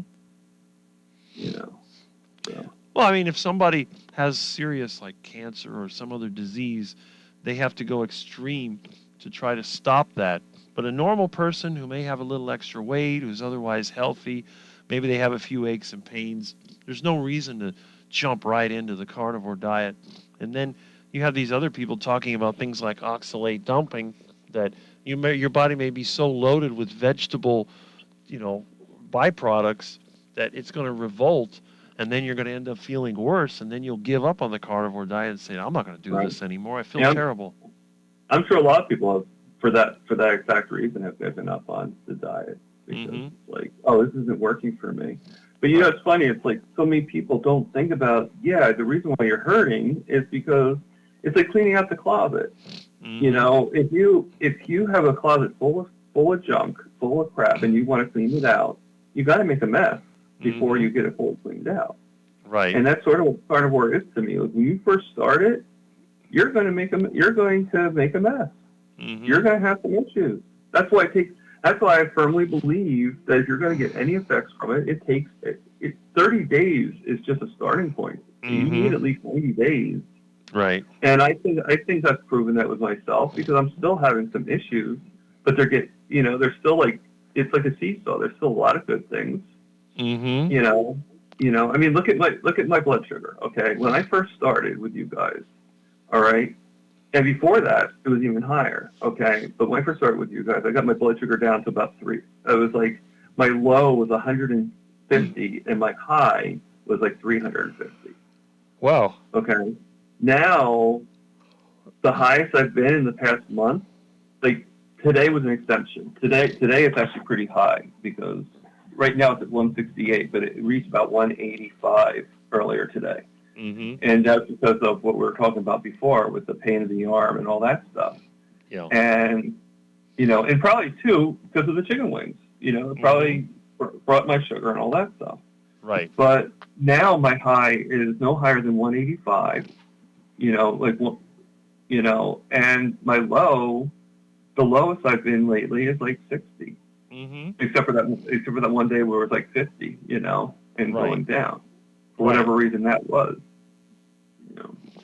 It's interesting because when I've tested mine, it's been as low as 52, and I had no symptoms whatsoever. So And I everyone's think Lewis, I don't know if he's on the chat right now, but I think Lewis had the same thing, that he checked the sugars and they were like 50 and he felt nothing, yeah. and I agree. I mean, I sort of have a theory about that. I think the reason why people shake, okay, and again, remember, this is a theory. It's I'm not a doctor. This is not, but I think diabetes, when it comes to that, is like a 10-story building. Okay. If you were to go and imagine the top story, imagine you being at 300. Mm-hmm. Okay. Now, if you were to go and you jumped off that 10-story building and you dropped fast, you'd feel it, right? Mm-hmm. If you dropped down to 50, like 60, even 75, 80, you would feel it. Right. You'd have the shake. You would have, well, most people would be dead in reality of a 10-story building, but you would feel that. And I think that's why we have the shakes. I think it's when you have a high number and you go low suddenly, Mm-hmm. but if you're actually already low and you're, like say you're only like one story, say you're only like one step and you go down, you're not going to feel as much. Yeah. And that's how I think it. I think that's what it's like Mhm. in a layman's terms, and, like I said, it's just my opinion, but Mhm. It's like an elevator ride, whether it's fast or slow. right. Like, let's go with that. If you take an elevator, right, and you're going from the top floor, and all of a sudden, instead of going down one floor at a time, it drops like the cables get cut and it drops quickly. You're gonna feel that, Mm-hmm. Right. That's right. So, yeah, Lewis just said he's here. Hello, Lewis. Ah. So he is there. Yeah. See, it's going through the comments. It's interesting. Like you said, these live streams are so long that people can pop in and pop out. You can listen to it, and you don't even realize they left. Yeah, exactly. But see, I don't want to do the daily live stream. I'll leave that to people like Mitch. They can do their daily live stream for entertainment value. I like to do it just once a week when I have some time off. And I think once a week is more than enough. yeah, that's more than enough. I mean, if you're trying to build following, I guess you do it every day, but I can't do that. I work too much. I don't have time for that. I mean, it's sort of funny. I keep on saying that I don't really know what to say on my videos and stuff like that. And it's one of the reasons why I'm doing the live streams, because I figured that I can kind of like absorb from the people in chat. Like, topics will come up, so to speak. And I'm sure you understand exactly what I'm talking about with that. And, and when I'm doing the videos, I start them, I just do them by the fly, by the fly of my pants or whatever, whatever you want to call it. Right. And but the funny thing is, I have a hard time doing shorts. Like, I'll do some shorts here and there. I do like some for Instagram and for, and I've done a couple for TikTok, but not many. Like, usually whatever I do for Instagram, if it's short enough, I just like transfer it to TikTok and just put a different song to it, Mm-hmm. But it's not easy for me to do that, because most of my videos are revolved around me going for my walk around the park. Well, last time I checked, I can't walk around the park in like a minute. Right. So, so usually my videos are at least 15 minutes, Right. and everything. Well, that's it. Hey, you just put what you got out there. I see something, I'll do a short video, but again, I'm not gonna be a big time. You're not gonna see me with 100,000 subscribers. It's not gonna happen. I think if I made it to 5,000, it'd be kind of a miracle. But I'm just not. Well, how are you? Oh, you have like 3,000. Okay, I'm looking at the thing right now. I just didn't remember. Because I'm not. And everybody's. I'm not the kind of person that's going to get a following. I'm just somebody that's a curiosity. That's what it is. Right. So I'm not trying to go out there. I just put the videos out there. If you want to watch them, great. If not, don't watch them. That's what I say. Yeah. Because even though you have that many subscribers, how many of them are actually watching? Like, if you go by percentage, if you're lucky, you probably have maybe 5. If you're very, very lucky, you have maybe 5% of that watching. Right. And maybe like only like half of that is really watching a lot. Like, you might have people that like, you know, and like and they're just watching really quickly or something like that. And that goes with me too, you know.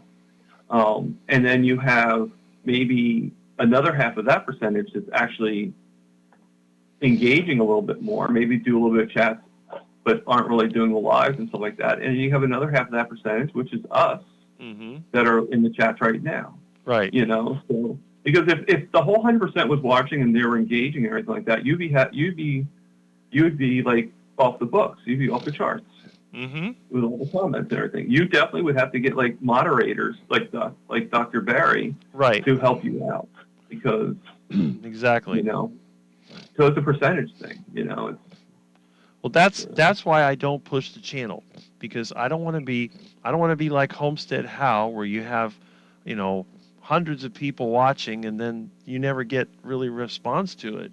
And then, you know, obviously Dr. Barry, forget it. I don't even watch the channel because it's a waste of time. I watch some of his videos that he puts out, you know, about different subjects, but not that much. But yeah, once your channel gets too big, I mean, forget it. Then it turns. I mean, I watched this. Yeah. I watched it, not the live with Amnesia, but I watched one of his lives the other day, and it was good, you know. And for some reason, my name did get out there. I think I said a comment in the thing, and he said something in the like about my comment. I forget what it was. I was talking to somebody, and you know, and I'm like, oh, he said my name. That's great. Yeah. But I don't really do the questions anymore to him directly, you know. Yeah. I've left comments on there, but I've never gotten any notice. There's just way too many people. The thing is scrolling up like crazy. You know, it's like when you go to a place and there's a big crowd. Let's say you want to go to a restaurant. There's a big line of people outside. Most people will go there. There's some principle, I forget what it is. Everybody wants to go there because they figure that everything's good. I avoid those places. I'll look around for a place where there's nobody there, and then I'll check it out and see if I like it or not. So I do things differently. You know, it's kind of funny with Dr. Barry and any of these doctors. A lot of times, like, I'll ask a question, but what people don't realize is I already know the answer. You know, because what people aren't thinking of is like, yeah, I became carnivore in the community like only about 3.5 months ago. But I've been watching these videos for like close to 4 or 5 years. I was watching my mom before she passed away. Right. And she passed away in 2021. So I've heard it. You know, like, it's just nothing. I'm not like looking for something to teach me a lesson for the most part. Sometimes I do, you know, but for the most part, I already know the answer. But it's funny how, like, you know, like when you're in the chats, and I'm fine with it, you know, but it's funny, like in the chats when I ask a question, put the question out there. It's not because I don't know it, it's just because I'm putting it out there. And like I just want to ask a question, you know, like okay, I'll ask something I already know, but I'll just ask it. And you know, I get like other people telling me like, yeah, you gotta run, and I'm just like thinking like, okay.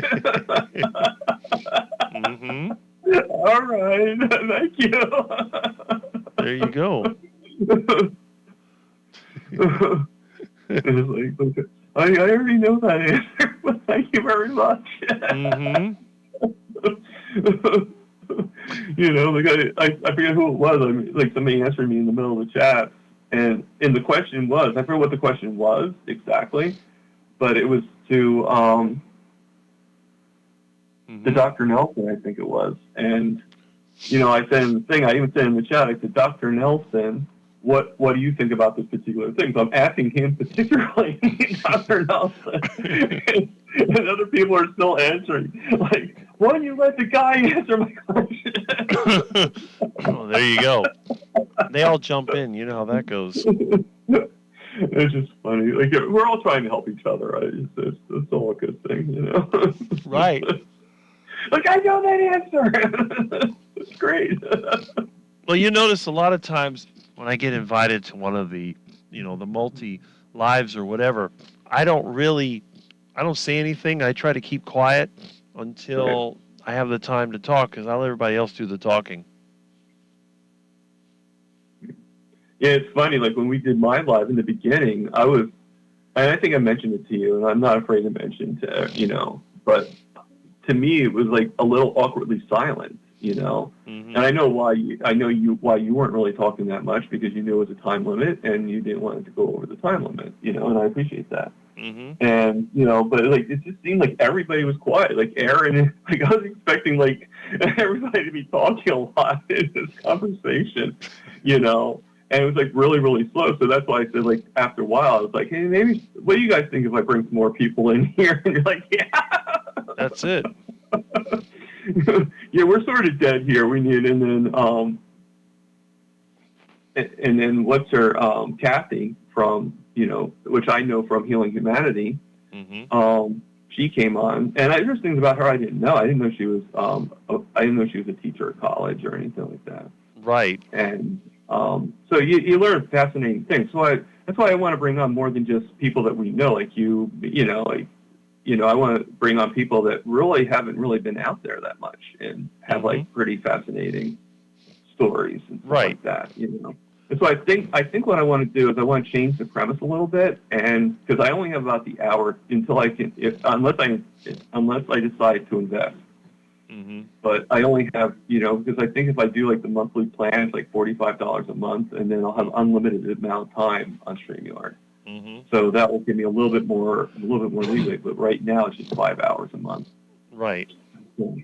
So, but to kind of like do like in the beginning, bring somebody special in there. Like next week, you know, when we do in May, the person I'm bringing in is Lewis.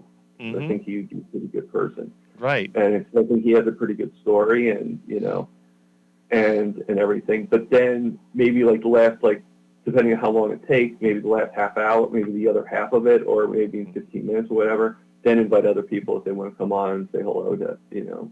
Right. They can do that, and then have like a chat box, so to speak. But just basically the first half hour, let Lewis just let loose and let him talk, you know. Mhm.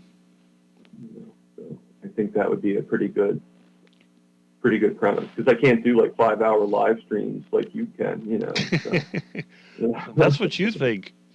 Well, like I said, it financially, Mm. no, I can't. You know, maybe I can, you know, because we've actually proven it. Because when I had, you know, look at the problem I had, you know, the reason why we couldn't do really long the other day was because my 10-minute live stream, that my practice test, I'm using quotation marks on my fingers right now, turned out to be about 3 hours and 20 minutes. That's right. So yeah, I mean, I guess if you wind me up enough, I do have somewhat of a gift for gab. But I see that. Just Yeah. like the last call you did, that was 3 hours. yeah, Mhm. I don't actually. I think it was longer than that. I think according to the charts, it was like closer to 4. There you go. See? Yeah.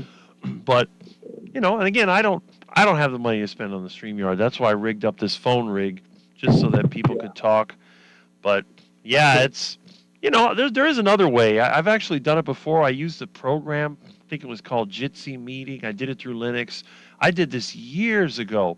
We used to have, in fact, when the COVID thing hit, it was already set up. We could do conferences because Zoom came out after that. But before that, that's pretty much what we were using. There are ways of doing it. I just haven't had the time to mess with it. But hey, this is fine. Actually, let me see if this gets a comment. Louis, you can talk about anything you want, but you can't talk about cats or diabetes.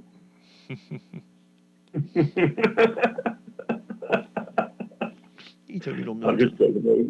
The floor is yours. What we're talking about. I think it's interesting how Milton has settled down. He doesn't bite me anymore. No. He's a good cat. Well, how old is he now? He's like, what, like 6 months or something? Something. I mean, he must have been like a month old when we found him in October. So he was a month old in October. I don't know what he is now. Yeah. I mean, he looks like he's probably about, yeah, well, October, November, December, January. Yeah, if he was about a month, he's probably about 7 months old. Yeah, 6 months. that's it. But he's gotten, you know, he's getting pretty big. He's a little monster. Yes, he is, and he's quick. I mean, most of the time they, he answers back, no.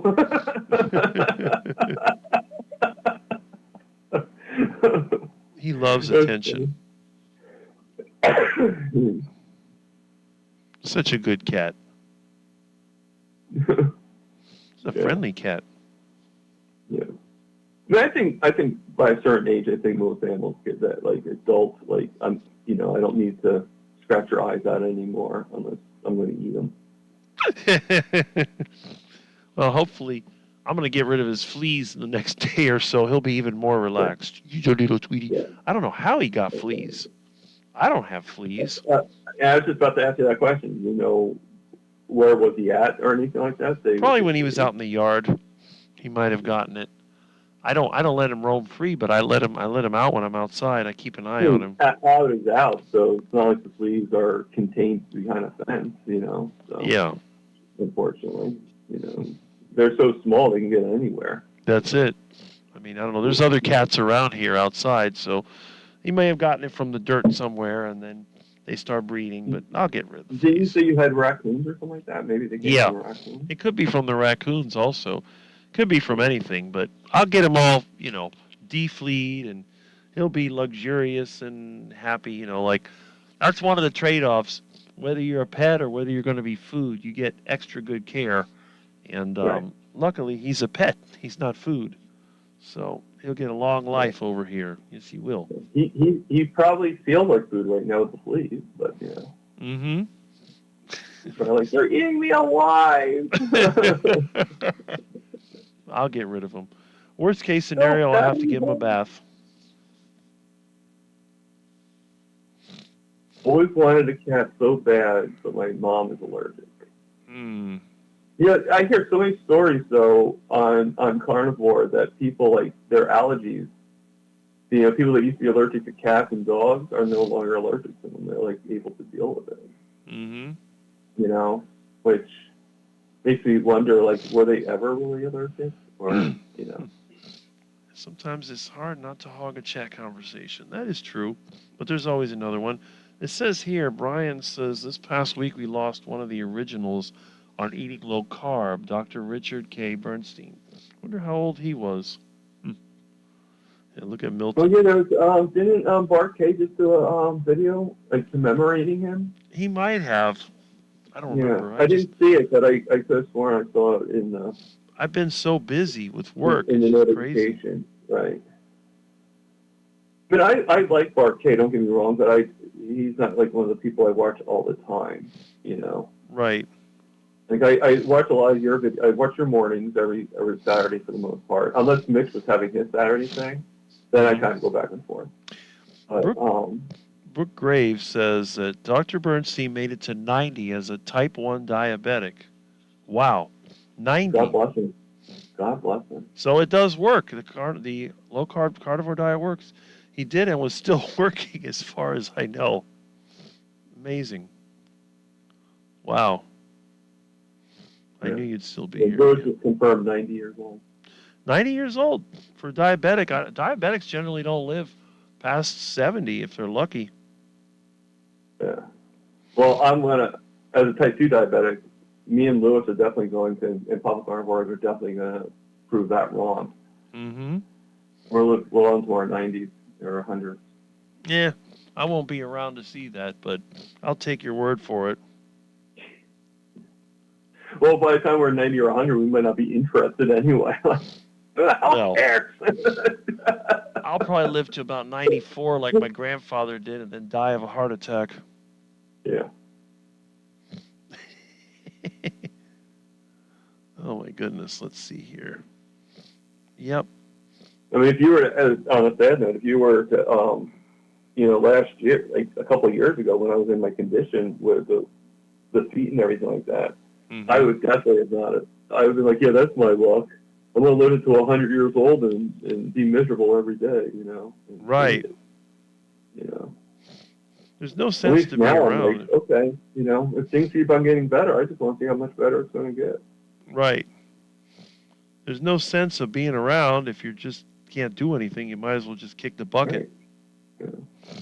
Guess Yeah, Sandy life, loves yeah. possums. Yeah, we got possums all over the place here. Rick has ducks to feed. Yeah, eventually. Possum love cat food. So do ducks. You feed them. So the comments are still coming. That's good. But Yeah.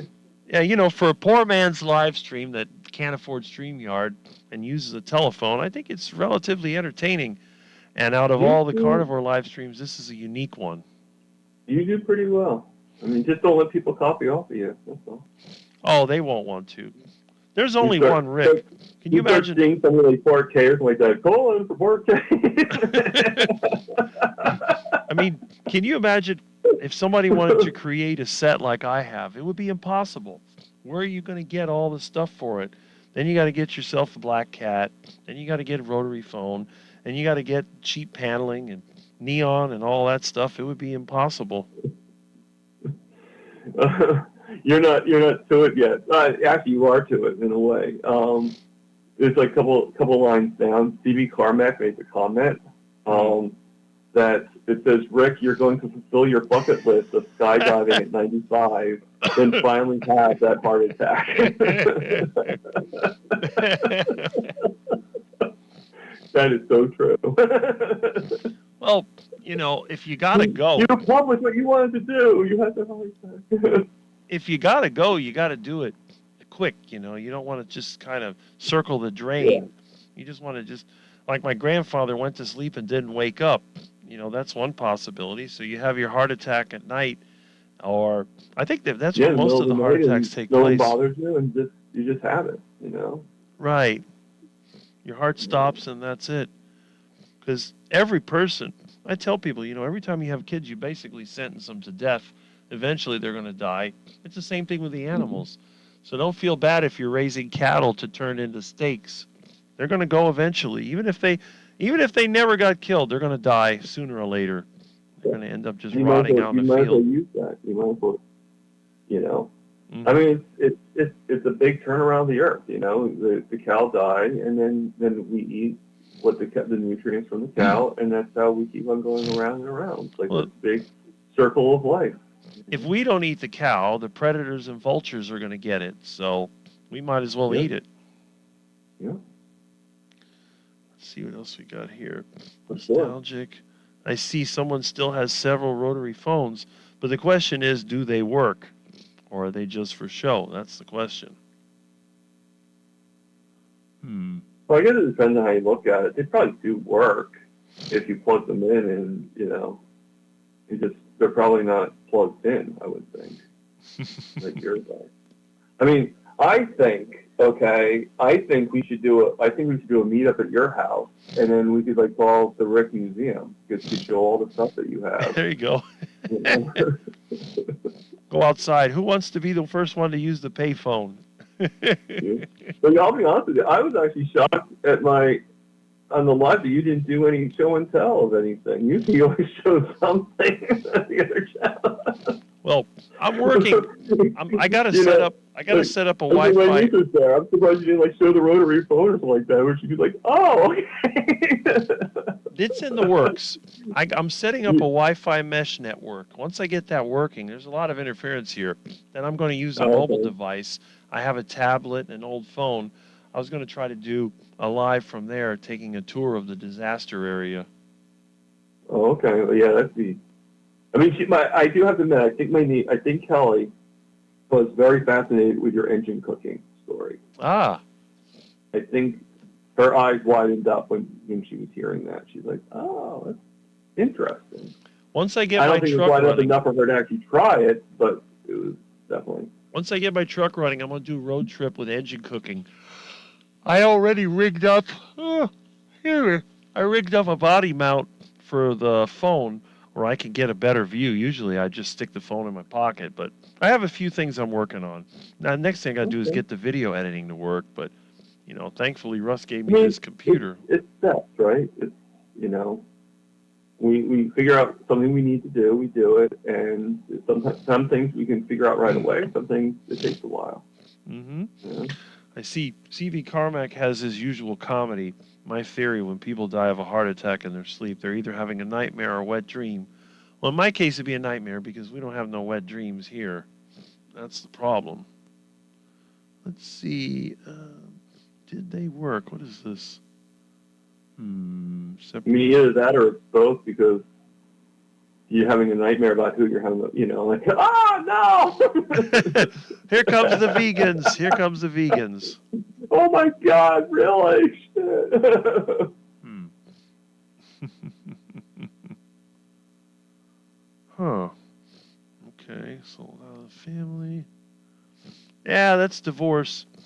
That's Iguana Nation. That's it. Huh. Beef liver. See, some people are lucky. They have places where they can go and get local meat. Can't do that here. Every farm has been turned into a development. It's either a shopping center or an apartment building. One of the two. Yeah. What was that? Iguana Nation? Yeah, Iguana Nation. That was. Is that like a new series on Fox or something like that? I don't know. I guess it's one of the hashtags they come up with.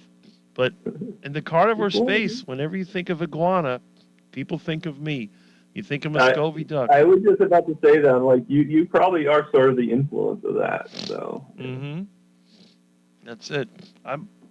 Let's put it this way: out of all the carnivores, I'm the one nobody can copy. You can copy a few of them, but there's only one Rick. I can't imagine anyone even coming close. Yeah. There's just so many variables. Oh, okay. I forgot about her name being Garlic. I'm like, is Garlic a person? Like, Aaron is saying Garlic Soup suggested that I fry the heart attack way, Mm-hmm. and I'm thinking to myself like, okay, there's somebody with a channel named Garlic Soup. Yeah. Then I just realized it was Famous for Garlic. garlic soup. Mm-hmm. That's cool. I mean, everything should be done in a heart attack way. She's a smart girl there, Aaron. Yeah. I mean, if you're going to do it for a real heart attack. Right. Yeah, see these people. And I don't think of heart attack in the way that most, like, I don't think of heart attack as like, I think of it as more of like, more of a jump start than an attack, you know, like we're bringing ourselves back to life again. You know? Yeah. Well, it's like when I go cycling. It's supposed to be a humorous thing, you know. But in a way, you think about it, yeah, it is. It's bringing our hearts back to where we want them to be, you know. Right. You know? We're all like Frankenstein's monster, you know. We're all like.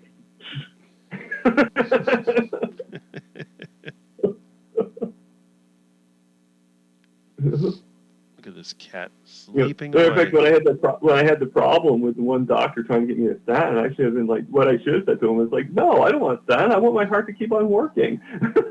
Right. Well, that's it. I'm getting old. Yeah, we're all getting old. We're Yeah. old already. I'm old already, so it doesn't matter.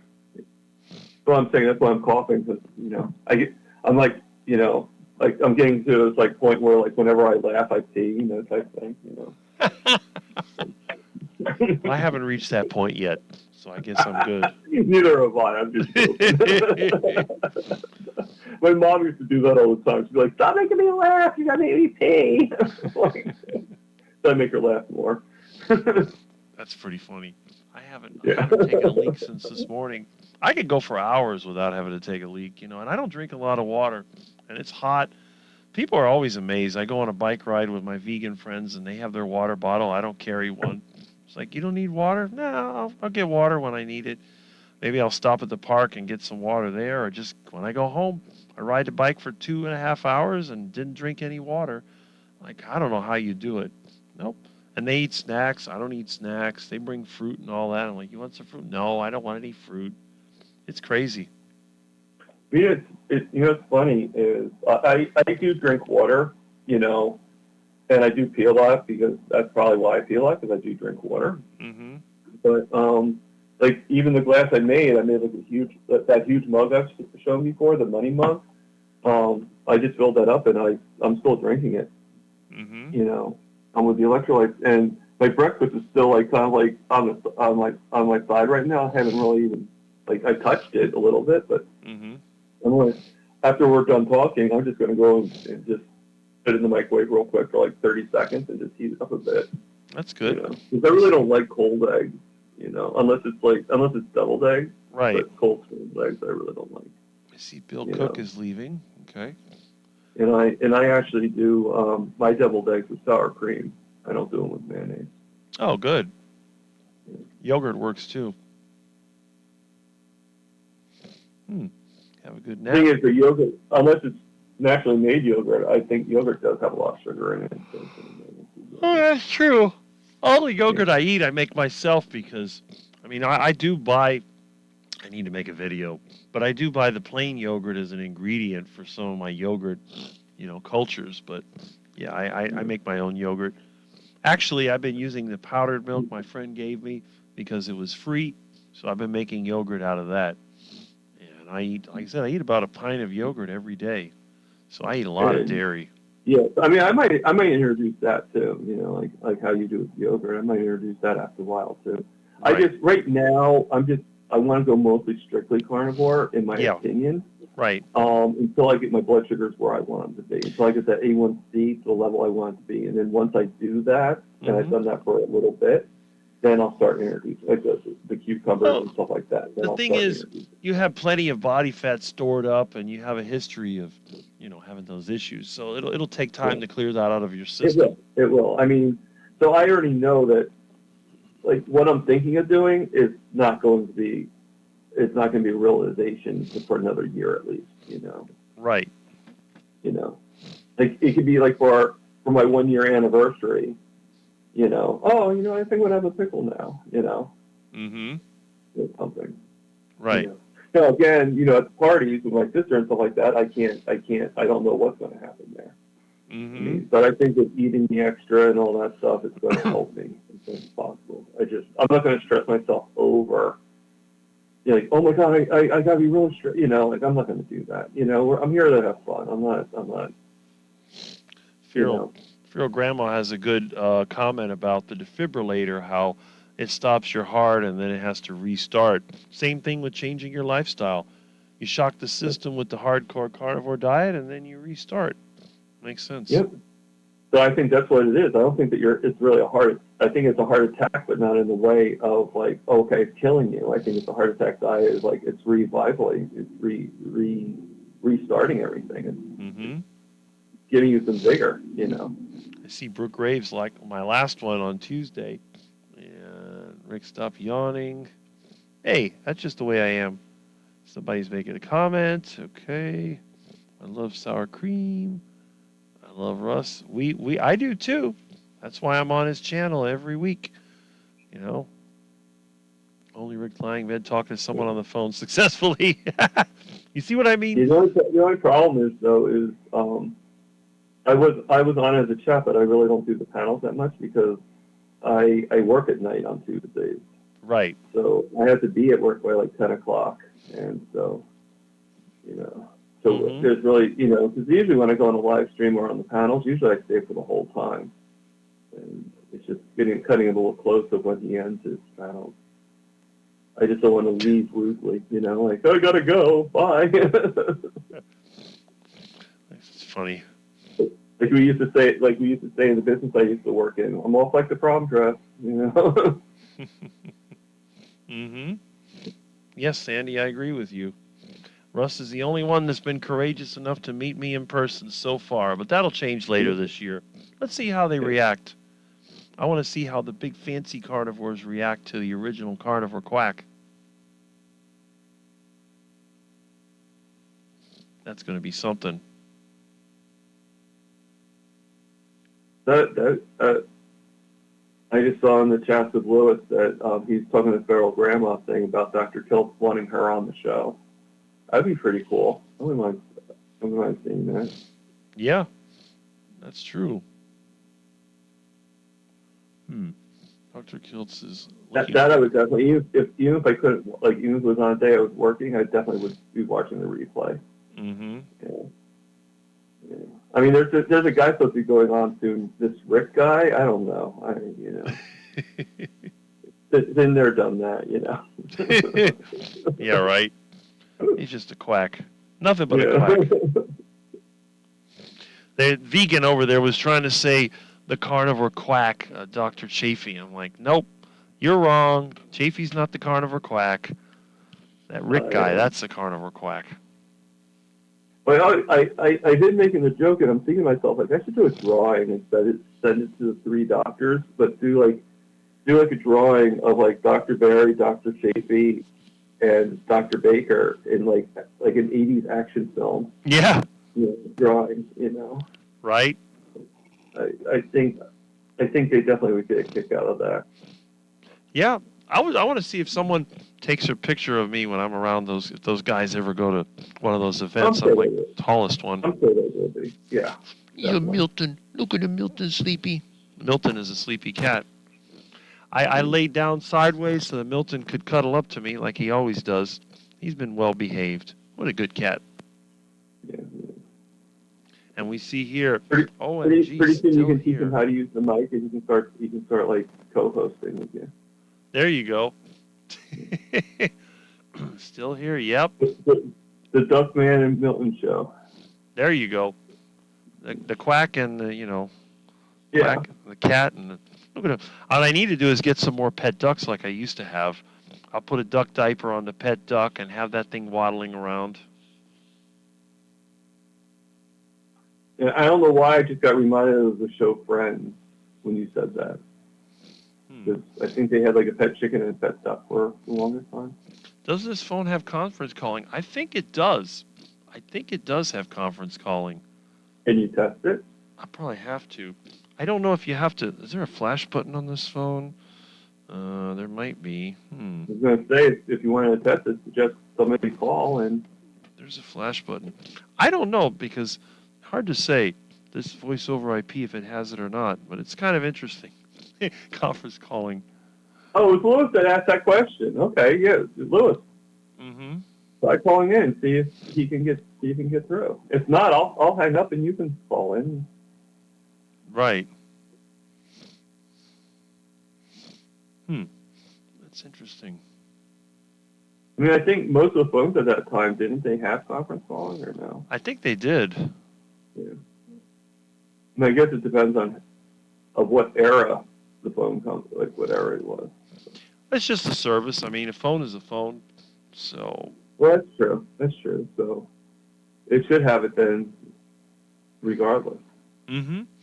that's right. Makes me wonder. I think because this should be the Google Voice, which is. Let me see here. What am I doing? Okay. Rick, ever listened to Art Bell? I have. I see this. I'm sorry if I'm reading the comments. I get so fast. I think that's part of my problem. I get like really fascinated. like I lose myself in them. Like, I remember Lori was coming. Like, can't you didn't you miss this thing? You missed this one class.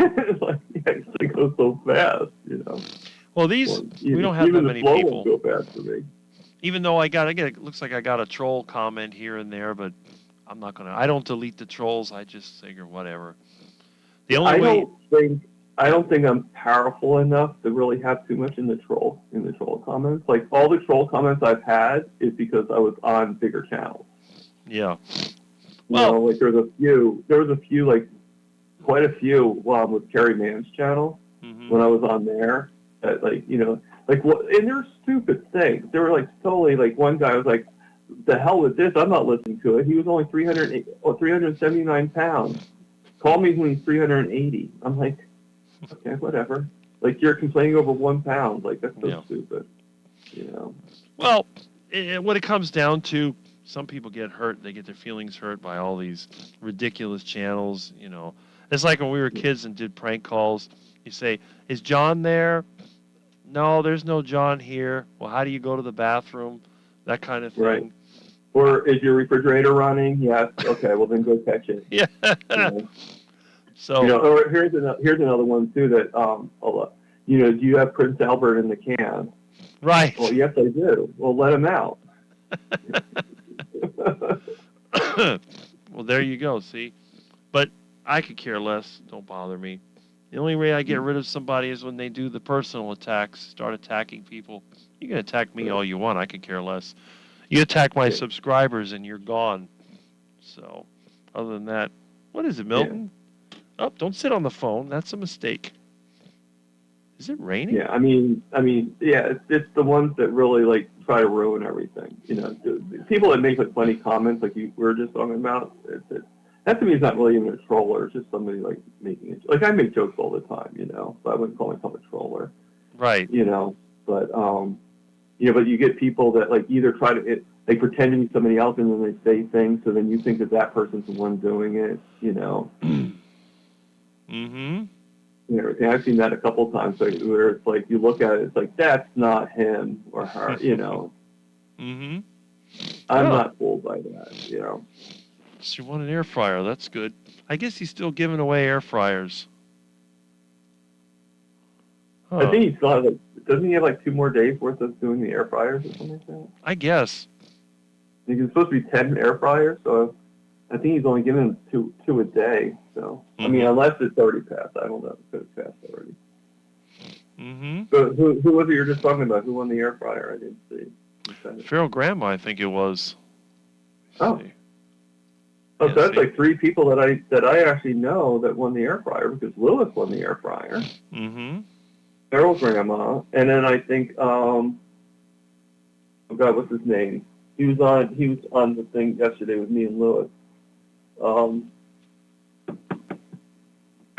I forget his name. Mm-hmm. Yeah, I'm sorry. I'm hitting a brain fart right now. I forget the guy's name. These As soon as I comments see are it, so I'll know. funny. I know exactly who it is. But if Lewis, if you know who his name is, if you remember from when we did the steak escape last night. Oh. Yeah. Who needs an air fryer when you have an engine? That is true. Terry Sue just put in hashtag tasty. You're not winning it here or there, Terry Sue. Mm-hmm.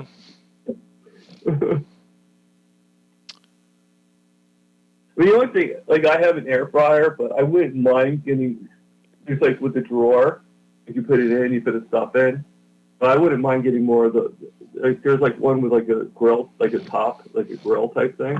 Right. Considering I cook mostly steaks and burgers in it and stuff, I wouldn't mind, I think the drawer is good if you were cooking French fries Mm-hmm. or chicken wings maybe, or something like that. But I don't think, I cook my burgers in it too. I put 4 frozen burgers in it, and then I put it in for like 15 minutes, and it comes out exactly the way I want them. Mm-hmm. Everything, and then, but I think I wouldn't mind investing in one that is more. My sister has a pretty cool one. Hers is actually connected to her oven. It's actually a part of, it's like this huge air fryer that's it's in the house. It's not like a piece of appliance that you put on top. Mm-hmm. Okay, so Lewis just answered my question. I see all the hashtags that relate to my channel. Okay, so That's it. Well, maybe one of these days, if I could ever find somebody like a sponsor, for example, like a good auto parts company or something, or, maybe, I don't know, maybe a decent meat supplier that wasn't so expensive, or, something that I would buy from, I would do that, and I'll give you a discount code. So you can buy all your auto parts from wherever, maybe Rock Auto, who knows, one of these companies. I don't think they need someone like me to promote their product, but you never know. You silly Milton. Look what else we got here. Peppermint tea, Milton, duck, elite. Well, that's us. We're the elite. And then see Ruby Goats with the duck symbol there. all right. Milton, stop that. Don't sit on the phone. See, he's trying to sit on the phone. You little beast. He's doing his thing. Oh, Are you scratching the fleas, Milton? You must be hungry. That's what it is. It's time for your lunch. Oh, Milton. Look at Milton. How cute he is. Oh, my goodness. This cat is so lovable. I just responded to the thing that you sent me, Lewis. Carnival Keith, building a fence today. Well, I hope you have a powered auger and you're not having to dig holes. Let's see. Unless he wants that muscle, and he really wants to work hard. Milton, what are you doing, huh? You sure are a lovey-dovey kitten, aren't you? That's what happens when you become carnivore. You want to go back to the basics and just like, I don't need no power tools. I can do this without them. I use my Give me the Bobcat. axe, and I'm good. I got my Bobcat auger. That's my secret weapon. Oh, Milton. Milton, what are you doing? Milton, stop it. Oh, Milton. This is a twisted group. Yes, Terry, we are, and we're glad to say you're one of amongst us. Yeah, this Milton is a friendly cat. He is a friendly cat. I've had people tell me, oh, cats, they just do their thing. I'm like, nope, my cat follows me everywhere. Yeah. You're a good kitty. He's a good kitty. Of course, Andy Milton loves Rick. He smells like bacon.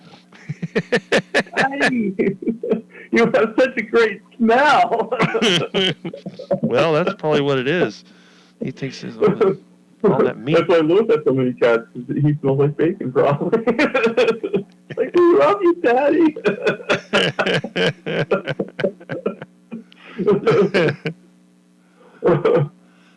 I always say that to my roommate too. Like, I took him bacon and stuff like that. He's like, "Yeah, the dogs love me out in the park." I said, "Yeah, of course they do. They smell the bacon off you." I see that Carnivore Keith is using his post hole digger, although I do have a gasoline auger. Gasoline auger was useless here. As soon as you hit the coral rock, it just jams up and spins you around. Oh, excuse me. John Michael VP Rosen. Watching from the Philippines. Cool. Yeah. I guess we have some worldwide reach. That's a good thing. But yeah, I'm just happy that we can put the word out there. You know, you're there. There's a lot of people out there that a year ago were in rough shape, 2 years ago, 3 years ago, whatever. And thanks to this YouTube and online carnivore thing, now they have another option. You don't have to give up. You don't have to say, well, I got to live the rest of my life in pain, feeling like crap, being miserable. I'm like, I can join the heart attack diet. And what's the worst thing that can happen? I feel better and get a heart attack. Oh, heart attack is a silent killer. It can come at any time. I said, good. I like that. Get it over with. I don't want to be hanging around suffering and, And I'm spoiled because I've never had to suffer, but the more people that I know that have all these problems, it's like, wow. So I just try to put myself out there and let them know. Spread the message. I'm not going to influence them. No one wants to be like me. But on the other hand, they can learn from me. Little monster Milton. Look at that monster. That little monster doesn't give up. You're a good little Milton, aren't you? You cute little thing.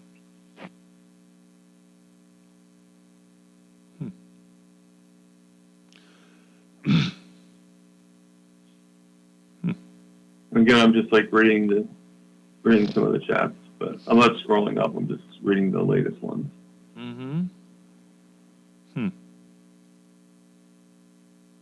Electrolytes. I wish they had a channel that gave away meat. It's like Homestead How. What do they always give away? They give away some salt. They give away a shirt and a membership to their overpriced community. But I mean, they've actually mentioned. I don't know if you'd call it bragging or mentioning or whatever you want to call it. But they've mentioned a few times where there was like a winning of the win, like a month's worth of meat or something like that. Oh. And I'm like, yeah, that's the prize I would like, to win a month's worth of ribeyes. Like, hell yeah, Exactly. But, it's like. But I think you have to do a little bit more than just hashtag something. I think there's a little bit more involved in order to get that. Like, I don't know what it is. Right. I think it's it's usually the price. Like as you know, I won a free membership from them, which is why I'm there. Right. And then I won it 2 more times. Mm-hmm. But then they don't give you the free membership anymore. Then it becomes a T-shirt. So I won 2 T-shirts. Right. Well, really, when it comes down to it, it's just advertising, because the T-shirt is advertising, and then what was the other prize? Let's see, the membership, that's advertising, because it's like, well, they hope that if you're in there, then maybe you'll continue to pay for it. So that's basically marketing. And the salt, I mean, I don't know. I don't know if they get a kickback on the salt or not. I'm not sure. But I guess that's marketing too. So it's not like, you know, it's not like they're just giving stuff away. I mean, the Dr. Kiltz, they're giving away air fryers. He doesn't ask for anything in return. He's just giving them away. So it's not, and his group is free. So, I mean, I guess it's indirect marketing, but I got a lot of respect for the guy. The stuff that he's giving away, there's no strings attached. That's awesome. We can try that, Louis, if you want to. Yeah. Let me Let's get see. something. What part of the Philippines, John? Oh, yeah. See, his wife is Filipino.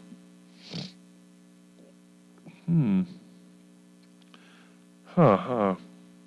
Yeah. If I call you and connect me with Rick, that's true. Okay. Well, I want a keychain. I have my phone. I have my phone in my hand, Louis. So we can try it. Mm-hmm. I guess like sounds like a carry. I guess what Louis is saying, like sort of like a carry back. Mm-hmm.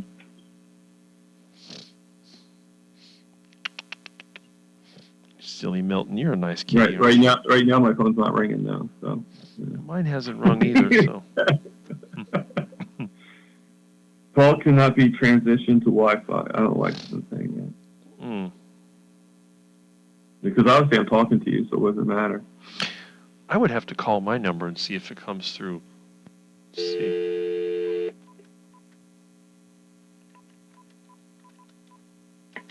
Is that your number? It does beep in, so. What do you like to know, Tanya? What's that? Okay, hold on. Good song.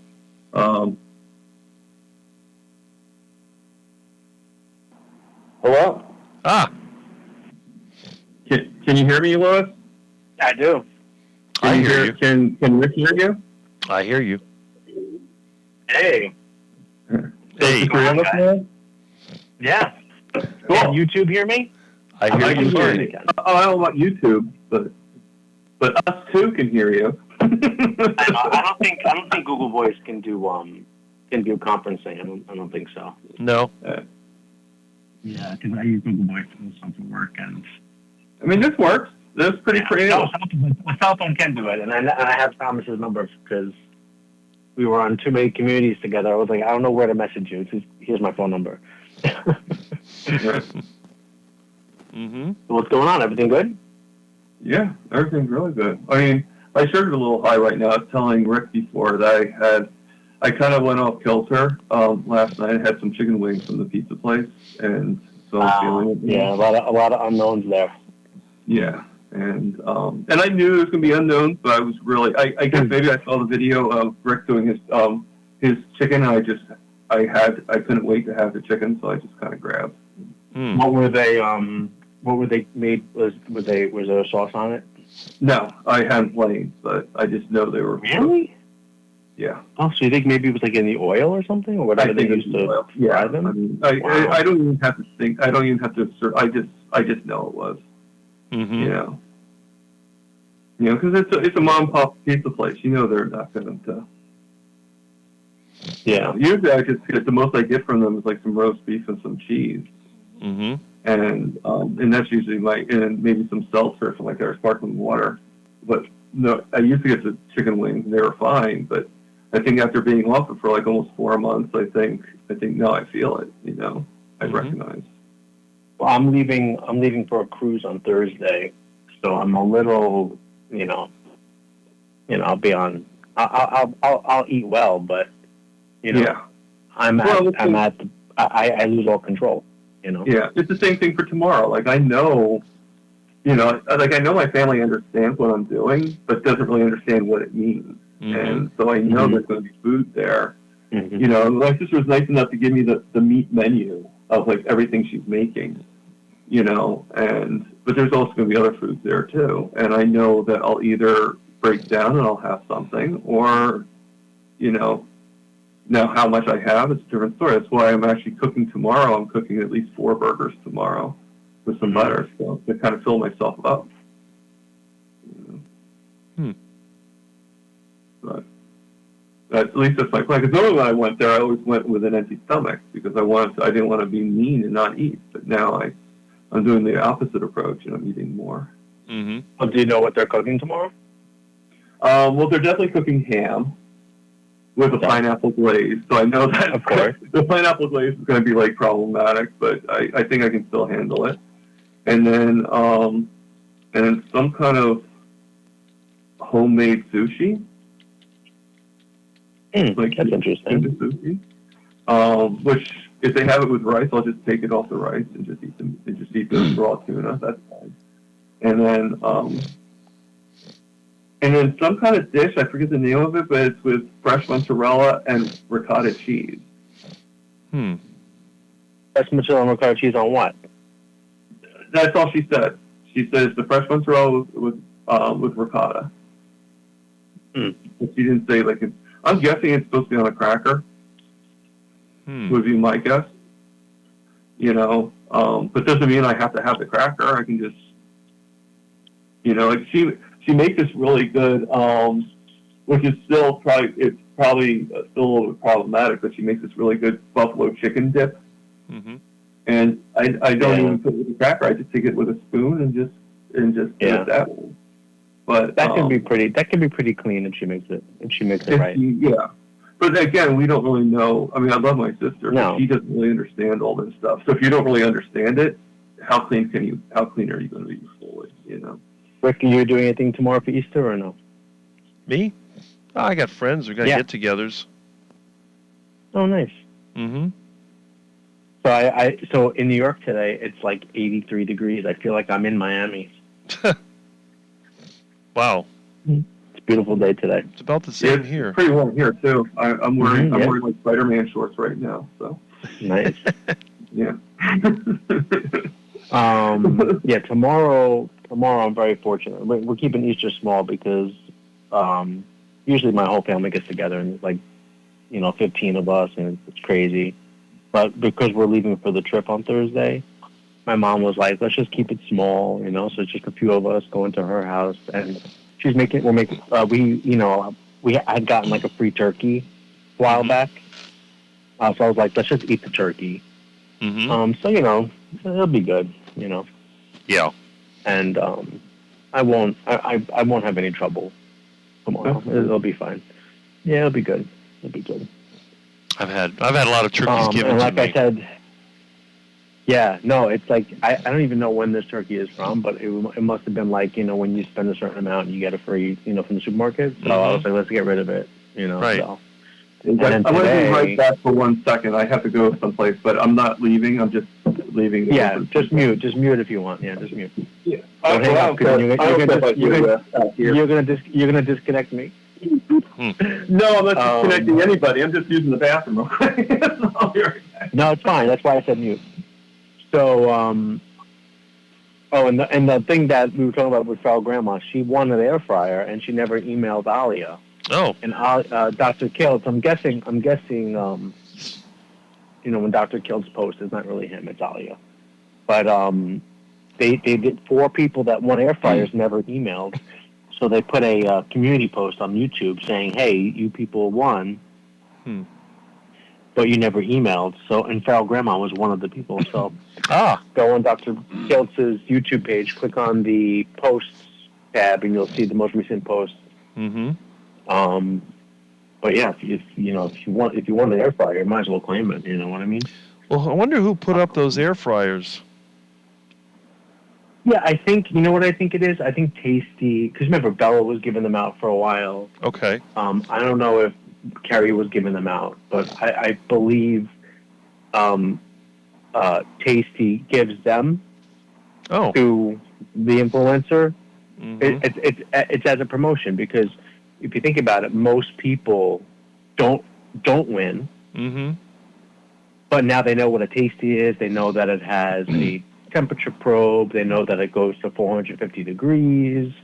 All the carnivores are using it. And now if you need a new air fryer, you have this brand in your mind. So it's exactly what you said before. It's marketing. Marketing. Yeah. It's smart. And what did it cost them? Yeah, that's it. Whatever. It's cheaper An air than a fryer, commercial. Yeah, absolutely, absolutely. You know, so and they've been really big in the carnivore community. I don't know if you watch any of these other creators, but like Jenny Minich has done work with Tasty. Like they sponsor a lot of her videos. Who's that? So she'll do like Jenny Minich. She's No idea who that is. yeah, she's cool. I like her videos. She's really into the data, so she's like really into like DEXA scans and tracking her journey on carnivore, which is I find very interesting. But she does like a lot. She'll do like a, you know, top 5 carnivore recipes video, and of course, it's sponsored by Tasty, and 3 of the recipes are in the Tasty, you know, and so Tasty as a company has been like kind of really coming into the carnivore community, and you know, Bella does those videos too, so it's cool. You know, I mean, my air fryer currently is fine. I have a Kusori air fryer, and actually, I just had it replaced by Kusori because it started to peel the nonstick poison, and I was still under warranty, so I contacted them and they sent me a replacement. And but the Tasty is nice because it goes up a little, it gets a little bit hotter, and I like to be able to get like a sear versus, you know, like a well-done steak. Oh, forgot about you. What was that? Well, welcome back. Oh, okay. I couldn't hear you because you were muffled. Am I muffled right now? Oh, I turned off my speaker, that's why I couldn't hear it. Okay. Oh, okay. Milton, no. So yeah, we were just talking about the air fryers. Topic. Oh, okay. So in other words, not much different than when I left. Yeah. Basically, yeah. We learned from Dr. Kiltz, you know. So yeah, and listen, Dr. Kiltz, you know, he definitely is very generous with, you know, he has money, right? He's very, you know, he has a good business, his fertility clinics, and that's how Mighty Networks is free. But they're starting to pivot. I don't know if you hear, you know, Dr. Nelson's doing coaching, and they're going to start introducing different levels in the community. So I'm interested to see what that looks like. But but yeah, there will be a free component with it. Now, the question is, I know Dr. Nelson's doing coaching, but is there a charge to this coaching, or and if there is, how much is the charge? That I never heard. So it is the introductory price, which I'm pretty confident it was 50% off what it's going to be, is $150. So that's going to be a $300 fee once and that's the each time you introduction consult with him. I don't know.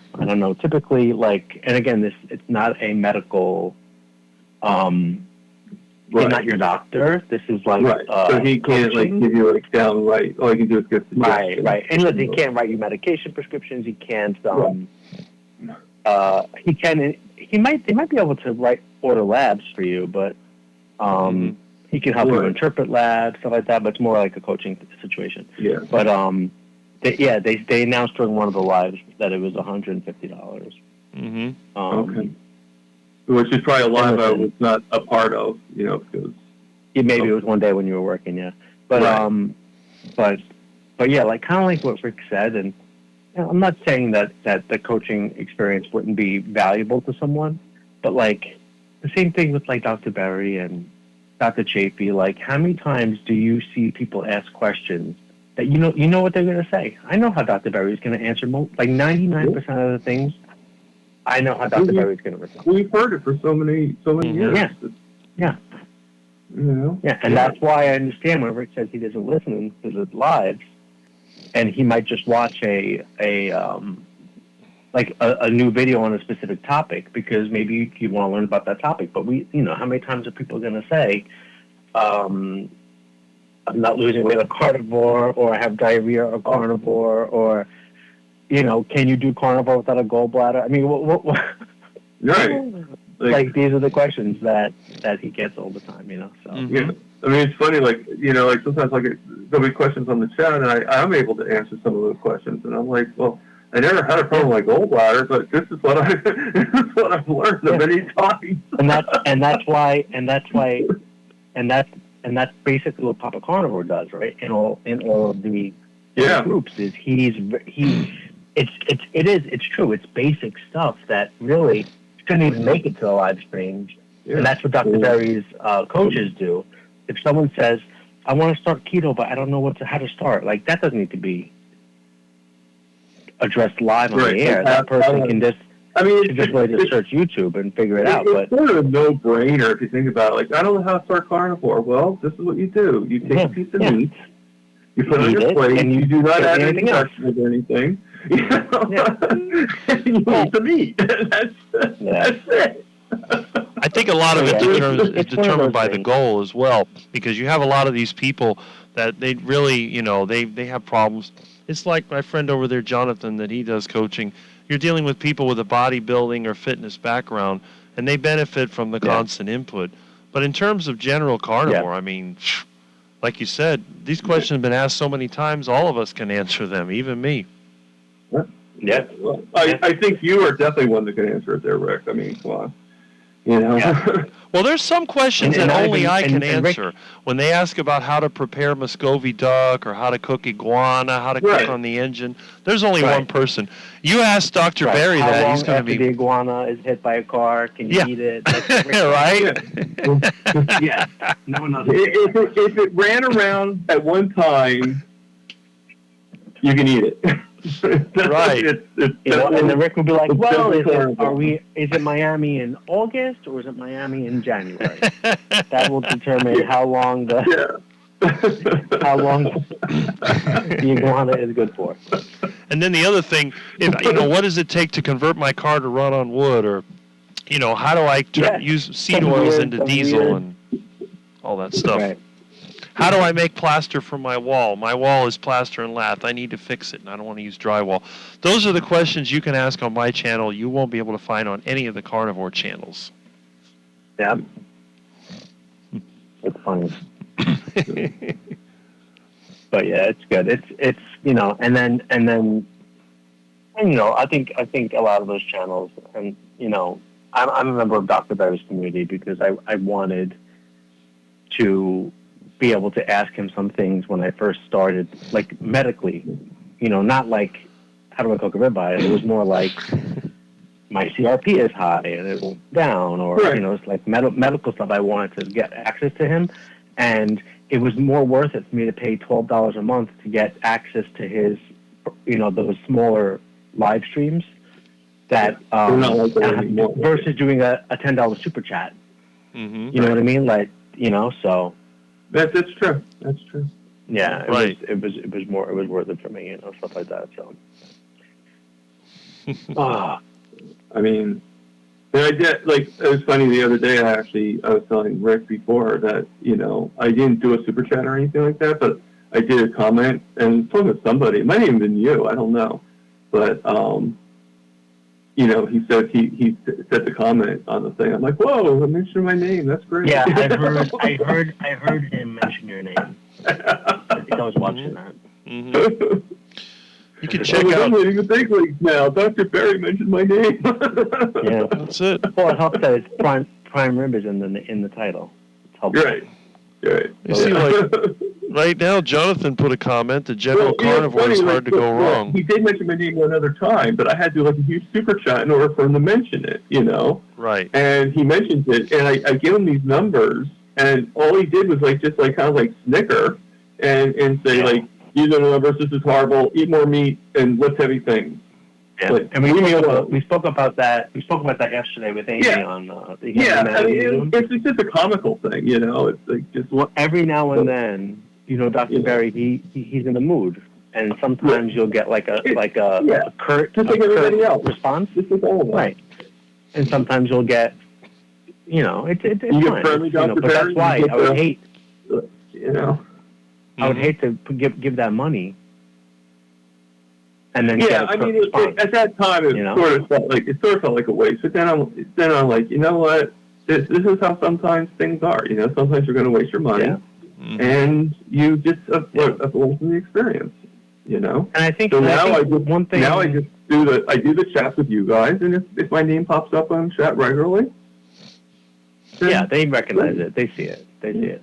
But when one thing that I think is really a good takeaway from those live streams, whether it be with Carrie or Bella or Dr. Berry or whoever, is that it's healing and getting better is not always easy. Yeah. Or is not always automatic. Yeah. You know, Carrie will interview someone, and it's like, yes, I started carnivore, and in 3 days, you know, Yeah. my blindness was gone, and I could see again, like something like crazy, you know. Mhm. You know, I mean, I hope I didn't come up that way when I interviewed with him. No, but, yeah, no. I understand. But Thomas, I know what I know Right. your status, and you are still struggling with insulin I'm resistance. still, and you know what? And Yeah. I know even after 6 months from now, I know I'll still have some things I'm struggling with. It's not going to be absolutely. overnight. I still struggle. You know, Yeah. like, and again, I'm not a perfect carnivore either. I eat, plants, because it's around me, and I honestly I didn't become diabetic from broccoli. Mhm. Right. There's You nothing know, I mean, wrong. maybe so- 400 pounds of it you would have, but you Yeah, know, no. I don't think. But fine. if I have like 2 strawberries because I have strawberries, my wife is eating strawberries. Like that's not what made me diabetic. Right. But like, I still have problems. Mhm. With my blood sugar. Like, I mean, they're not as high as yours. I'm also on no medication. Right. You know, and mine will be you as also low have as to- yours you're still eventually. so. It's really funny, and I don't want to talk about this because I want to talk about it on your life. But I never measured my blood sugar until I changed my diet. So Right. I don't really know what my numbers were, but my A1C was in the 8s at its highest Mm. that measured. So like Right. that's pretty high. Mhm. But when I got my CGM and when I, because my doctor, and again, this is what I kind of want to talk about on your live. I don't want to Yeah, I get that. run out of stuff to talk about, but like my doctor never said to me, you should check your blood sugar after meals. Like never said Yeah. that to me. Mhm. Right. And there was a time in the beginning where I was like really pissed off. Not so much at my doctor, but like at everything. That this is the way it is. Yeah. They never told me to track my blood sugar. And the first, after I found Dr. Hallberg's video about reversing type 2 diabetes starts with ignoring the guidelines, then I found another channel called Beat Diabetes. Do you know Dennis Pollock? Beat I Diabetes? think I've heard of him. Yeah. Yeah. So he Yeah. The is name sounds very familiar. we should. Yeah, I would love to talk to him on a live stream. Yeah. He is a preacher from Texas. So think of the exact, and he's like 70 years old. So think of like the exact opposite of me. Okay. Who's like, I'm 40 and not even going to church on Easter and live in New York City. Like the exact opposite of like Dennis. And let me tell you, this man, I binged his channel, and he taught me. And again, it's funny to talk about it in the past, but he taught me about checking blood sugar after meals to see how different foods affect you, and Like to literally test each nuance of it. he told me things that my doctors didn't even tell me. He's a preacher from Texas on YouTube. Mhm. Right. Amazing. Oh yeah. Exactly. Yeah. Amazing. If everyone listening, if you Beat Diabetes is the channel. His name is Dennis Pollock, and it's a great channel. He does lots of his most recent video was kind of like a little bit about Dr. Bernstein's passing, which was great. You know, that was a terrible loss to the diabetic community. And he does lots of funny, like, little, he'll actually eat things and test his own blood sugar to see how it affects him. So, like, one of his, like, most viewed videos is, like, a banana versus, like, a Snickers bar or something. And how the banana actually raised his blood sugar high. I mean, both raised his blood sugar, but the banana was worse. But it was, there was more of a problematic Yeah. condition. But yeah, I definitely would recommend checking out that channel, subscribing to that channel, because it's really good. Yeah, so just add to another repertoire. I think I'm up to about 100. I think I'm up to about 150 subscribers that people I've subscribed to. Yeah, he's not a proponent for carnivore diet. Okay, so it'd be like mostly but more for the keto. diabetes part of it, not for the. Yeah. Oh yeah. That's how I found this whole stuff, is through diabetes. I didn't even find it through. Like I started with diabetes, and then I went to keto. Bad, and I know you get mad at me, and I do apologize. I keep bringing the lady's name that I started the first video of learning how fat. Dr. Hallberg. Dr. Hallberg, that's it. I think I'm trying to give her first name too, and Sarah Hallberg. Okay. Yeah. And I do feel bad. Didn't you say something that she passed away or something like that? Yeah. So she passed away of lung cancer. Or some type of cancer. I think it was lung cancer. Never smoked a day in her life. Was thin, healthy, ate low carb. She fought it. She did live for a while with it, but eventually she did pass away from it. And I found her video, her TED Talk, reversing diabetes starts with ignoring the guidelines. I found that video. It was the first video I found.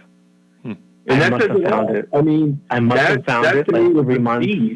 Yeah. I found that video 3 months after she passed away. Yeah. Like I was like, wow, this woman's great. Let me find more about her. And I found out she passed away. I was devastated. Yeah.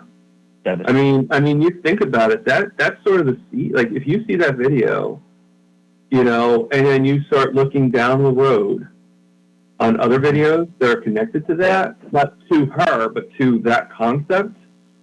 Mm-hmm. It's a seed that's growing this big plant, which again, I keep on saying how carnivore reminds me of a tree, and all the things it helps. You have the carnivore in the trunk, and then you have the branches coming up. And same thing with diabetes, with insulin resistance. You have the trunk, and then all the bad stuff that happens. And in a way, she's a seed that planted into the carnivore. Yeah. And if it wasn't for, I'm saying, how can I? The what? Who? What? No. I'm sorry. I was trying to see how I can look at the chat on my phone. Oh, not play the video. I thought you said. You know what I thought you just said? I thought you said I'm going to see hump night. I'm like, okay, well then tell us what you see on Wednesday. Okay, I'm looking at the chat. I want to see. Lewis is very deep, very dapper. You should see me today. I got a haircut. Looks great. Did you get the haircut just for my live on May 4th? Listen, I don't know if I can do May 4th. I'm going to be on the cruise. Oh, I didn't say anything. I didn't know that. I know it happened this cruise happened very, very, very suddenly. Oh, you did say I could change it on May 4th. If I can change it for Aaron's daughter, I'll be in Ireland. I'll be in Ireland. So if we can do it, I get home on the 8th. I get home on the 9th. So if we can do it that week following that. I'm gonna go. We can do June. I'm gonna go off the beaten path here. What about May 11th, Mother's Day? Yeah, that's fine. I mean, because I kind of want. The reason why I want to do it on Sunday is because I figured that more people are going to be off of work and stuff like that, and I don't have to worry about my job. Check my calendar. Hold on. Yeah. I mean, it's not. I have a cat meow. Or Rick, Rick right now on the computer screen is waving his hand and putting his thumb up. So I don't know what So part of what the time? conversation What he's time having. on Mother's Day would you want to do it? Oh, 12 p.m. We'll do it the same time that we would have done today, which is Yeah, a that little should be okay. later. Yeah, because even if I have stuff to do with my mother, there are 24 hours in the day, Yeah, and that should be fine. and she can come on with you. I don't care. Yeah. Yeah, we'll see. We'll see. That'd be really One thrilling thing for at a her, right? Please, she's because of my way of eating, and because she was raised fearing fat, she is now on a low carb, low fat diet. Okay. So yeah, it would be her favorite topic of round table. I get that. Yeah. All right. So She can't get over the and just make sure it's The Sarah Holstein, right? Holberg. Holberg.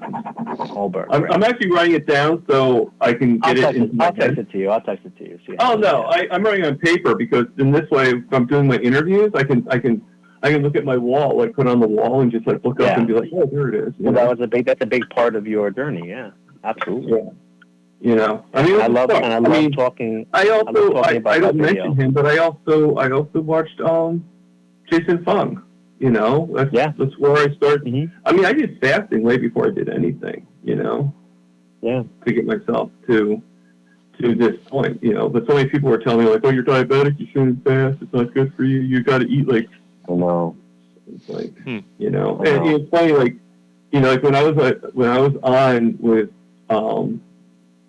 when another troll thing I had was basically somebody telling me that I did this all to myself, you know, and it's like, okay, yeah, I did eat the bad foods, I don't deny that, but it was because it was sort of recommended, you know, like to eat all these carbs, to do everything. Did I go a little overboard with some of the sweets and stuff like that? Yes, I did, and that's my fault, you know, but still, I mean, you know, I mean, like, yeah, I mean, I had a choice, but I chose to listen to the doctor. But we did. I mean, we didn't have a choice. You always have a choice. You either listen to the doctor or you don't listen to the doctor. You know, But it's even. And again, I want to talk about this when when we're on together on your channel. But of course. you know, growing up, and again, how old are you? 56, 55, 57? How old are you? No, that's correct. I'm 50. I'm going to be 53 in September. I'm 53. 53. All right. So we're about 10 years apart. Right. So like you're like in like a little bit of a different like generation than me, but Right. I think most of it will be the same. But like Yeah, I'm Generation X, so yeah. you know, growing up, like how many times did we eat things that now we know is killing us, that were labeled with it's fat free and you know heart healthy, and so and I tell my mother this because she gets all upset that she like ruined me. I tell her, well, it's not your fault. You know, it's the world. It's what we were taught, basically. Right. It's the food environment, you know. I know, and then another community that I'm a part of is the GLP-1 community. You know, those that community. Right. You're actually for some reason you're sounding very backgroundish right now. Oh, am I? No. Yeah. Now you're not, but you were. Okay, I'm sorry. I'm you know what it is? I'm walking around. I'm cleaning stuff. Yeah, it's like you had your hand on the speaker or something like that. The people, I have my AirPods on. So when these people that are on these drugs, they love, and I know I'm gonna get a lot of flack for this, but no one will care. No one will hear this because no one listens to Rick. Wait, are we on Rick's show right now? I forgot. They love Rick. Yeah, he's there. He's there. I know. I'm just joking with Rick. He's showing people, photos of like different places now. These people love to say that obesity is a disease, and that's why they need Ozempic and Mounjaro and Zepbound and Wegovy, right? And granted, yes, I the medications do help people, right? But obesity is not a disease, right? Because if you look, even just into the 70s, right? Pictures of crowds of people at the beach. We talked about this before. Everyone is thin, Yeah. right? Where were all these fat people that with this disease of obesity, Yeah. 50 years ago?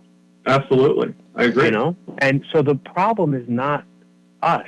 The problem is the food environment, Right. right? And again, but of course, God forbid we say that, because now, oh my God, what do you mean? I can't have my my carbs and my sugar? Yeah, that's what I'm saying. That's the problem. That, You know? you know. Well, I mean, I don't like to So- use the word you can't, but you definitely should not. You know, like what you you do is up to you. You're your own human being. You know, you're your own Yeah. person. And, like I'm not giving you or taking away permission. I'm just saying that I feel for myself that I don't think having these things are a good idea. Mm-hmm. And I will say, You know, my body feels really good when I was taking Trizepic, when I was taking Mounjaro. I really liked it. But is that because my body is broken? I don't think so. I think it's because I broke my body with 40 years of constant sugar. yes. That's what Like you did the damage, and Yes. and now Yes. it's like the closet scenario. You're gonna to clean out the closet and to make yourself better and make it nice and clean. You've got to tear it apart. You've got to from all the junk that you've had inside it. And It's going to take a long time to fully do that. Yeah. And it's the and same. I'm still broken. Like when I stopped taking Mounjaro, I have no satiety signals. Right. And this is what I want to talk about Mitch, but then he had a stroke. Damn it, Mitch. Yeah, but there's so many factors of why he had the stroke, and none of it No. has This is what I anything to do wanted with to talk about. cholesterol This is what I wanted to talk about with him on his show. Right, But then he had a stroke and he canceled me.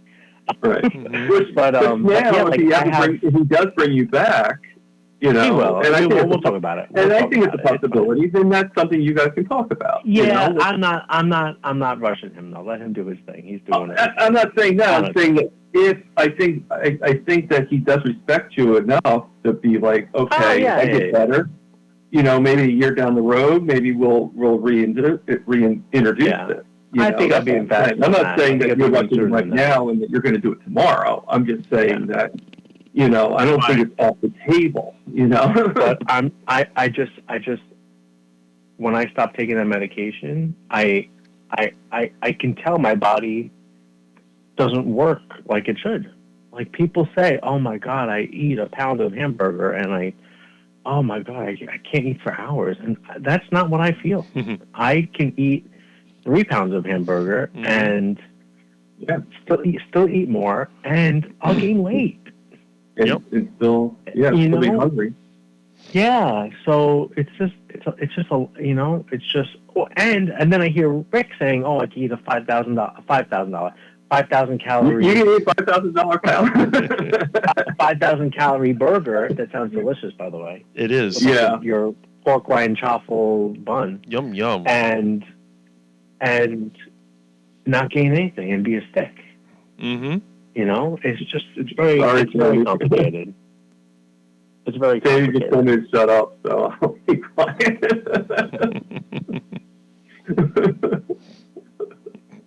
Don't worry, Sandy. I'll always get back in there. Don't worry about it. I didn't realize I was doing that. I apologize. No, you're fine. You're fine. No, Thomas, I understand. You are a people pleaser, and you want to make sure that you are not, like offending anybody or stepping on toes, and that's why you always have to clarify yourself. And I get it. I know that's how your mind works, and that's cool. Yeah, I appreciate that. Cool. Yeah, no problem. Actually, you know who hasn't really talked much at all is Rick, and it's his show. Well, I think Rick fell asleep. I'm still No, I'm here. kidding. I'm not sure. I see him waving know, the I palms get it. around and stuff, but I don't really. You probably like this background image. Yeah, what is this? That was an old restaurant that used to be, years ago. It's long gone. I thought it was so funny. Mitch's Sizzling Steak Oh, Mitch's Ranch. Steak Ranch. I just realized the name. Holy shit. Okay. Yeah, that's kind of cool. Mitch would love that. Yeah, I was thinking. The home of sizzling do that. steaks. He would love We that. should do that as one of his, where he does diner videos, where it shows Mitch's Steak Ranch, Mm-hmm. inside that'd be funny. They used to have a lot of steakhouses down here in Miami. We don't have as much as we used to, but they had a Bonfire Steakhouse, and then they had the Old Hickory, and you see where they have the $1.25 steaks. I mean, that was popular. Steaks were a big deal down here. Even when I was a kid, there was a lot of them because everybody wanted a good steak. Yeah, there's a lot more too over in New Jersey here. See? We used to have one of the most popular ones. I don't know how good the food was cooked or anything like that. But they had a Sizzler in almost every town. Yeah. Oh, we had Sizzler Right. here. And if you think about Sizzler, and that's funny, I was just going to say Sizzler. Although they had pasta and breadsticks, stuff like that too. Steaks were always a big part of that, Mm-hmm. Yeah. and we moved away from that as a world. Mm-hmm. As a society, you're absolutely right. Mm-hmm. Yeah, because of everything we've been told about, consuming meat. Right. That's the Or problem. let's go even more basic than that. Everything we've been told about consuming fat. But yet, It's not even so much the meat; it's the fat. You're right, because they'll tell you you let's can eat make as much it- lean chicken as you want. Right. Right. Mhm. Or like Absolutely. fish or whatever. But non-fatty fish, Yeah. like fat fish that's without the fat, Correct. So in other words, cardboard, what? or the worst, I don't even- the I worst don't part of even the know. chicken breast. Yuck. Yeah. I know. I mean, I don't mind chicken breast if it's cooked right and it's, And bacon grease. and the bacon grease and Deep stuff fried like in that. lard. Exactly. But Yep. but yeah, when it's cooked and it's overcooked and it's dry and you need sometimes sauce to put with it, then yeah. Every now and then, I'd I'm in the mood for chicken, and I'll eat it. I have chicken all the well, no, time. I'm saying I like it. I don't hate it. I just would rather have a nice chicken thigh, Yeah. where it's nice and juicy Correct. and you get all that flavor. Chicken legs and thighs, Yeah. deep fried in pure lard. Delicious. All right. You're not supposed to make us hungry there, Rick. That's my lunch. I'm not really fasting right now. Yeah, I'm waiting until but after the holidays to fast and get. Yeah, well, it's I'm probably until- typically by now I would have eaten something, but I bought a rib roast because they're having them on sale at Stop and Shop for $6.99 a pound. That's not bad. So I got a 10-pound rib. They had it on sale for Easter, so I bought a 10-pound one, and I always buy them to cut them into steaks because you don't get ribeyes for $6.99 a pound. Mm-hmm. And I still always good. cut them. Yeah, I always cut them for like an inch thick, and I make a steak for myself, a steak for my wife. But then Todd posted that video recently of how he cooks his ribeye, Right? and he cuts like a 3-inch, 3-pound. Oh my God, I made a comment about that too. Yeah. So I'll text you a photo. Actually, maybe I'll text it. Rick, the number you post is your Google Voice number. I can text that number. Yes. I'll send you a photo of the steak I cut. Okay. My wife is like, "That's not a steak. That's a roast." It's like 3 inches thick. It's like 3 pounds. Sounds like a good steak. And I'm going to, and we're gonna eat it together, like my wife and I. It's not obviously I'm not gonna eat 3 pounds of by myself in one sitting. But instead of cooking 2 steaks, I'm gonna make one big one. I'm actually gonna put it on the grill today. It's kind of like I salted it and it's sitting in the refrigerator. But part of the problem is when I cook steaks like that is I always overcook them, right? Because I suck. at being a carnivore. And if it's 3 inches thick, I can still get that nice sear on the outside, but the inside will still be, pretty pink. And I'll use my temperature probe. I have a Bluetooth one, all that fancy technology stuff. But yeah, that's what. So I'm eating that. That's why I haven't eaten yet today, because I'm looking forward to around 2:00, 2:30. I'll start to prepare that.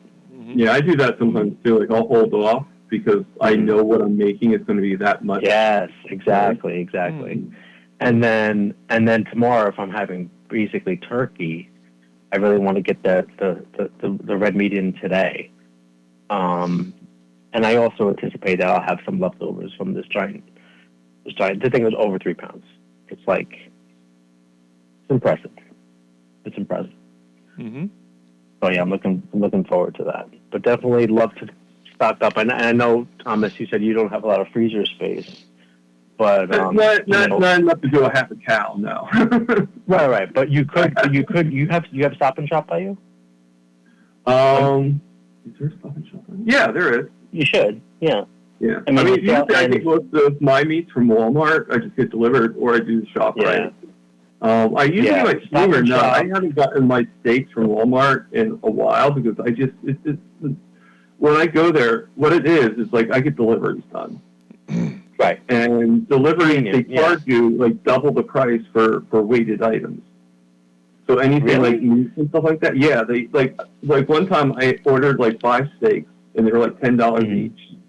Came with $50, but then when they charged me, it was like $130 after the charges.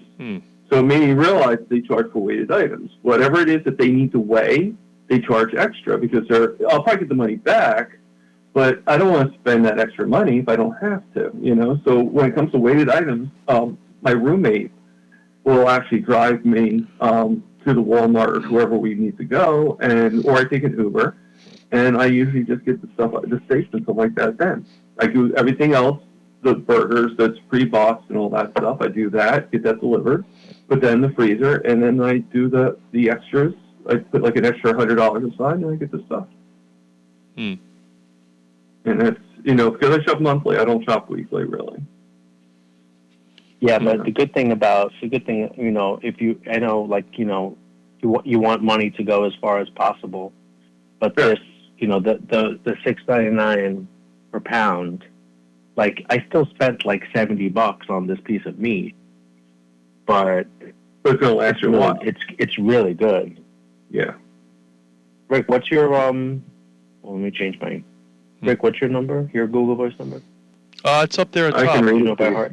It's 786 786 245 245 5594. 5594. This is really good TV, right? You two people reading phone numbers.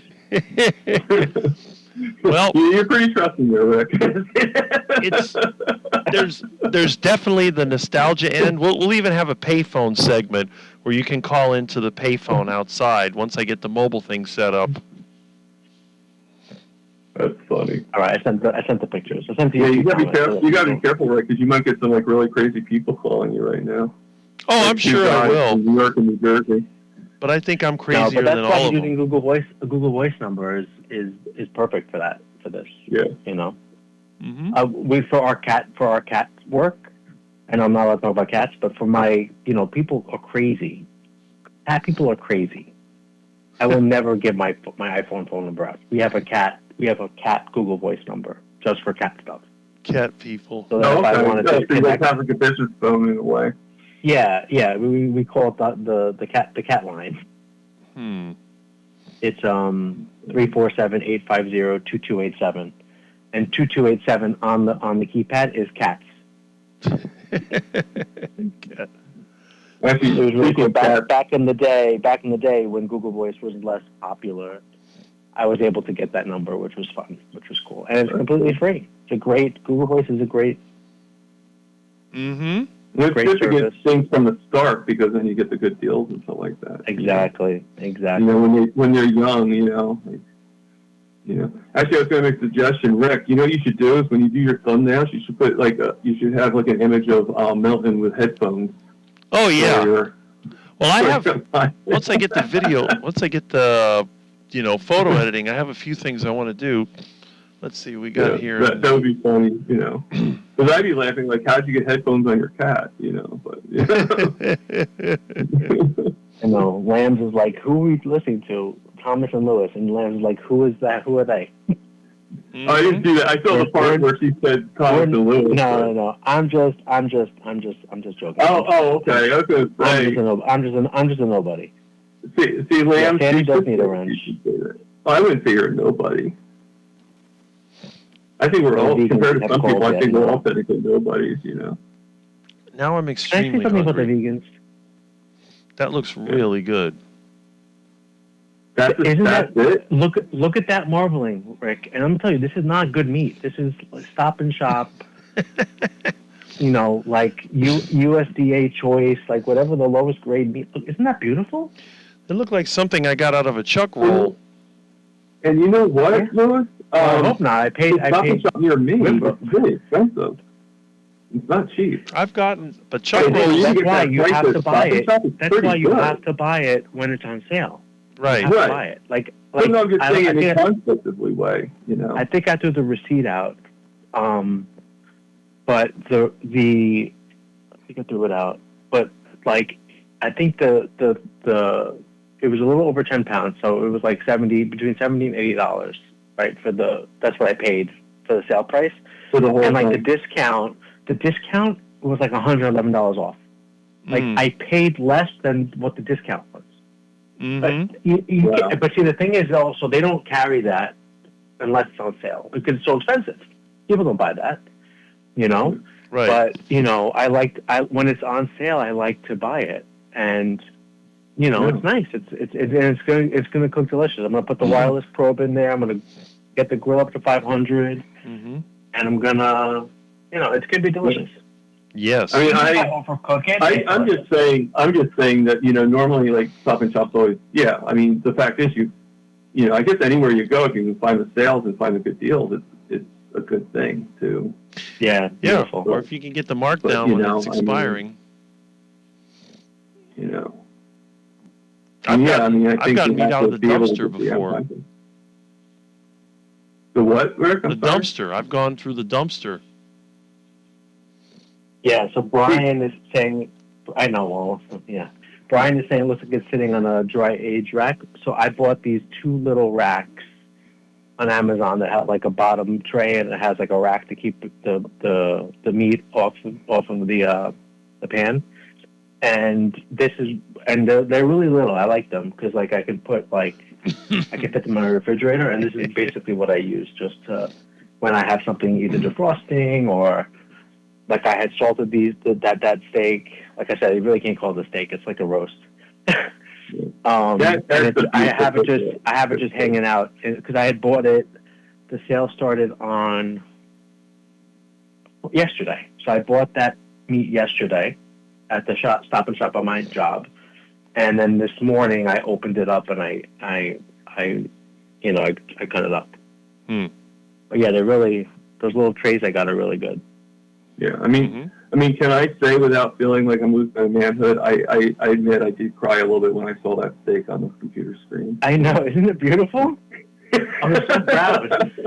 And let me tell you, I do have some tears coming out of my eyes. Usually I cut the bone out. I cut the bone out, and I'll just keep the steaks, and then I'll cook the bones for a different meal. For like we'll have ribs one day. Okay. This time I was like, you know what? Let me leave the bones in, right? Mm-hmm. Yeah, So get I some cut the flavor in steaks around the bones,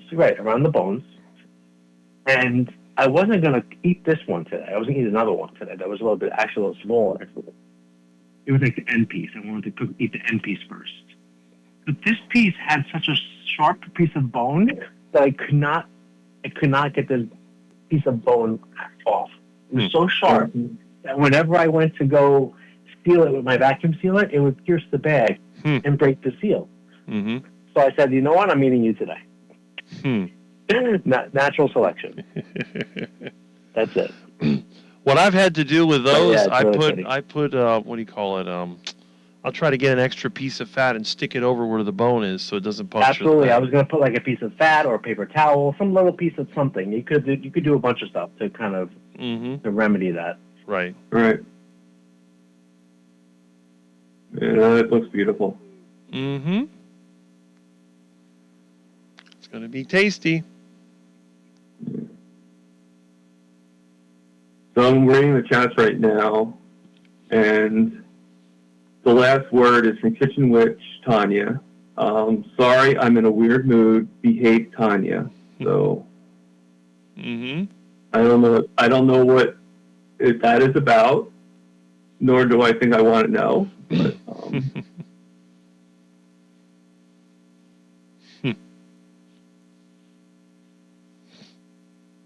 So did you guys hear that? You know how you can go online and look at Google Trends? Like Google basically publishes like what is being searched for the most. Mm-hmm. oh, okay, yeah. They call it Google Trends, and because Google is still the most popular search engine around, and apparently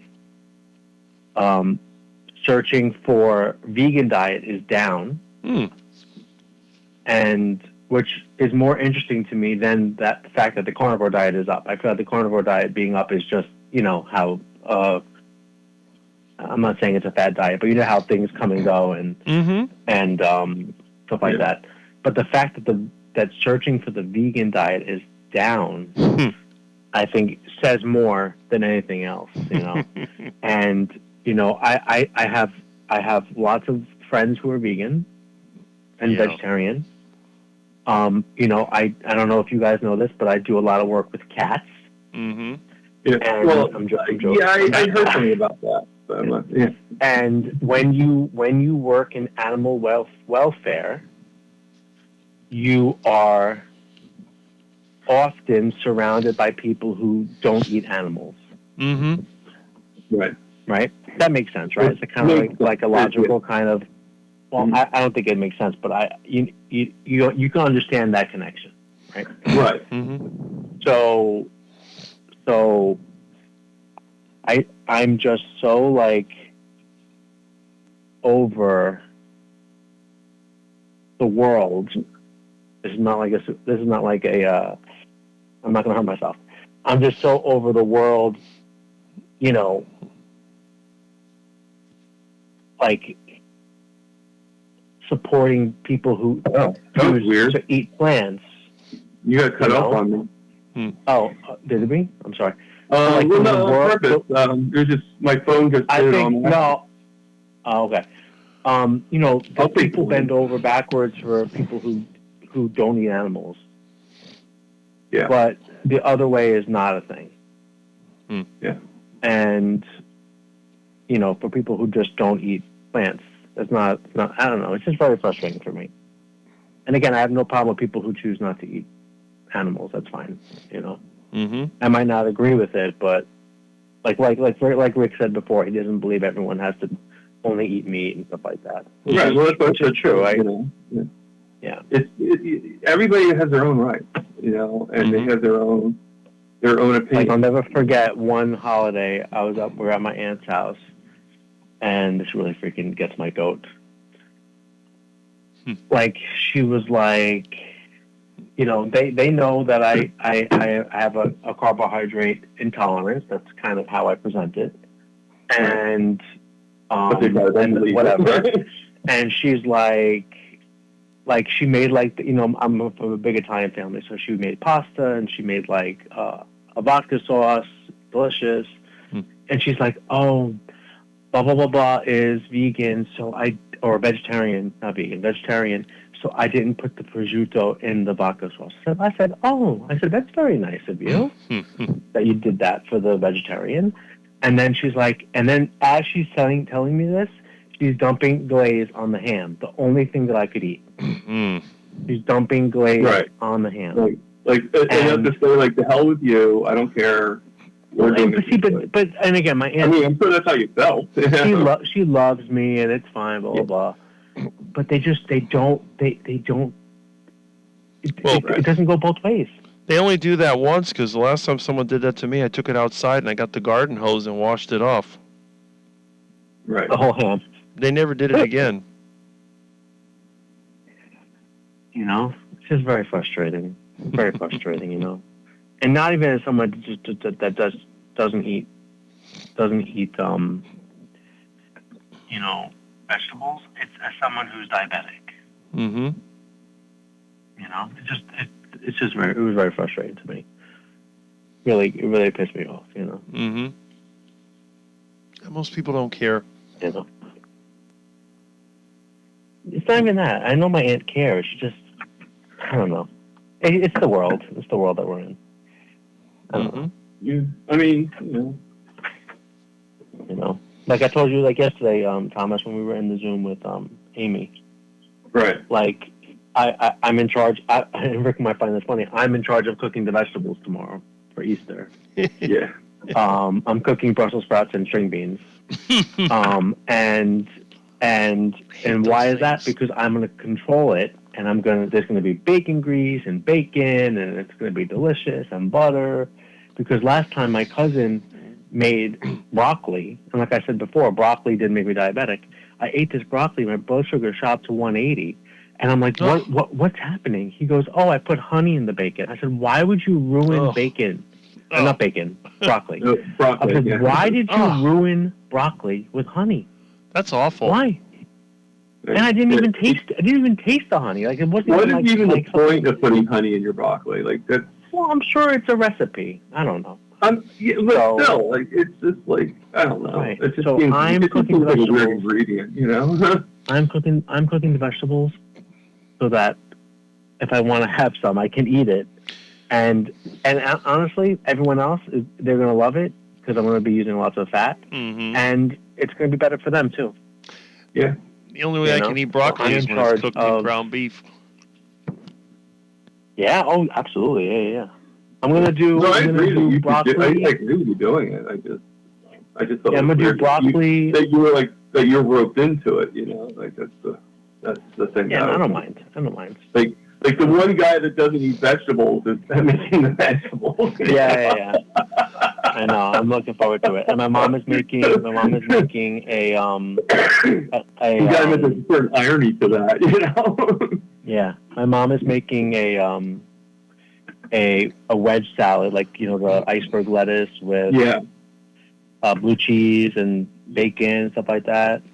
Good. So I'm gonna like that. I actually bought a really clean dressing. Mm-hmm. Oh, okay. Any seed oils in it. Is that hard to find? No, it's like in the fresh section of the supermarket, so it was a little bit more expensive. Like it wasn't like Kraft, dressing, stuff like that. And you can even just have blue cheese crumbles, which is pretty good, and like put some like olive oil or avocado oil just to kind of make a dressing that way too. But whatever you want to. I never understood the idea of I'm looking forward to it. dressing. Unlike Rick, I like vegetables. Really? I love string beans, and I love. Ugh. I mean, obviously, I love potatoes. I mean, that's Ugh. probably why I'm diabetic. But Yeah. Yucky try not the vegetables. best. but I really enjoy vegetables. I do. It's amazing. I can't help anybody can want to eat a vegetable. It's disgusting. I know, I do. Thomas, you like vegetables, right? I do. I mean, I just also see it. I mean, the reason why I stay off them now is, excuse me, is I just see, I see a great big pair of hedge clippers taking my toes off. And Oh no, absolutely. Yeah, absolutely. And that's why I don't eat them either. Well, it's I'm all imagery. 100%. I'm 100% with you on that. 100% with you on that. So, and that's why I don't eat them either. But I like them.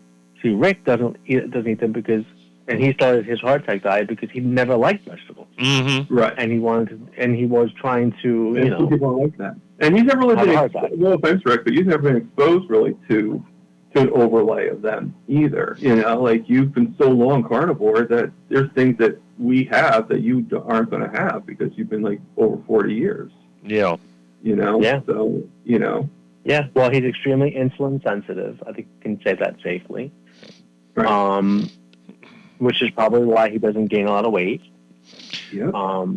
You should see the effect that fruit can have on me Rick, when when's I've the last taken. time you go? You don't go to the doctor, right? Like, I for haven't blood been work? to a doctor since '96. Yeah. I would love to see your blood work. I mean, it's isn't Papa carnivore too opposed to vegetables? Like he doesn't like them either, if I'm not mistaken. Like he tells the story about how he like take the vegetables and give them to the dog or something. yeah, throw them out the window. That's what I used to do. Which in a way, but the big which in a way, thing- Peter, puppy abuse if you're getting it to your dog. But you know, I know. I don't want to die from these things. So I just feed it to my dog. I'm sorry. Yeah. So Sandy likes Brussels sprouts. I'm making Brussels sprouts and string beans tomorrow. I think Brussels sprouts are little balls of Satan. I do not like smell them, like but my poop. mother likes them. Now, what are the They're difference between great. jalapeno? He just spelled it differently. Okay. All right, jalapeno poppers. I like jalapeno poppers too. Oh, yeah, but Jalapeno, yeah. isn't that spelled with a J? Jalapeno. Faux grandma's talking about faux. You see? I mean, these foods sound really good. They just, again, and my sister's probably going to have a lot of this stuff, you know, and everything. And I mean, there's some things I already know I'm not going to have. Like she said, she's making macaroni and cheese. Well, I know I'm not, because I'm not having pasta. But if she makes like, you know, if she makes, she used to do this stuff. I don't know if she's doing it this time with fresh mozzarella, fresh tomatoes, and some basil. I'll probably have one or two pieces of that. I'll take it off the bread, you know. You know, because even though I'll probably, like, she makes homemade fudge, so I'll probably have, like, one piece of fudge, just because I know she made it from scratch, you know. My mother's she's making a charcuterie board, which is good. Exactly. And then my mother, we talked about my mom. She's eating low carb, low fat, right? Which is, you know, whatever. And my mother-in-law is also coming. My mother-in-law is on standard American diet. And my mother was like, "Oh, I feel so bad for Cecilia, you know, because of what we're cooking." And I'm like, "Why? It's going to be delicious. Why are you so feeling so bad for her?" "Oh, I'm going to buy cornbread. She likes cornbread." I said, "Okay." But like that's the world we live in. It's like they feel like people will be deprived. I think what we're making tomorrow sounds delicious. I think you are too. You know, turkey, but everybody has a different mindset. You know, so many people have a different mindset, even family. Yeah. You know, and that's why I tell people, I'm like, they when I tell them about my way of eating, they're like, oh, like they like sympathy. Like, oh, and I said, don't say oh. The food I eat is delicious. Right. You know? Well, it's the same thing. Like when people go to me, like even when I had the chicken wings yesterday, they asked me, they go, "Do you want any sauce with it?" I said, no sauce. And he goes, "Are you sure? Because you really deserve it." And I'm thinking to myself, like, why do you think that do you think my life's that bad that I deserve to have sugar and sauce? Like, Yeah. Like I didn't really say that, but I'm thinking in my head. I just like said, no, thank you. And he's like, okay, fine. You know, and you could use sauce if you would have went home. I don't know if you ate at the place or if you went home and ate, but you could have had barbecue sauce at home. No, what I did was I didn't do barbecue sauce. What I did was I liked hot sauce, the Frank's hot sauce. Right. Yeah, and they had that, and there's nothing in there, even their hot sauce. It's exactly. Like, yeah, so that's exactly what I was going to recommend. I actually I did the plain wings on the plate, you know, right there. Eating in the restaurant, eating in the pizzeria, and I took some hot sauce, put it on the plate like a dipping sauce, and then I put Parmesan cheese in with it, and that was my sauce. Delicious. But I don't need to do the seed oils of the ranch dressing or the blue cheese there. Yeah, I know. That's rough. Yeah, and not to be mean, I love blue cheese, but I like blue cheese. You know, Yeah. and not when oil you're there, and there's no chunks. yeah. Like how? Yeah. This isn't blue cheese. It's chunks of cheese. And you know they're getting it from like a bucket that they got at Restaurant Depot that probably has the worst ingredients. Absolutely. You know, like the worst ingredients. Yeah. And when I think of it that way, it makes it less appetizing for me. You know. Yeah. I mean, normally I haven't done it in such a long time. I mean, you guys know the story of the guy that tried forcing the wings on me from Leggett. And I don't know if you know I don't know if you know anything about Leggett's or anything like that, being in New York. But I can't see Rick knowing Leggett. But you know, it's a pretty popular bar, you know, that has really good chicken wings. And normally I'd be like, yeah, sure, I'll have them. And he was like, just like on top of me, like I don't know what this is about people that have to be on top of you. Like it's like just accept I'm doing what I'm doing and move on. You know, like. My life is my choice. You know, like why are you trying to convince me to go against my own way? And I think it's what frustrates me more. Like even with that doctor we were talking about yesterday. You know, we're talking about it yesterday, but it was about a week ago. You know, it's like what if I say no to something, then ask me twice and write down you try to ask. Then you cover your ass. You know, like.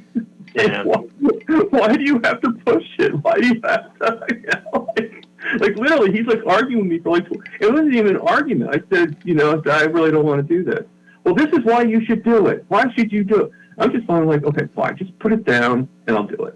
You know, like, Rick, your cat is so good. Your cat is such a good boy. Oh, I love Milton. He loves you so much. Yeah, he does. To tell you the truth, Rick, when you left before, Milton was taking over the show. I don't know if you knew that or not. Really? Yeah. He's such a good cat. Look at that See, now face. I can't hear you, Rick. He's a good cat. Look at that beautiful cat. I'm going to get Is there your a reason why I fleas. can't hear Rick? You I what? can still hear him. I hear him, but it's very faded into the back. Oh. My phone is acting really weird. Every time I have it plugged in, it does things on its own. I'm going to unplug it. It's weird. Like, often, like, apps will come up that I did not... Like, I'm not even touching my phone. I just have it on speaker. That's because you have an Android phone. I'm not going to argue with that. That's probably true. Yeah, it has like a mind of its own. I'm so deep into Apple's ecosystem. Tim Cook could shit in the bag and I'd buy it. I'm in Western Electric myself. That probably will be my next phone. Oh, is that right? Yeah, I'm in the Western Electric ecosystem. Mitch just posted a video. Oh. I see it. Okay. What's the video about? My first unsupported step since my stroke. Very emotional. Excellent. Oh. Does I it guess say this it's very is supposed emotional, or to are you just surviving it? No. I'm reading the title. That wasn't me being sarcastic or a dick. It's actually in the title. Sorry. Because you remember during his last live stream, he talked about how he was walking, but with the walker. Right. And I saw getting into the car in one of the videos. Yeah, Mitch doesn't watch other channels, but we all watch him. I think no, but he does watch Dr. Kilt. He has a very strong connection to Dr. Kilt. And I think he might be watching a little bit more. He has a lot more time. Yeah. You know? I mean, I'll be honest with you. I could see Mitch being the guy that's watching, but unless somebody actually recognizes his name, which is not that hard to recognize, he's not going to advertise. Yeah, Like, but he sits but, there and watches and doesn't comment, so you never would know. Right. Unless it's Kilt, he's not going to comment. You know. Like there are 23 people watching right now, and if I look at the chat, there's only 4 or 5 people that are chatting. So who are the other 22 people? Someone just left. Right. Oh, for time, Rick, he enjoys the Sherry Morgan videos. The percentage of people you get that. I haven't seen Sherry. Have you guys seen Sherry in any of the chats? I haven't seen her in a long time. In chat-wise? No, I haven't seen her I in a long time. I mean, I know she still makes her videos. I glanced at a couple of the videos. I mean, I'm not going to lie and say I watch every single one of them, but I do glance every once in a while. Did you see how yesterday I got the first comment at 9:30 on with Mitch? I know exactly how to do it now. Oh yeah, Time it out. I can get it every time. Oh, can you? If I can, I'm not going to tell you the I secret, did. but I can get did it do every that, time. but you shouldn't like give your trade secret. I'm not giving my secret out. I'm not. And then it's so funny though because yesterday I knew I got it. I knew it, and then Mitch pushed the button and he went black. And I was like, great, now I won't win because he's going to lose the chat or something. But he didn't lose the chat. I got it. Yeah, Sherry is very sweet.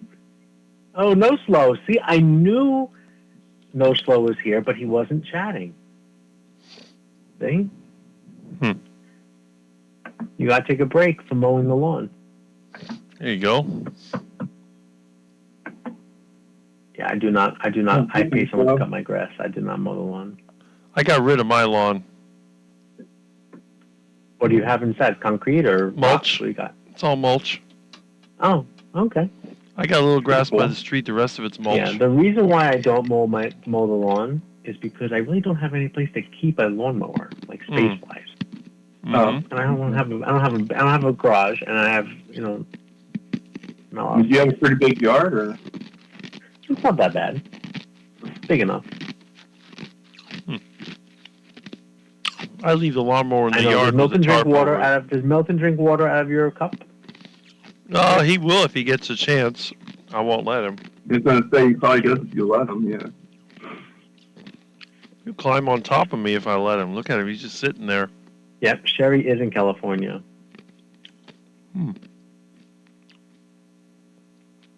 Yeah, retired Rick is saying that he doesn't think Mitch watches the other channels, but I don't think, I know for a fact that's not true because he watches Kill. Yeah. See, Rick, you're making a difference. You are mowing the lawn with No Slow.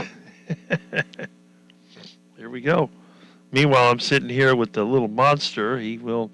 I turned on the pot for the lard so I can put in my heart attack chicken. And our little monster. Look at that sleepy cat. He's just... Do we know where Kitchen Witch got her name from? Her handle from? Kitchen Witch 1885. I don't know that. I'm wondering if it had something to do with living in Pennsylvania. Because Well, 1885 seems like a year that a witch would have been, for Salem. You can tell us about your handle. I love your handle. Well, actually, no. Salem would have been more in the 1400s, not 1800s. Mm-hmm. I don't know. Maybe you're right. Mm-hmm. Well, I'm just saying, Salem witch trials were towards the Pilgrim Age and stuff like that. Sandy's on 10 acres. Wow, that's beautiful, Sandy. I mean, one of these days, Kai will have to come on one of our channels and tell her story. That's what it's for.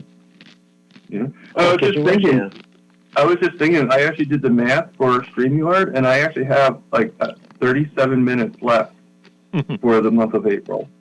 So, you got if you want to do a half an hour live, you can come on then too. So, Erin, Ubi Ghost, said during your last live that I don't know if it was your last. No, it was during the practice. He said that once you start a live, if you go over the time, they don't cut you off. No. So we could go longer than 37 minutes. Well, yeah, but the question you should get, and then you just can't go live again until May 1st, right? Right. But the question is, okay, I get that, but the question is, okay, even if I went over, am I going to be charged for that overage? Are they going to try to charge me? Because even though it's free, I still had to give my credit card information for them to have on file. So are they going to take the money out of that extra time? Okay. You know what I'm saying? Which I do. Kitchen Witch, my wife is half German.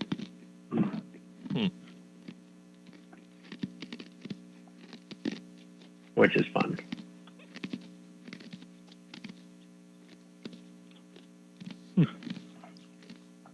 8,000 square feet. No slow. What else is new? So how fast are you exactly now, slow? Because if you're not slow, Well, I don't know. Maybe he started at 9 o'clock.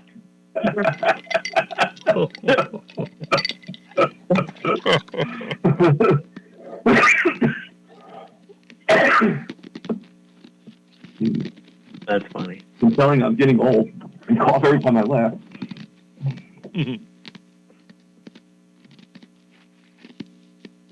That'll be the next thing that helps me with carnivore. Oh my God, I'm not coughing and laughing at the same time. Yeah, that'd be good. No slow did start out Hey, again. life is too short not to laugh at it. I wish I felt that way like a year ago, but you know. My cat really wants So to Rick, be. how do you connect the phone to your computer? Is it Google Voice? So Google Voice forwards to the landline, right? And you answer the landline. Well, no, Google Voice actually, I have an ATA adapter, and then the Google Voice goes to that. I used to do it through an old cell phone, which I had an audio jack coming out of it. And then I got the little adapter. There's an OBI adapter that'll work with it. So that phone doesn't have a normal phone number. It's connected just to the computer. It's to the Google Voice, the ATA adapter. So the phone is actually, to connect to the computer, I use an analog mixer. Let me see. I can show you the rig I have. Let me move this little piece. Yeah, it's very I'm very interested in that kind of stuff. I like that stuff. Here. What I have here. Okay, the computer, it's an all-in-one. It sits over here. This one I'm looking at. I mean, this is Okay. a little one. Okay, so there's a computer. I have a TV as the other monitor with an HDMI cable connecting them together. So you have your computer, your mouse, and all that. Over here is the mixer. Now, the mixer is analog. So the microphone and the phone is plugged into it. There's a jack. I had to put on one of these phone jacks, and it goes to this little box, this little thing that was at Radio Shack that I got I don't know how many years ago. It's a phone patch, and you plug your handset in one end, and then in the other end you plug it into the phone. And the So phone, it intercepts the signal, right, the audio. right. And then over here is the actual phone. This is where I keep my, the other phones. Okay, what did I do?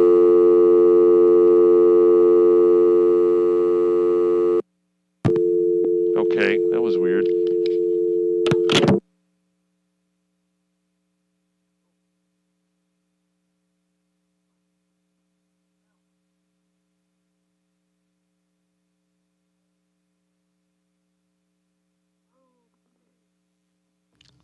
Well, I managed to cut myself off.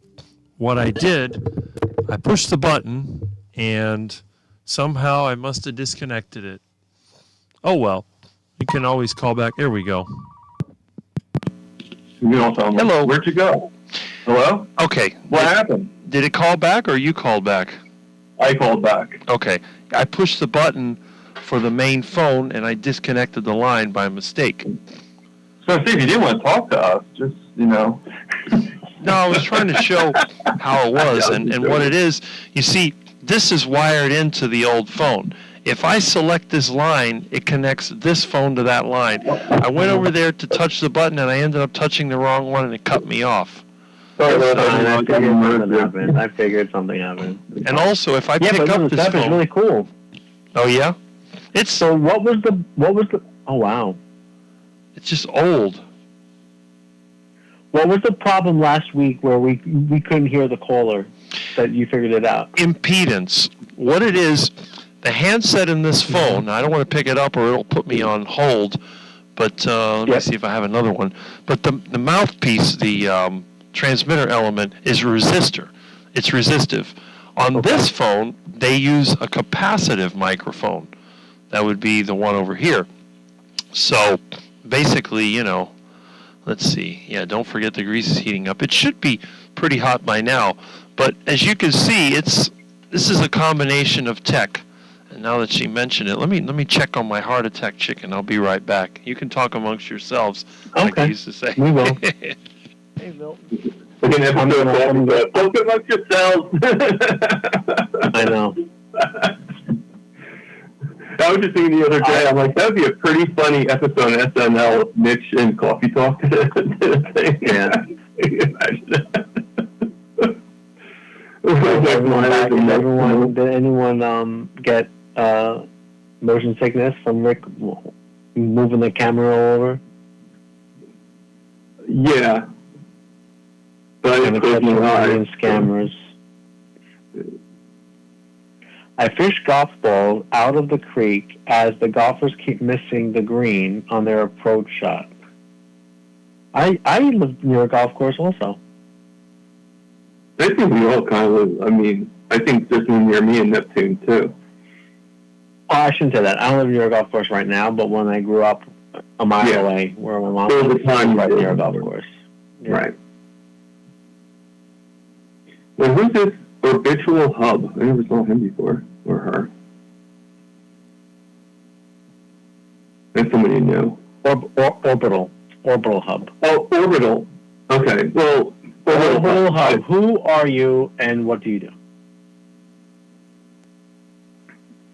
Yeah, how long have you been carnivore? If you are. Orbital Hub is a website that focuses on space exploration, science, and engineering. It's a hub for news, ideas, and developments in these fields, offering a platform for discussion. OrbitalHub.com. I'm assuming that's not Okay. you, Orbital Hub. No. Milton, don't drink that But water. I'm sure there's a connection to the name. You know. Maybe, I don't know. But I don't know. Hub is all caps. I don't So know that if person that's- to use that as their title, I'm sure there's a connection to them. You know what I'm saying? Like, But when something is all caps, HUB, maybe that's an acronym for something.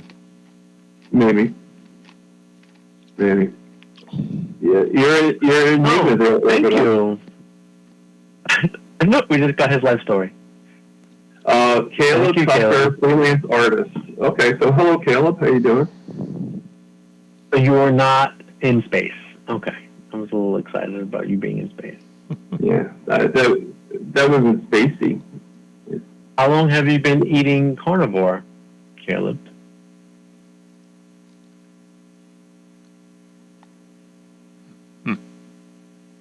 And why are you here with Rick? Let's see. Keto after keto for 4. Wow, great for you. Now everybody's welcoming Caleb. Oh, see, they love you now. See there, man?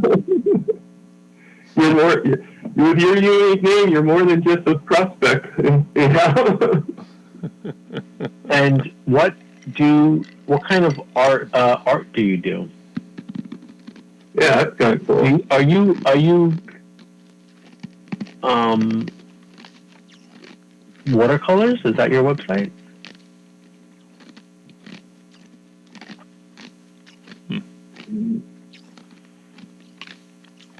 Interesting. Yeah, I remember Heath. I know, I by love the looking way. up people. Yeah, I mean, I do some drawings too, but I don't really put them. I know, CB. We're gonna as soon as Rick is ready to cook his chicken, we're gonna hang up and we're gonna watch Mitch's video and we're gonna like it. Well, I put the chicken in the pot, so I have to cook for like 20 minutes. Yeah. So instead of coffee with Rick, it's chicken with Rick. And U.S. Space Force versus the Galactic Deep State in the year 2281. Comic book art, pencils and inks. I'm trying to find you online to see your art. does he have anything posted or anything? He's freelance, so Yeah, it's gotta be somewhere. that's true. I'm sure there's a client or something like that that he did for or something. Nice. Have you freelanced for anybody in particular, Caleb? Anybody that we would know? Oh, do you do? Is it like space comic book art? I found someone with your name on DeviantArt, black and white sketches. This is really cool. Huh. Would you be able to pick me some of those? Well, let's find out if it's him. I You don't know, know. Thomas likes his art.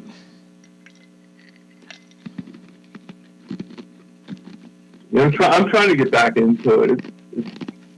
Mm-hmm. It's a mental thing. I think I still have a blockage sometimes. Your name is so common. There's like a My Caleb name? Tucker who plays. No, Caleb Tucker plays Oh, disc sorry. golf. There's a million. There's a million people. Believe it or not, there's more than one Thomas Pruitt, too. So it's probably multiples of everybody. Really. Mm-hmm. Well, there's only one 40-year carnivore. That's Well, right. what you are is different, but who you are, yeah. Like, I'm sure there's a lot of Rick Rodriguez. Oh, yeah. The name's common, but there's only one that's super tall and white. There's only one. That's true. So if there's the picture out there, you can see the difference. Yeah, because Bob's back. usually when they see my name, they start speaking Spanish. Like, no entiende, please. Let me see if I can find him on DeviantArt. Hello, Bob. How you doing? Hey, Bob's back. Bob is back. Huh. DeviantArt. Yeah, this is you. All the black and white photos, right? There we go. Actually, you know what I was thinking, Louis? I think maybe I will do. We'll finish off the live. If you want to, we can go on a little bit later. Like, whenever today, if you want to, and do like an unexpected live like we did the other day. No, I need to eat those steaks. fake. Yeah. Okay. All right, well, Yeah. I'm just saying, like, you know, we were And I talking need to about, prepare you know, myself for Easter. I need to prepare myself for Jesus. for I'm just kidding. for his rearrival. I gotta prepare myself not to go to church. Okay. I was just saying, like, you know, like you're talking about that, you know. But I know. No, that's true, and that's why I think to get your biggest bang for your free buck with StreamYard, you should definitely do another live before the end of the month. So make sure it's the calendar month and not some type of weird date that when you signed up. Mm-hmm. Yeah, no, it's right on. The renew's right on the 1st of May, so it's the whole. I'm not a real deal carnivore, Caleb. I am a fake carnivore. Because I like broccoli with honey. Ew. Well, Did there's you actually like the broccoli with honey? 41 years. No, I didn't even taste the honey. I'm just joking with you. I went keto on March 19th, 2023. Okay. And then I don't have a carnivore date. It just it was kind of organic. So I celebrate March 19th. August 1983. I love it. I was 2 months old. If this is Caleb's work, he's pretty good. He's not bad. I like it. Right? I know, Rick. I sent it to you also if you want to put it on the screen. Okay. Let's see. And Caleb, where do you live? Oh, no, you said that, right? You said where you live. Nice. Are these characters you invented, Caleb? Like, did you create them? Let's see. And are any of these characters vegan? I mean, you know at least one is. Yeah. Let's pick the vegan.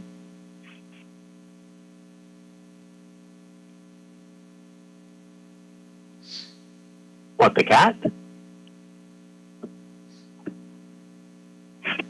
He's Texan. Oh, Texan. Yeah.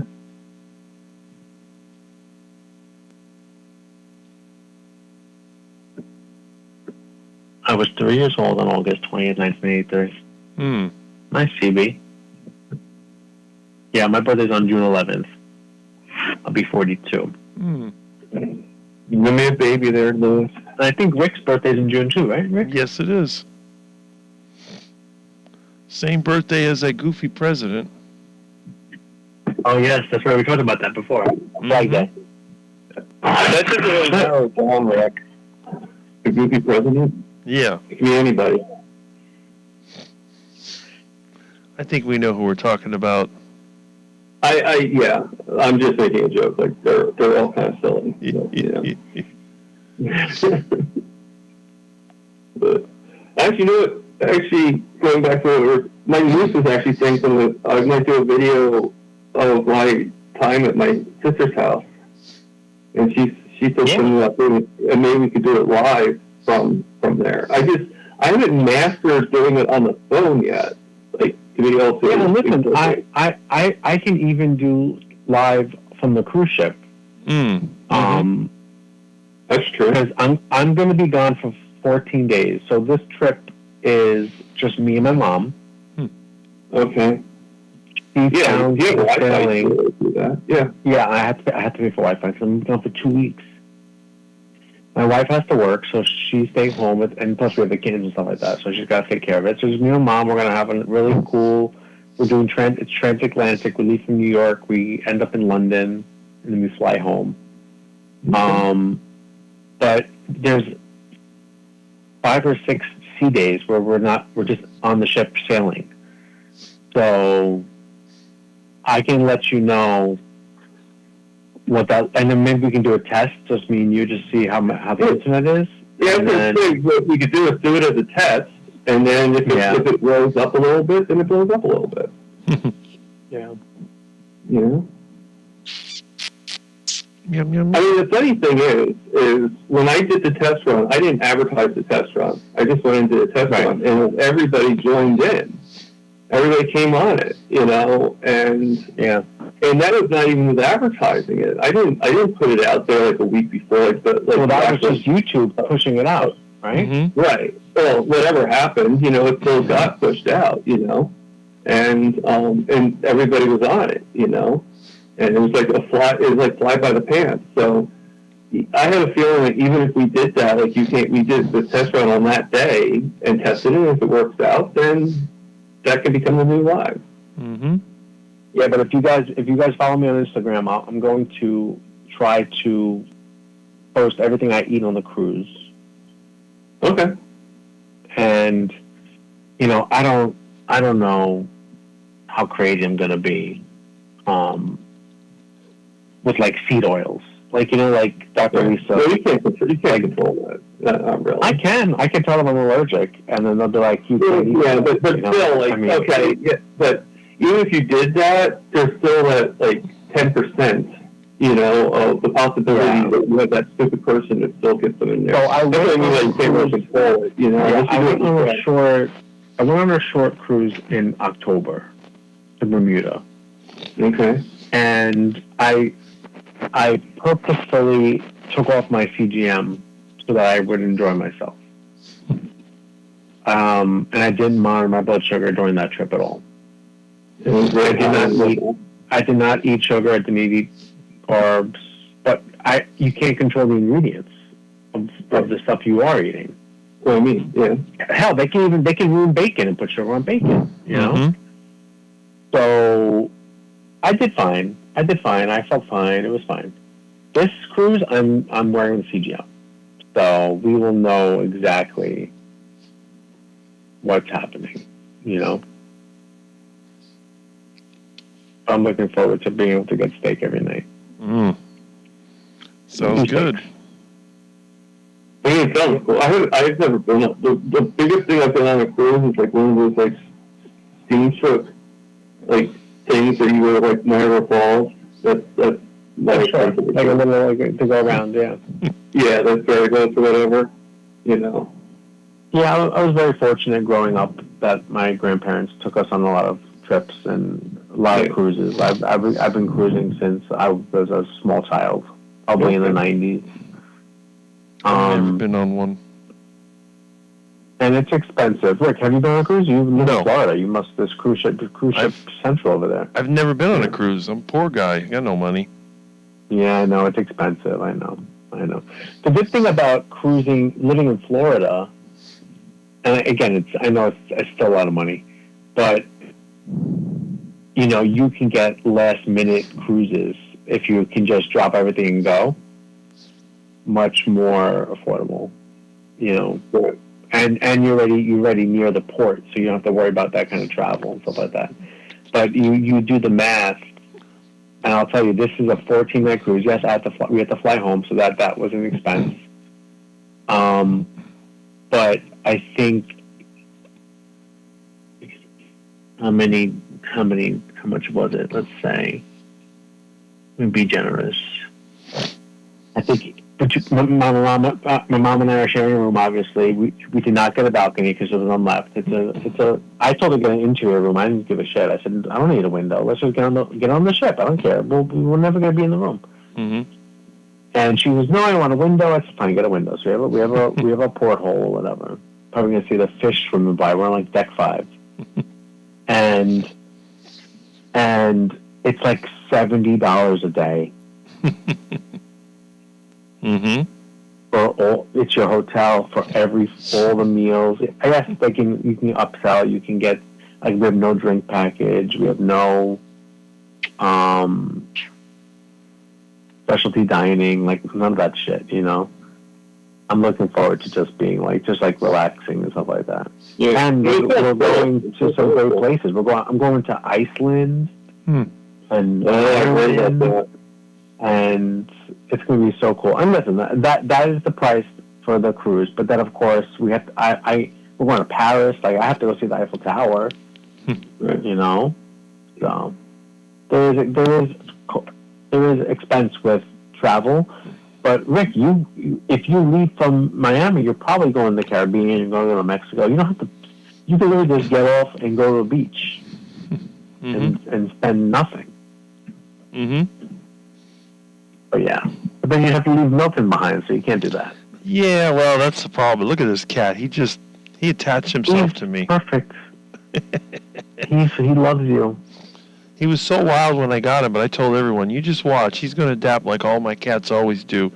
Every cat I've had, it becomes attached to me. Anyone else in the chat go on cruises?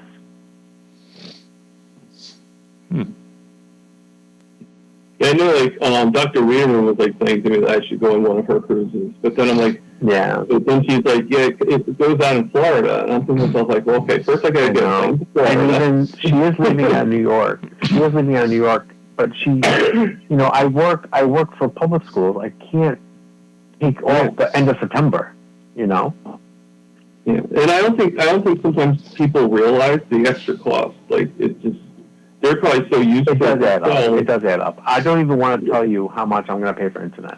I don't even want to tell you. And it is ridiculous, the price. Yeah, and we can, and for my thing, we can wait until the 11th. I'm not, or whenever. We don't. Oh yeah, that's fine. Yeah. I mean, don't get internet just because you want to, you know. No. I have to get internet because I have to stay connected to work. Okay. And let's be real. It's me and my mother. I need to be able to watch YouTube. I need to be able to listen to music. Mm-hmm. And there's 6 days in a season. Like, my cell phone will work because I have T-Mobile and they have a really good international, kind of like built-in international stuff. But my phone will work on land, but most of this cruise is on in the water, you know. So I'm looking forward to going to Iceland, and you know, and then as far as Europe is concerned, I've never been to Europe, so it's my first time crossing the pond. But did you have to get that new Real ID in order to do all this? Well, I need a passport. I needed a passport. What an animal. Oh yes, I renewed my driver's license. It was a while ago. I'm still fat in the picture. Did you get renewed then? Because I renewed it. I renewed it a few years ago. Probably was in 2023 or 2022. Okay. And at that time, I got the Real ID. At that time, because okay. I had to renew it anyway. But I don't think I need it for Boston. I think. If I read correctly, I think New Jersey Transit, you can do the regular license. So you don't need an ID to get on a train. What are you talking about? I don't know. Well, I mean, that's why they're saying I can use my regular license because I don't need it, so it doesn't matter. Yeah, you don't need to sell any. I mean, I think I do. You don't need that. Yeah, I think it was an aircraft, though. I think I would, but yeah. Well, maybe is it just for air travel, or is it for any interstate travel? I think it's for I like I said, like I think Amtrak you do have to show because it's such a bigger. Open Hub is crazy. I don't know what you're talking about. Iceland might have that low deuterium water. I guess it's colder. What are you talking about? My boss actually went to Iceland. He said it's gorgeous there. Mm-hmm. Yeah, and it's funny how like Iceland's like all green and Greenland. Oh, I want this water apparently. Mm-hmm. Meanwhile, deuterium, I thought, was what made the warp core run in Star Trek. Who here likes Star Trek? Raise your hand. I like Star Trek. I saw it when I was a kid. I haven't watched it since. I William like Star Trek Shatner. and Star Wars. Some equal opportunity sci-fi. It's weird that I like William Star Shatner Wars was only like and Star Trek. 96 or 95 or something like that. Yep, I know. I'm reading about this water, and I'm going to drink it.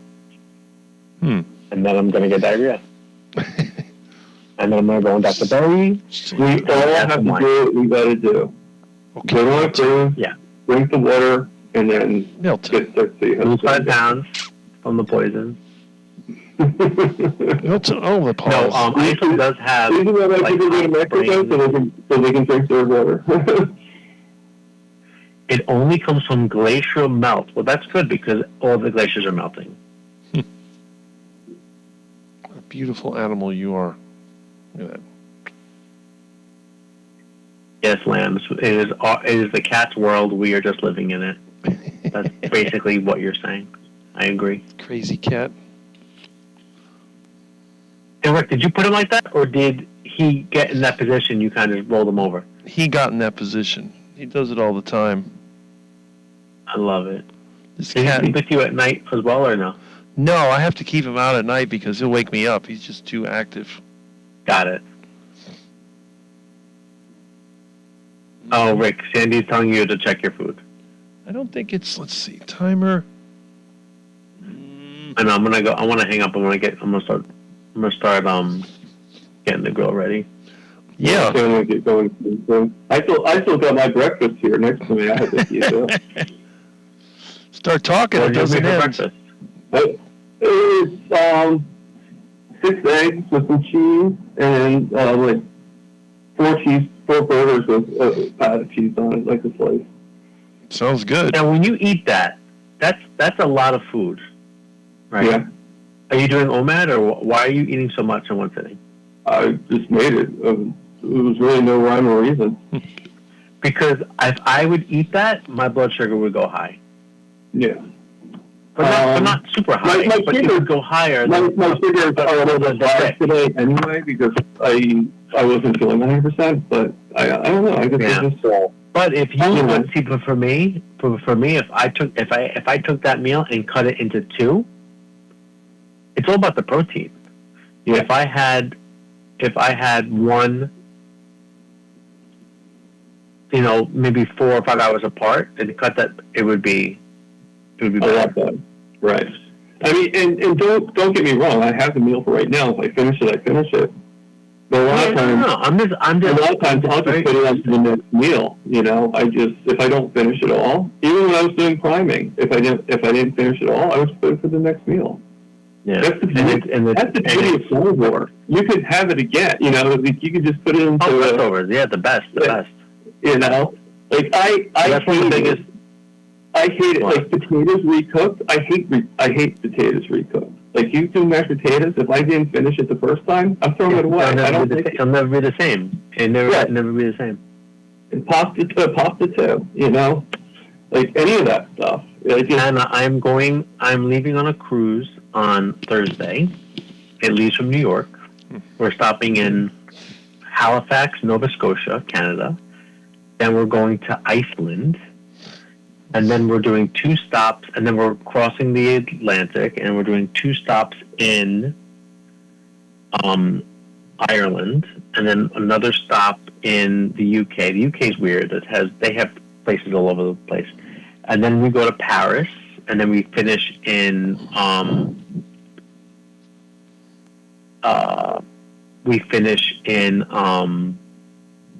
Southampton, United Kingdom. This is not a work trip. This is my mother. My mother is 30 years older than me. She's 71. I'm 41. And she came to me. She goes, I found this great cruise. I'm going to ask my brother, my sister-in-law if they want to go with me, because the old people, they travel, whatever. I said, yeah, go for it. Ask them. They said no. So she was all sad. So I went to my wife and I told her about the sailing, and my wife's like, you should go with her. Go with your mother. She goes, I can't go, but you can go. I have more flexibility with vacation time. I said, okay. So I went to Mom and I said, I accept that you will pay for the cruise for me. And she did. Yeah. That was where Mother was getting married in August of 1983. I know. I can't wait to see Iceland. I'll be. Yeah, my Instagram is @Lougle, Lougle. Lougle is my Instagram. Lougle is a funny. There's a funny story behind Lougle. Lougle, when Gmail first came out. I don't know if you guys remember when Gmail first came out. It was invite only. You had to get an invitation to get a Gmail account. Mm-hmm. Right. So I got an invite, and I went to a convention in Manhattan, in New York, and Google was there, and they were giving out an invite. So I got an invite, and I was like, what is my Gmail account going to be? And so I did Lougle because it's like Google, but Lewis. Which is a good play on words, I guess. Yep. So I have Lougle at Gmail, and I also have El Lotito, my first initial, my last name at Gmail. What's your Instagram account? Sandy's asking. Yeah, I put it. It's at Lougle. At Lougle. Oh. I'm usually at Lougle everywhere. Is my Instagram. And I should know that. I have you on Instagram with my Instagram. Yeah. I don't have the cruise is 14 days long. This will be the longest cruise I've ever been on. Up until now, the last longest cruise was 10 days. 10 days was Panama Canal. Panama Canal was amazing. Love that. So this is a 14-day cruise, and it's called a transatlantic cruise or a repositioning cruise because it's one way. So most cruises are closed loop. You start and end in the same place. Like you leave from Miami, you get back to Miami. You leave from New York, you end in New York. This is a repositioning cruise. So this cruise ship, we're going on a Norwegian cruise line ship. This ship has been sailing the Caribbean all winter, and now for the summer is going to be doing Mediterranean cruises in Europe. So the ship has to get from the United States to Europe. Yeah, all 4 out. Why? Okay. So the ship, when they move it from New York to Europe, they fill it with people. They might as well make money, and that's the cruise that we're going on. And then we have to fly home. Yeah. It still sounds cool. All right, guys, I'm gonna go. I'm gonna start cooking my dinner. I'll post a picture on Instagram. Okay. Thank you very much for having me, Rick. Always a pleasure. Yes. Good that you're here. Rick, thanks for I will having see me you soon. Yep. Yeah, I know. All right, guys, have a great day. Okay. All right. All right, bye bye. We'll see you. I'm waving like you can see me. Bye. Okay. Okay. So I think you've been on for like a whole 6 hours. Pretty much. That's typical. That's par for the course around here. Yeah, it is. And you were like so quiet. I mean, me and Louis were taking a lot of your space. Well, you got to remember, it's not my space, it's your space. My channel is not for me. It's for my subscribers and people that participate, because I don't want to be a celebrity. You know, I don't want to be one of those people that everybody looks to. Oh, wow, you know, there's Rick. And like, no. You come on down. We're all equal here. You know, what did they say? Jesus said, the greatest among you will be the least, and the least will be the greatest. That kind of thing. Right. That's true. That's true. Mm-hmm. You know, it's the humble man that, yeah, definitely. Because the thing is, everybody has their strong and weak points, and everybody has something to say. So you come to my channel, and I let you talk. And then when it's my time, now, of course, I will speak up if you say something wrong. Yes, I'm going to speak up. And or not even if we say something wrong, but if there's something that you think needs an answer to or a rebuttal, then that too, you know? Well, I mean, if anybody comes in here to trash me, they're going to find out the hard way that you're wasting your time. Oh, yeah. I mean, that's just negative comment, and they shouldn't even be coming on, you know? It's like, okay, you know, go away. So to Right. speak. That's it.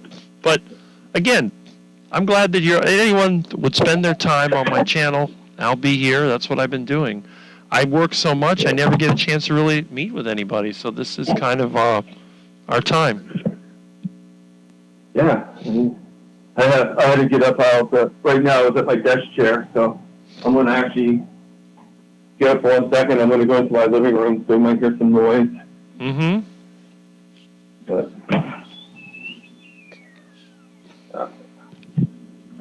yeah, because I figure I'm going to eat my meal. Well, you might as well go and continue your day. My heart attack chicken is cooking, so I'll be eating that in a little bit. Enjoy it. Huh? Enjoy your meal. Yeah. And, you know, and I still think that you should when you do your thumbnail, you should add Milton to the picture. Yeah. Well, I thought he was there, but I'll have to add him. I'm going to take one. I just haven't had the time to edit it, but I'll get one. That was our friend DC made that picture, so I put that in there. You won't have it in there, but you just didn't have it in this particular time. Right. You know. I got to find the right moment, because Milton, he's always in some cute positions, and I fed him, so Yeah. I was able to get him out of here. I'm going to have to dust my room for fleas with diatomaceous But I would definitely put some earphones on his ears when you do the picture, like, you know. Yeah. Like, you know those like headphones that you know. Oh yeah. Well, my headphones, like everything else here, is old. Put him next to a rotary phone. It's even better because it goes retro for like how you do your thing, you know. Right. Well, I just have to make sure that I put him next to the rotary phone. Right. Okay. Yeah. I mean, that would work. Mm-hmm.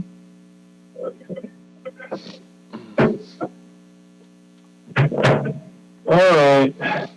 I guess it wasn't too noisy out here. I thought it would be noisier. No.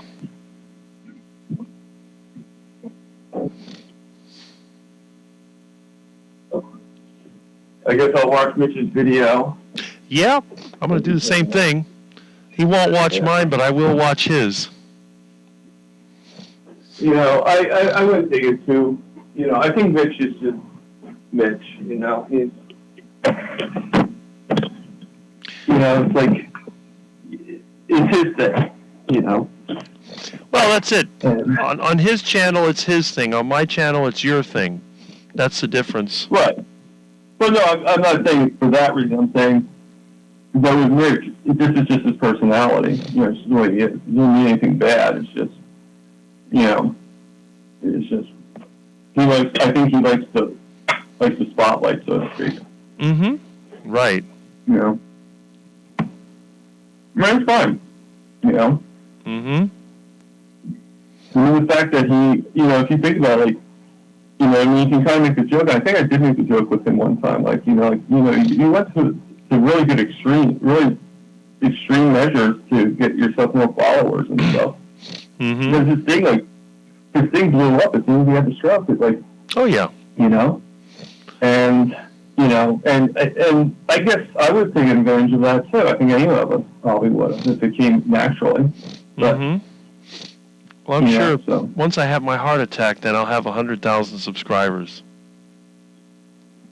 If something happens, that's when it will happen. Yeah. When you get attacked by Milton, cat attack from. I have a feeling that Milton would never put a paw on me except by accident. I've never had a cat attack me. Almost like from Atlantic City or Las Vegas. The two guys, the guy got mauled by one of the tigers. Mm-hmm. Yeah, Siegfried and Roy. Yeah, Siegfried and Roy. Yeah. Well, there was a movie I remember as a kid. It was called The Corpse Grinders. They were feeding corpse meat to cats, and they started attacking people. Yes. You Actually, there used to be a show on one of the channels. I think it was like BBC or something like that, one of those things. And it was called The Zoo. And it was basically about animals that all of a sudden got the intelligence to know exactly what we're doing with them. And so they would start treating us just the same way that we treat them, Orbital Hub, Caleb, he has made a mistake here because I do have a payphone. I have a working payphone in my front yard. If you look through my videos, you'll see it. And I actually have one right here in my bedroom. I think you might even be able to see it if I move the camera. I'll show you. I got a payphone right here. Where's this thing? Here we go. Yeah, but we're delayed. So. There it is. I see you on one phone, and I see you have the beige phone on your. It's a payphone. I got one in my room. That's one of the great things about my channel. When you want to find something weird, you'll find it. I see it. Mm-hmm. Would you steal it from somebody? I have some pinball machines also. Okay. My sister actually has. I find such a ways. You'll find her ways. She has a payphone. I don't know if it has a phone in it, but it has the booth. Yeah, this one. Right right behind the cabana bar, like unattended. Like I was showing it to play or something at least, Yeah. How many people have a wood chipper and a bobcat in their yard and a bulldozer and a bunch of old cars and phones and everything is stereo from the dump? I have a lot of stuff. Neon lights, everything. It's like going back in time. I tell everybody, when you come to my channel, it's like you've gone into another world. It's the Rick Museum. That's the thing. Like, we should do a meetup right at your house, like in your, and then you just like give everybody a tour. There you go. Well, hopefully when I move, I'll be able to set up my bowling lanes. We'll have bowling night, barbecue and bowling night at Rick's place. Yeah, that would be. Like I do. Like I like I don't mind where we're having stuff and everything like that. But like I don't know why no one's ever thought of like doing it in a park or like Bob said, like you do at the golf course. Well, that's it. Because a lot of these people, I think, they don't want to go through all that work. It's a lot of work. You see what Carnival Kip had to go through, and it doesn't make them any money. So if they can get a restaurant to sponsor it, they don't have to do anything. They just, and then they always. And I think that's the reason why. Yeah. Because otherwise, we'd have to, if I set up a get-together, and I'd like it to be at my place, you have to arrange for everybody to go there. I'd have to cook it all up, and then everyone would eat. It's a lot of work for me, but, as a long-term carnivore, I can do it. I just don't want to be out there trying to take advantage of people, make money off of them. For what? I don't see the point. Smells like the heart attack chicken is ready. Let me check on it. I'll be back.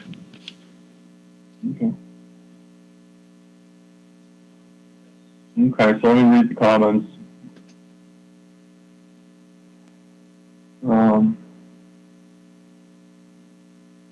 Yes, we're still at it, Aaron. We're still going. 7th hour of this marathon.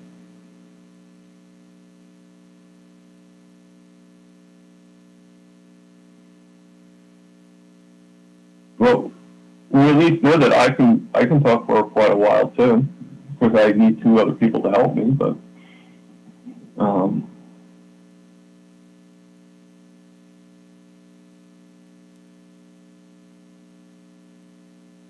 that sounds good. Turkey liver with thick bacon.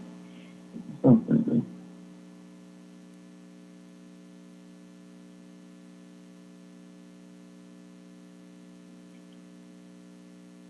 So anybody that's left, raise your hand.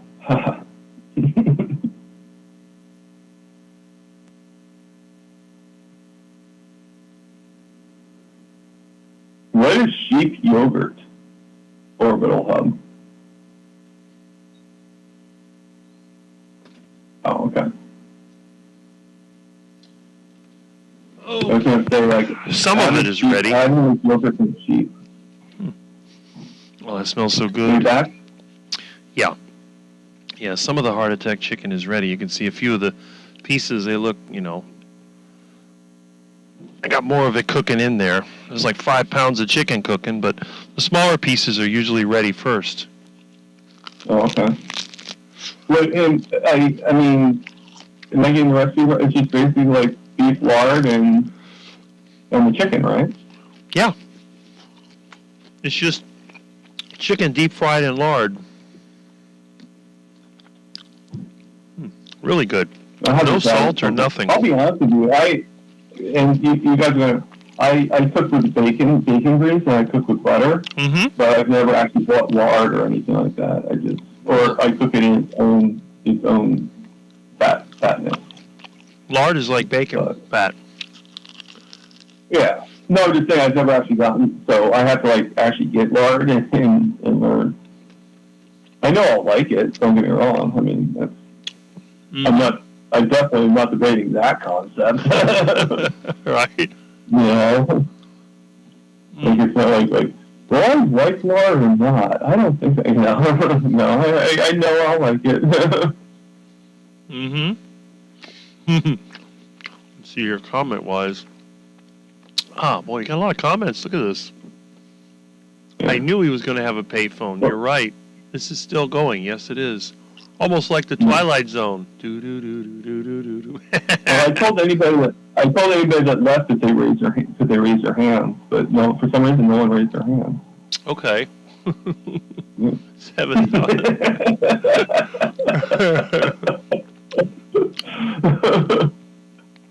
They're probably all like, what the hell? Let's see. Carnivore Keith is back. Yeah. Meep thermometer instead of your nose. That's the guy that's lost a lot of weight. I see his profile in this thing, and I see his videos, and he's lost a lot of weight.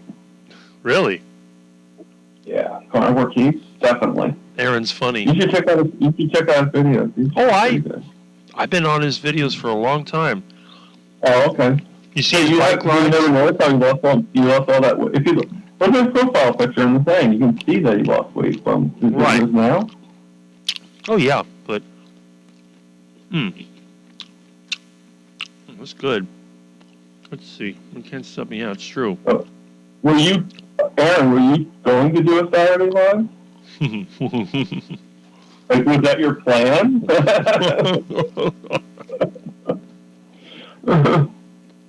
See. Hard to find. Okay. See, that's how I cook chicken. Mm-hmm. We're loving this audio. I'm glad that it works. Once in a while, I use a pressure cooker or the rotisserie oven. Yeah, you know what? The only way I like chicken is deep fried. I really don't like oven cooked chicken, but hey, I was very big. Yeah. But you know what really goes good with heart attack chicken? Yogurt. I might have some yogurt with my heart attack. I love a good heart attack. I need to have at least one heart attack a day. It's funny. Orbital Hub Mm-hmm. was saying before, and he got corrected by Ethan before that. He was saying he's making sheep yogurt. Oh, yeah. I'm like, how do you make yogurt? How do you make yogurt from a sheep? Well, Actually, I guess that's true because it can come from a cow, so I guess you could do sheep milk. all mammals produce milk. Yeah, that's true. Mm-hmm. I think I think maybe my brain was thinking something else, and I mean, goat milk is popular. yeah. Oh, I love goat milk, goat cheese, and goat milk. Mm-hmm. I get it. It's just it's expensive for Right. a little bitty, for a little like 4-ounce thing. It's like $9. Mm-hmm. Yep. Let's see. Okay, so I love having some chicken. Let's see. Aaron's saying that she usually does her Saturday Live at 3 Central, so that would be what time for us? That's like 4 o'clock for us. Yeah, 4 right? o'clock. Mm-hmm. And Len Okay. says, bon appetit. So, Yes. And Carnival Key says he was very big. I know he was big. I just didn't know the exact amount. I can't do a rotisserie because I can't catch them, and I don't own any. Okay, dipping in egg yolks. Yeah, people like that too. And then, yeah, I wish I knew Rick sooner.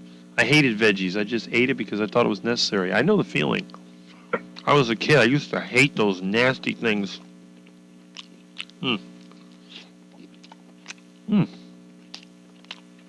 But people, they look at me like, wow, Rick, you eat the most bland food ever. Chicken with that's no not bad. breading, no seasoning. Just chicken. That's it. Well, you know, what's funny is, like, you know, they say about with burgers, like, you need to have the bun and everything. Mm-hmm. I find the burger to be much better without all that stuff. That's right. I think you're masking the flavors. Mm-hmm. Well, that's You it. know?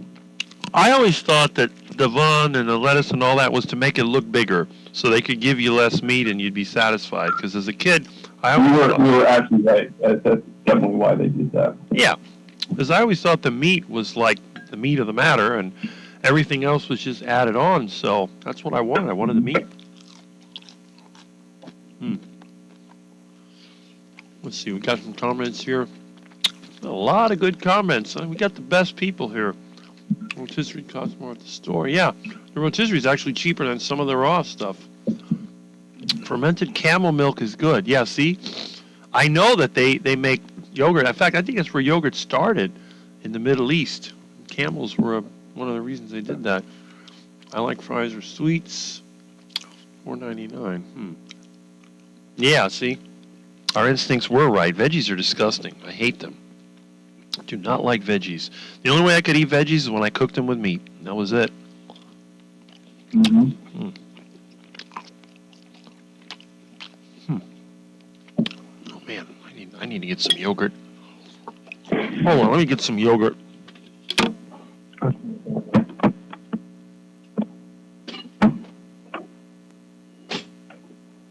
Okay, so in a couple of minutes you're going to leave the screen.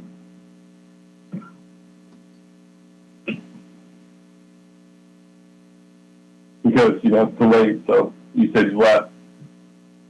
So I should see you leaving. Hey, see, there you go.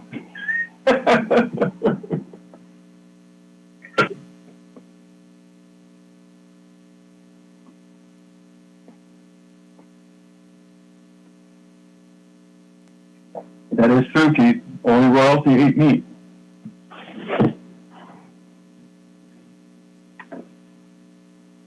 And you know, right now I'm royalty, so I'm eating meat.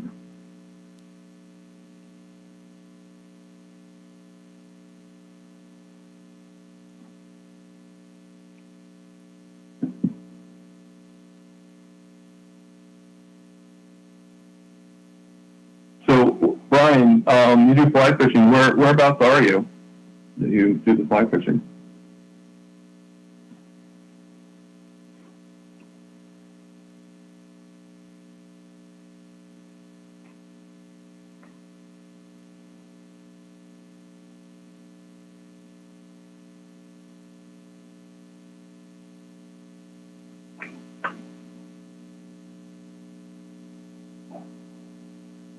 That is true.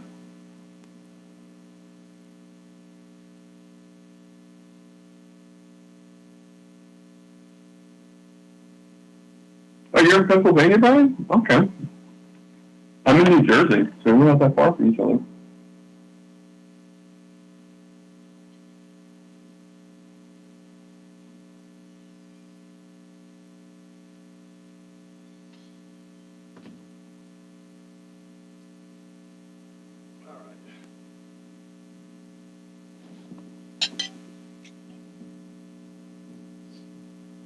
Are you back? Oh.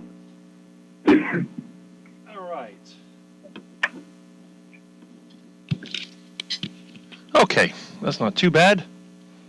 Got something to protect myself here. All this greasy food. So we'll just use the old towel. That's it. Okay. Still there? Yeah, I'm here. I just had a call, so Okay, no I problem. put the phone on mute. Ah, all right. What the heck is this? Oh, great, my yogurt leaked out. That's nice. Ah, what a mess. Well, I got... I would do that, Tanya. East Coast meetup. Yeah. Oh, well. Yeah, I keep on saying I think a meetup here, right where I live, would be cool because it's like right by the ocean. There you go. Can you imagine doing a get together with everybody like that's right on the boardwalk? Mm-hmm.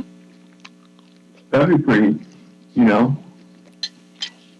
They haven't had meetups there, have they? Not really, no. I mean, Kels was saying something about doing it in Princeton. Mm-hmm. That'd be okay too. But there's really no. I mean, Princeton's nice, but it's like nice because it's the college. Right. But I don't see any kind of like visit used in Princeton, you know. Mm-hmm. Unless they do it at the college and do it like for like nostalgia reasons, Right. you know. Oh, boy.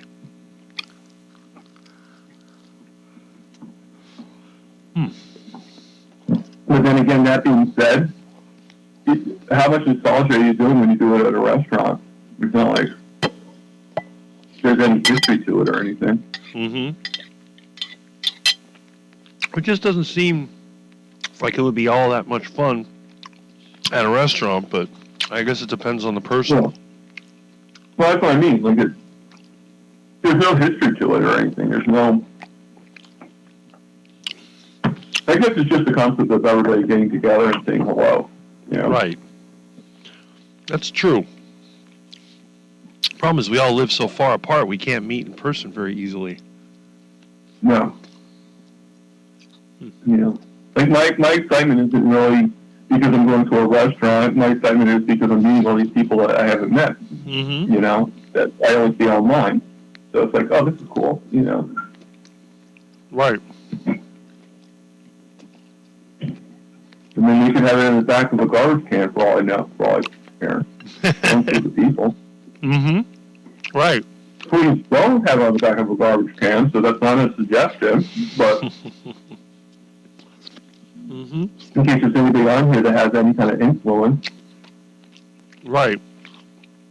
Well, the problem is, No. yeah, a lot Now of you're thinking, a lot of people, I think they assume everybody has money. They can travel and spend money. And you and I know that a lot of us don't have that option. We're too busy trying to survive to worry about travel. so that's why I'm able to do Boston, because thanks to Willis, God bless him, he asked if I wanted to do the Boston trip. Mm-hmm. And I still had to pay for the ticket. I still had to pay for things to get to Lewis, you know, Right. obviously for the hotel stays and everything like that. But he saved me so much money by doing the traveling, That's right. you know. And that's good. You know. Well, a lot of people, we do, I mean, a lot of us do help each other out whenever we can, I see that. you know. What? You know, I had like one guy offer to buy me, I think I told you about it, buy me the microphone Mm-hmm. for my phone so that I wouldn't have the wind noise when I do my videos. Right. That's good. Which I didn't really say yes because, I don't know, it's just, I didn't really know the guy and it just seemed like a weird. Yeah. I haven't even seen his face or anything like that, you know. So it just seemed like, I guess if you made the offer, I'd be like, okay, yeah, I could probably consider that, you know, because I've seen you. Right. I know what you look like. I know who you are. You know. Mm-hmm. I may not have met you, but you know. But and then I had another person, and I took her up on her offer from Healing Life Tribe Mm-hmm. that actually bought me one of the smart scales Mm-hmm. that I can measure and get my fat my fat ratio in my body and stuff. Right. Which like I don't really measure myself on the scale, so you know. But I thought I guess I could check it out, look at it, Mhm. you know. I tried one of those one time, but it wasn't very accurate. You know, it's weird. I guess it depends on the person. Some people it works fine. It overestimated mine. Another one underestimated it. Mine's usually around 14% body fat. So that's about Mine it. hasn't measured my body fat yet. I have to figure out how it does that. But I measure myself twice, once in the bathroom and once in my bedroom. And I like the results. Well, actually, I shouldn't say that. The results make me a lot lighter in Right. the bedroom. In the bathroom, I was 249 pounds. Mm-hmm. So I lost about 3 pounds since my thing line when I got weighed by the doctor. Okay. But when I put it on here on the thin carpet, it came up 84 pounds. Huh. So I lost a heck of a lot of weight from my bedroom to the bathroom. I use a scale with a slider on it. It's from a doctor's office. It's a health-o-meter or whatever. Yeah. Mm-hmm. How often do you calibrate it? You put a weight on it. You just put like a 10 or 20 pound weight that you know what it is, and then there's a little screw that you can adjust it with to calibrate it. Oh, okay. Pretty That's basic. pretty cool. Mm-hmm. Do you do it often now? Like, how often do you No. actually do it? It's been a few days. I don't even remember. Probably been maybe a week so far because I've been so busy. It depends. Well, it's funny that whenever, like, a lot of times I go to my sister's, Mm-hmm. and obviously I go to the doctor's office, and I weigh myself at the doctor's office, you know, and they're like, yeah, we calibrate it, you know, and I'll be like, I'm just throwing out numbers there, I'll be like 240 or something like that. Mm-hmm. And then I go to my sister's house, right, like only like maybe a day, 2 days later, and I'm like 280, 290. I'm like, there's no way in hell I gained 50 pounds, and like, you know, so one of the scales is wrong. Mm-hmm. It's hard to imagine. It's very rare that I can even get to 200 pounds. I try really hard. You know, I'm not exactly a light eater. You know, I know Lewis was saying before about how the meals I eat is a lot, but I mean the thing is I'm a big guy, Right. so you know I have a lot to fill up, you know. I'm pretty big myself. And now that my stomach's not that bad anymore, I can eat bigger meals without too much of a problem. Right. Like before, I'd eat a big meal, I got fully sick. Mm-hmm. But now my stomach is opened up, so I can. Right. I can eat a lot. That's the funny thing. I can definitely eat a lot. Yeah. Now, it becomes a little less cost effective because before, if I made myself like, just say lemon broths, I do, you know, they kind of can be cheap, so I just do them and I add butter to them. Mm-hmm. And kind of like how Papa Carnivore does it, like, you know, like a pat of butter with every bite. Right. You know, but it's always a little cost effective because one whole lemon broil I could split into 3 parts and have 3 different meals. Hmm. Now, I could probably finish the whole lemon broil. Go Mm-hmm. one shot. Right. I like what Carnivore You Keith know? says there. Buns, bread, noodles to feed poor people. Royalty ate meat. That's right. Eat like a king. Oh, you're right. Yeah, I just said that earlier. You're right up in the. Mm-hmm. I let the comments fall behind. I should just look at it from your perspective on the screen because Mm-hmm.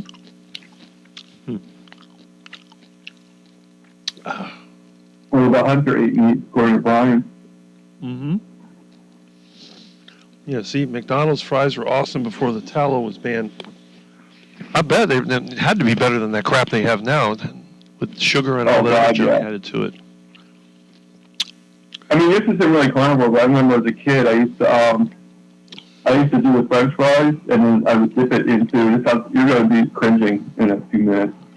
Do it like with the milkshakes and like dip it into the milkshake, but milk and fries. Ugh. But I really don't. I really haven't had fries in a long time, and I haven't had the milkshakes in a long time either because nothing but sugar. Right. I always hated milkshakes. They were awful. I mean, I used to drink milk until I was 20, and then I stopped drinking milk. I'd rather have my yogurt than a milkshake. Yeah. I mean, the popular thing in my family was the Shamrock Shake. It was like we couldn't wait until March. Huh. Oh, is it green or something? And one day I'm like, couldn't we just take chocolate chip made ice cream and just put it in the blender? And okay, yeah, we could do that. But wouldn't that be the same thing? And no. Yes.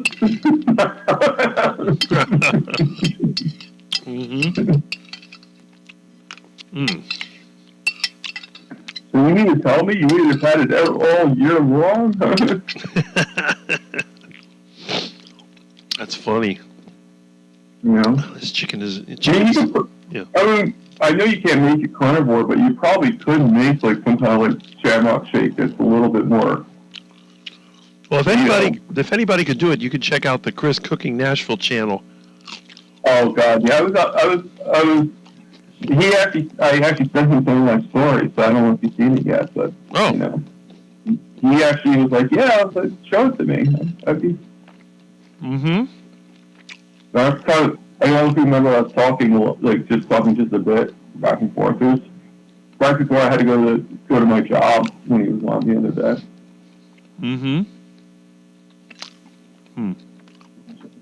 Yeah, McDonald's. I might be one of the few people that's almost never eaten at McDonald's. Maybe a handful of times in my entire life. Just never, never got into that. I never could. You know what I did really like to eat is Taco Bell. I really wasn't too fond of Taco Bell. Really? Well, I think it's because of that news report that happened, that even like if you listen to it now, it's like, okay, really? Did that really happen? I think as a kid, you kind of get like, if that happened, that's horrible. I can't do it. That's type thing. And when they had the report about the guy like finding cockroach eggs and they hatched in his teeth, I mean, I don't know. That really doesn't seem too appetizing to me. Yep, I'm eating chicken. Heart attack chicken. A lot of comments. Yeah. Chris Cooking with Nashville is awesome. I agree, Sandy. It is. Yeah. I like his channel, Some people say, well, you don't watch any of the, the well-viewed channels. I watch his channel. Comment, I like the creative duck food, imitation foods, which I think is pretty neat. Let's see. Oh, Sherlock Holmes technology, yep. Rick just like that old stuff because it works and is easy to keep working correctly. Yeah, that's right. Plus, it looks better than what they make nowadays.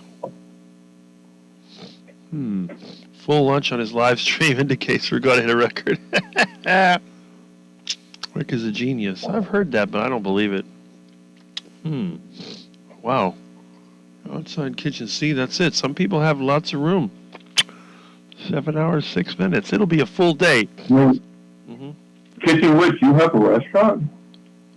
I think she has a farm or something.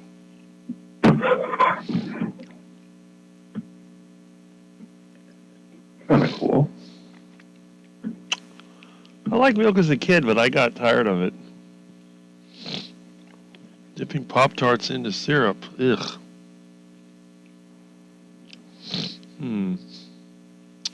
I agree. We have a grove that can accommodate 100 people. That's pretty cool. Yeah. Way had the meaningless cucumber. Meatballs in the oven. Okay. Cucumber. Meatball with cheese curds. Huh, cool. Nice. I think I'm full now. I'm done eating. I'm comfortably satisfied with what I can say. That's good. Better than eating a bunch of compost. And I like it how Coach Raymond's like, you know, like eat into your coach food stuff. Like, what the hell does that mean? Right? Yeah. She was. Yeah, can you elaborate on that? You know? Yeah. Was she on your channel, I think? Who? Coach Raymond? No, he wasn't on my channel. Oh. He's just somebody that follows FCG with Bella. No, who was on my channel? You're talking about the lady that you and her had an argument? Well, that was Lisa, wasn't it? That was Rebecca Fabry. I know she's a coach or a nurse, but she's... Oh. Yeah. Yeah, Coach Lisa... I don't think you had an argument with Coach Lisa, at least not on my channel. Okay. I know somebody... I didn't have an argument, but... Well, yeah, I mean... No, okay. I don't know what term you would use, you know, when you guys just didn't agree on something. I was disagreeing. No, I don't think anything happened. I mean, it wasn't like you guys had a fist fight or anything like that. It was just, Nope. I just disagree with these. I mean, as good as I want to be, I'm not Jerry Springer, you know. So. Jerry. It's a shame he passed away. Jerry Springer. Does that make me look like a 90s kid? Oh, I remember that silly show. People used to watch that all the time. So why do you waste your time watching that dumb thing? Well, you want to hear something funny? My sister actually, when we were in high school, she was a guest on the Richard Bay show. Really? So there's a show that takes you back. You remember, what was the guy that smoked all the time? Morton Downey Jr. Morton Downey Jr., yeah, and always did the curse words and everything, which was very controversial back then. Zip it.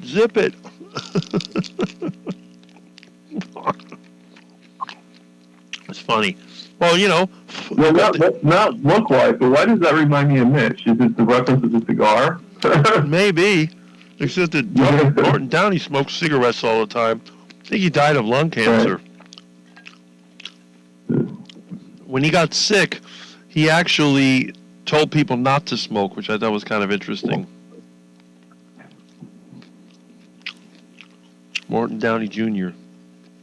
Yeah, and that was probably around the time of Ricky Lake. Yep. Sally Raphael or whatever her name was. Sally Jesse Raphael. Sally Jesse Raphael, that's it. When Sally Raphael sounds like she's one of the Ninja Turtles.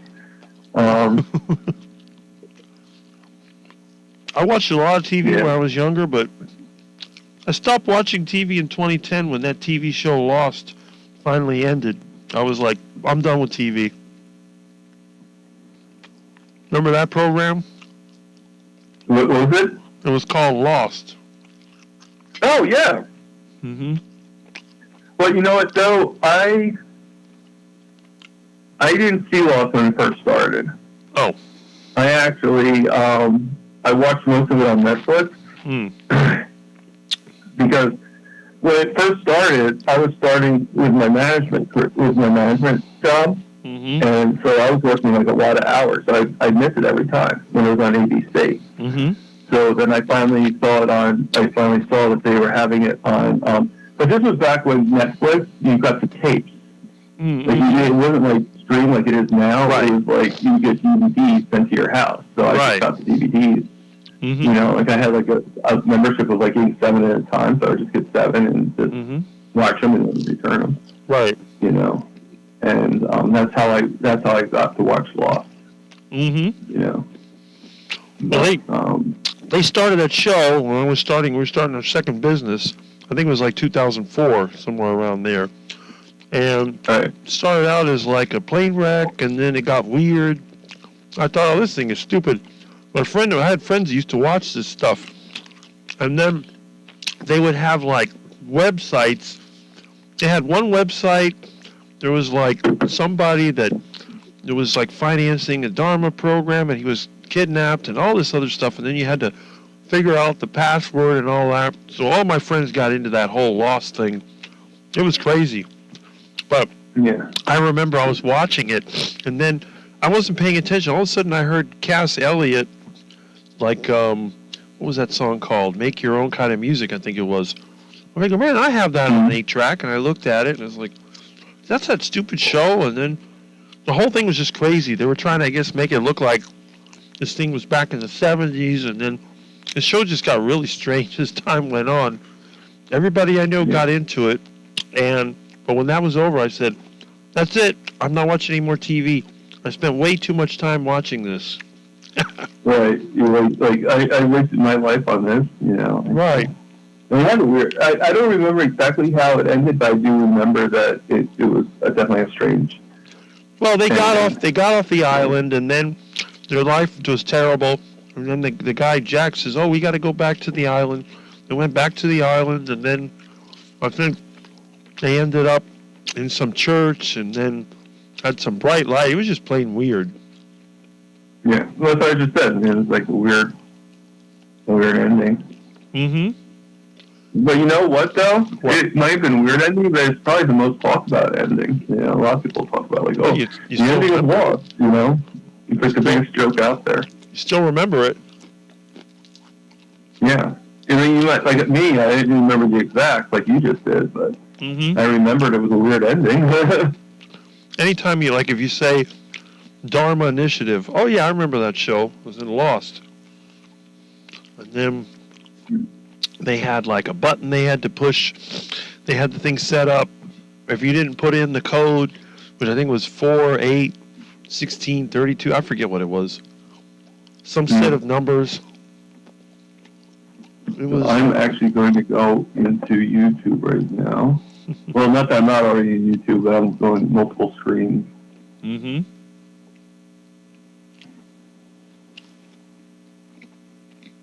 And it's showing that.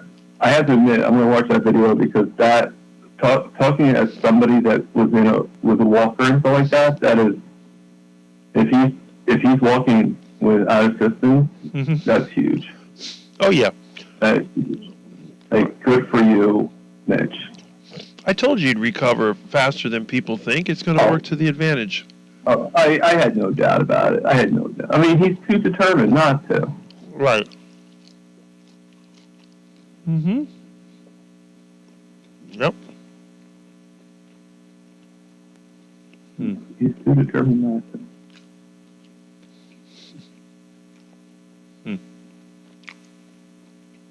And it looks like Carrie did a new video saying, "My doctor, what did you do?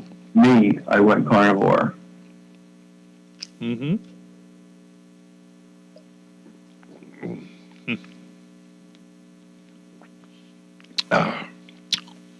And then Kilt did I think I mentioned to you that I was on the Innova, right? Yeah. Yeah. That was pretty cool. Mm-hmm. Through my brain. I guess Kilt did a podcast with her yesterday. Oh, okay. Mm. Yeah, I like Kilt. You know, I do agree, though. He does remind me of like a used car salesman. Yeah, he does. I'm not saying it in a bad way. It's just the impression I have. The reason, Well, you know what? Maybe some of us have to be like that. I mean, some of us just don't have that personality. Mm-hmm. You know, but maybe we do need a few people that are like that. Mm-hmm. You know, I mean, to me, pushy can be good if it's done the right way. If that Mm-hmm. makes any sense. You know, like I mentioned about the doctor I had. It wasn't good for him to be pushy. Right. You know, it was kind of like a turnoff for him to push like that because you know, you have to have respect for your patients to some extent, you know, and I could see if I was like a 90-year-old person with like Alzheimer's or dementia or something like that, and I didn't really know what I was talking about and stuff like that, and you believed what you were saying. But to actually force it on a guy that's like 50 years old, knows exactly how he's getting better and everything, and you're trying to force a statin on that person when he doesn't believe in it? No. I mean, Right. you know, like a lot of people have said that he was trying to cover his own tracks. Well, not to be mean, but he would cover it if he just wrote a note to the thing. Patient refused. I tried. The patient refused. That's all he had. And his tracks are covered. He's not going to be like sued or anything like that. Right. You know, if something happens to me, my family can't sue because as soon as he writes that down, patient, I'll even sign. I would even have signed a waiver. Can you just sign this to say that you don't want to have a statin? Okay. Right. You know, but to badger the person, I don't think that's, you know. And then probably the reason I'm mentioning it is because it's probably a pretty big subject if you think about it. You know, it's sort of newsworthy in a way in our community because a lot of us are going through a lot of stuff with people trying to convince us not to do what we're doing, even if it's helping us. Right. You know? I agree. I've been through that myself. Even though I I wasn't. think we all have. I think we all have. But I find it funny, like, you know, sometimes we defend that person, like, you know, like, my roommate, I think I told you the story, I told everybody a story about how she actually opened my mail, and there was a reason for it, but she, you know, people around me, instead of defending me, they actually defended her, and said, well, that's okay, you can do that, and I know why they did it, but it was just still a little taken back by, you know, like, wait, you're defending her for opening my mail? Like, that doesn't seem right. But, you know, sometimes we defend the wrong person or the wrong thing. Right. I agree. When really the answer is like the simplest, you know, it's like, no, yeah, you're right. The doctor should not be forcing you, should not be pushing you, and don't give him a reason. Just, the guy was a jerk, and that's it. You know? Right. That's true. But see, you know, a lot of times people just they can't, I don't know, they just get these ideas and they want to force their idea on everybody else. I learned a long time ago, you can't force somebody to do anything. If they don't want to do it, they're not going to do it. I mean, if you tie them up or whatever, sure, but you're not going to get them to do it for their own good. Yeah. I mean, I've had plenty of people go to me and say, "Oh, I you know, carnivore sounds good. I should try it." Okay, try it. Well, that's you it. know, like I don't know if they're going to me and they're trying to get advice. Like, oh, you know, I want to give them some advice. Like the biggest advice I give is two things. Is one, I don't think that weight loss should be your only why. And I've said this on many of the other channels. I've said this on my videos. But I think because of the experience my mom had with keto, I don't think that weight loss. I know if you have major weight lose, like Miss Lindy, she lost over 500 pounds. Right. But the thing is, even with that, she still had other whys. You know, she wanted to be able to walk. You know, she wanted to be able to move again. She wanted to be able to do this. You know, same thing with Bill Knott. You know, he was pretty much bedridden with a toilet 3 feet away from his bed. Like that's not really. I can tell you right now, that's not living. You know. No. And so he wanted to get his life back. That was his main why. It wasn't the weight loss. It was what he could get back from the weight loss. You know. Right. But when you have somebody that's like 50 pounds overweight or 20 pounds overweight, and that's their only why, like my mom, she didn't lose any weight. Or at least she didn't lose enough weight. But yet she was walking up and down stairs after having like dizzy spells. You know, like a couple times. Like I know as a person that fell when I had what I call the concrete boot. It was like kind of like this like weekly boot I had to wear, and it was like plastered on. So I would make a joke. I would actually draw dead fish on it and stuff like that because like swimming with the fishies, you know. And she started walking up and down the stairs. She started doing things, and then one day she's like, well, the scale doesn't change. The scale's never changed, so it's not working.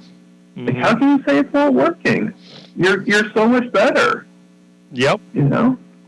that's I true. mean, she was able to handle the radiation a lot more because she was still going through radiation. So she was handling things a lot better. She was going through walks around the track, Mm-hmm. And then two things that got her to stop. One of my family members, I'm not going to name who it was, said that she should get off it, and she listened to her. But she also got convinced because she wasn't losing any weight. Right. That's it. Well, again, weight, that's relative. If you're like me, you don't worry about losing weight. You're worried about gaining weight. And I don't even care what I weigh. I just want to look better. That's all. Who cares what you weigh? I mean, I'm super skinny, but I don't have a problem. I mean, look, other than the way I look, being skinny looking, I perform just fine. I can do all the more jobs I need to do. I don't have any aches or pains. I can sleep really well. I think my quality of life is very high. The only complaint I have is that I'm too skinny. But I feel awesome. So that's not really that's just an observation. It's not really a complaint, Right. Yes, David, we're still going, and it's because I'm on the thing, so that's why it's going even longer. Mm-hmm. Well, we have a lot of good comments. I mean, we said Orbital Hub, or The comments are excellent. yeah, he mentioned that he stopped watching because they canceled his show, which, that's one reason I'd quit. See, I don't like TV because it's a one-way thing, YouTube came out in 2006, and it all kind of fit together. I got invested in watching this Silly Lost show. It ended, I believe, in 2010. But by that time, I just wasn't watching really any TV. I think the only shows I watched Saturday Night Live on Saturday, and I watched the local news, and I was watching that show Lost, and that was it. And it had been tapering off. Right. But when that show ended, it was like, well, I got YouTube. I started making YouTube videos in 2007.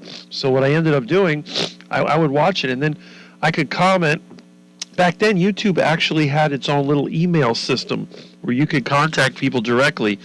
And I'm thinking, well, why in the world would I watch a TV show that I don't have any influence over when I can watch these 12-minute YouTube videos or whatever? I can communicate with these people. And then as time went on, that became my entertainment. So I don't watch TV anymore. It's all YouTube. Well, I'm guessing here, I think we talked about this before, I guess Orbital Hub is a Star Trek fan. Looks like it. I haven't watched it since the 60s show. When I was a kid, they had reruns. I turned around on them. Rick is Well, I've seen all of them. I actually, but it's kind of bounced off at another membership. I actually have a Walmart membership, so I can get unlimited deliveries from Walmart.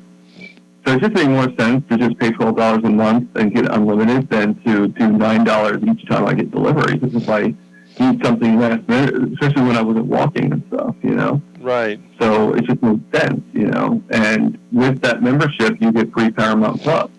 Mm-hmm. So and Paramount Plus is now the big hub for Star Trek. Yeah. So, And then Brooke Graves asked about my lunch. My lunch was delicious. A runner duck was sitting on 5 eggs. Okay, well, hopefully she keeps laying eggs. And got some good eggs for your lunch. And then what else? TV now. Yeah, see? I like science fiction. But, yeah, why would you watch the TV show? And I stopped watching movies in 1985. I hate the idea of celebrities. The whole celebrity thing, to me, is like unappealing. I don't like the idea of being celebrities. So this is why you'll see me shrink away from some of the more popular YouTube channels and groups, because people start to become a celebrity. Like, nope, we don't want no celebrity, because none of us are worth that much more than anybody else. I mean, there's some people that are total losers. They're drunk all the time, on drugs or whatever. They're a lost cause. But for the average people that try their best, I think the worth between the most valuable and the least valuable at the most is maybe 4 times. Paying somebody millions of dollars to throw a ball around or, perform from a screen just doesn't make sense to me. So I don't support it. It's that simple. Let's see. All IPs have lessons to teach. That's true for sure, yeah. So, I would rather spend time with people I know than spend the same amount of time, just watching some show that I don't even know these people. I have no control. They can do anything they want with the show. I don't know what's going to happen. You expect something to happen, it doesn't happen. It's like, forget it. But real life is real life. So I'm staying with YouTube. That's true. Orville Hub, have you ever seen the movie The Forbidden Planet with Leslie Nielsen and the guy from $6 Million Man? I don't even remember it. I mean, if I did see it, I don't remember it. It's a very old movie, like back in the 40s. Yeah. Because I did watch a lot. They had a lot of those at night. Before they had all this reality TV, they used to have these like 8 o'clock movies. And I saw a lot of these movies. I just don't remember them. Like Leslie Nielsen actually had black hair. Like he didn't have the white hair that he did towards the end. Yeah. I keep thinking of Police Academy or Police Squad or whatever that movie he was in. Yeah. And then that airplane movie. Yeah, the airplane movie. Uh-huh. Don't call me Shirley. Yeah, don't call me. I actually have one of my guests on one of my videos has that scene. Oh, yeah? There you go. Let's see. Yeah, see? Got tired of paying for all the channels just for a lot of junk on the TV. My TV is just a computer monitor now. The only TV I watch at 11 o'clock, I watch the news. It puts me to sleep, and then the TV shuts off by 11:30. That's it. That's all the TV I watch all day. I mean, it's really sad. I have a TV in my room, and I have a TV in my living room. And I'm in my room more than anything now. Not because somebody's kicking me in my room, Right. but because with all the videos, with all the YouTube things I watch and everything, and like the editing, I just spend more of my time in here, That's it. But the other day I went to go on my TV to put on some, because I have Disney Plus for my Marvel, Mm-hmm. and I was going to watch some of that, and it's like, oh, you don't have enough memory for this. It's like, what the hell? Yeah, I just saw it before, That's it. Oh, boy. So I literally had to revamp my whole TV. Mm-hmm. That sounds like Because, fun. Like, I just don't, cable to me is a waste of time. Like, I know, like, I have a theory that anybody, like, most people have cable, and if I offend anybody, I apologize. It's 60 and over, if you have cable. To where you feel you need to have it. I think anybody else is like, I have it, but, do I really need it? I've never had cable TV. I have an antenna. I have an antenna in the front of my house. Used to be in the back. I moved it to the front, and that's it. And that's just like for emergencies. Well, I used to have an antenna, and for the longest time, it gave me a lot of channels. Mm-hmm. But then after a while, they did some kind of interruption to it that makes, like, if I'm lucky, I might get, like, 3 channels. Huh. Yeah. Interesting. And, it has to be the area that I'm in, too. Like, when I had it, I was living in Princeton and Trenton. And when I moved here, that's when I really lost the channels and stuff like that. So it could be, like, being near the ocean or something. I don't know. Right. Oh, okay. I don't know what it is. I mean, we get some channels here. I don't watch TV. If I do watch something, it's YouTube. I'm usually working. Don't have a lot of time, but you do the best you can. That's all I can say. And another thing I found funny too is like, so many people are like, I gotta watch this show, I gotta watch it. Even though they've seen it like the same episode like 500 times. Mm-hmm. Yeah. And everything. I never understood like, okay. If I go to my sister's house, she has like cable, and I'll watch like like Impractical Jokers or something like that. 'Cause I don't really watch it here. Mm-hmm. So I'll check it out just to pass the time by. Or when I'm in the hospital, I watch a lot of Friends episodes or Big Bang Theory. Mm-hmm. And yes, I love those things. Don't get me wrong, but Right. I don't need to watch the same episode 3 weeks later. Right. That's true. Let's see. That's why I like to stream, because then at least with streaming, I can make sure it's newer. Right. Yeah. I don't do subscriptions, so if I don't. It's like. Well, you know how I said it. You know how I said about with getting Paramount Plus for free with the other membership. That's how I do it. I just piggyback it from something else. Right. You know, That's it. like I have my Cricket phone also has Max, Mm-hmm. so I get free Max with the Cricket phone. Right. And then it's just more DC, so I'm like, okay, fine, I'll watch it. Mm-hmm. It's something I like comic book stuff. And then my sister gave me her account for Disney Plus. Mm-hmm. But all these things I have, I don't pay for. The Right. only thing I pay for is the internet that allows me to do it. Right. That's the only thing I pay for. That's it. And in a way, I do need the internet to be able to go on the computer and stuff. Mm-hmm. So This is it. Yeah. How you lure some duckies? Well, once the raccoons are totally gone, I'll just start bringing duck food. The next time somebody pays me to do a duck removal, I'll get a whole van full of ducks. I'll start a new flock. That's usually how it works. Because when the ducks start taking over, that's when I get the calls. Oh, do you still duck removals? Yeah, still do duck removals. So how long have you been doing this particular ducking hobby? The which hobby? The what you just talked about, the ducks. How long have you been doing? Oh, I've been keeping Yeah. ducks since I was a kid. I was probably 10 years old the first time I started feeding and making friends with ducks. They come through the neighborhood, I feed them, and next thing you know, I got them nice and friendly. I didn't eat duck until probably And your my parents never 20s. said anything about it or anything?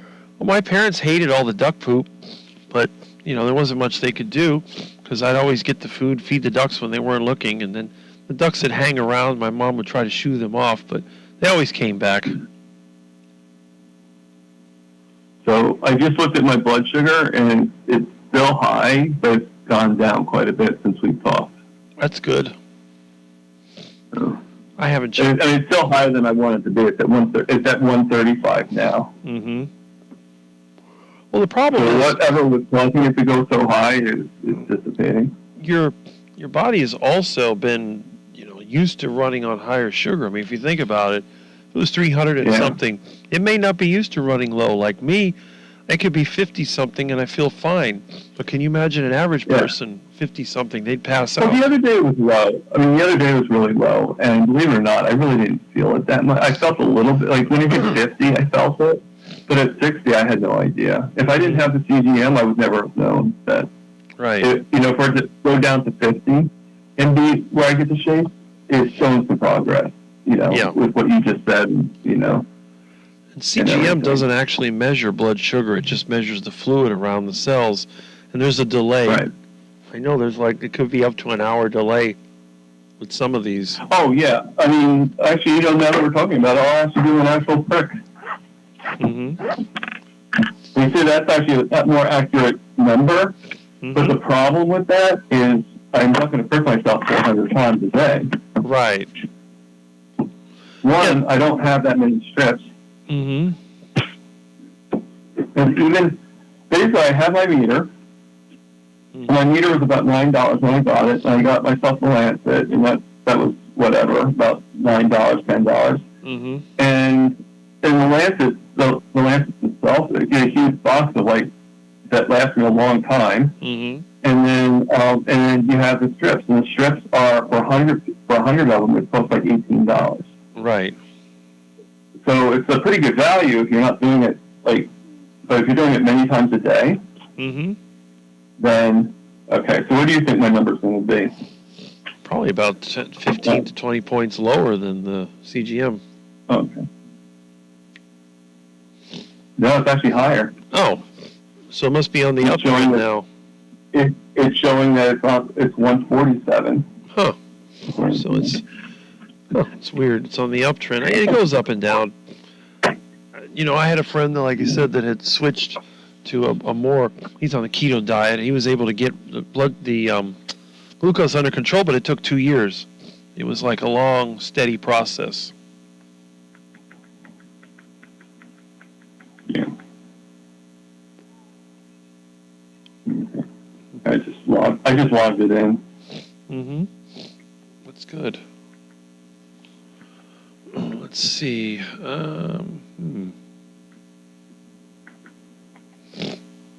We just have a new female for the Muscovy male. Aha. Didn't buy it, just showed up. See? You see, they're out there. They always find them. They'll find their mate. The little quackers. Yeah, see, your body heals for a long time. It would seem, go for a walk if possible. Normalize a 15-minute walk after meals. Here I am sitting doing nothing, but I'm probably going to have to do a bike ride. I need to go to Aldi, see if they have any meat on sale.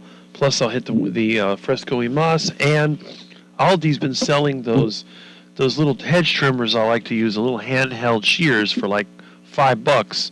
So I may buy 2 of them because the Home Depot ones break in half. And the Aldi one's pretty good. Yeah, I'm gonna. Erin said something about she was going to do her live at 3, right, Central? So Yeah. That's about 15 minutes from now. So I'm just seeing if she actually put a post or anything. I think, we've broken another world record of Rick's live stream. Last time was 6 hours, and now it's probably 7 hours. This stuff. Yeah, we've been on for. Well, you and me have been together on for about 5 hours. See? According to my phone. See what I mean? So, and it's 8, because 9 to 5 is 8 hours. So if you go from 8 to 4, that's, oh shoot, it's a long time. Yeah. So I'm on Erin's channel right now. Okay, so she has something coming up. 4 p.m., so in about 15 minutes, she's going to be on. So I think I am going to, nothing against you, but I think I'm going to go and say hello to Erin. There you go.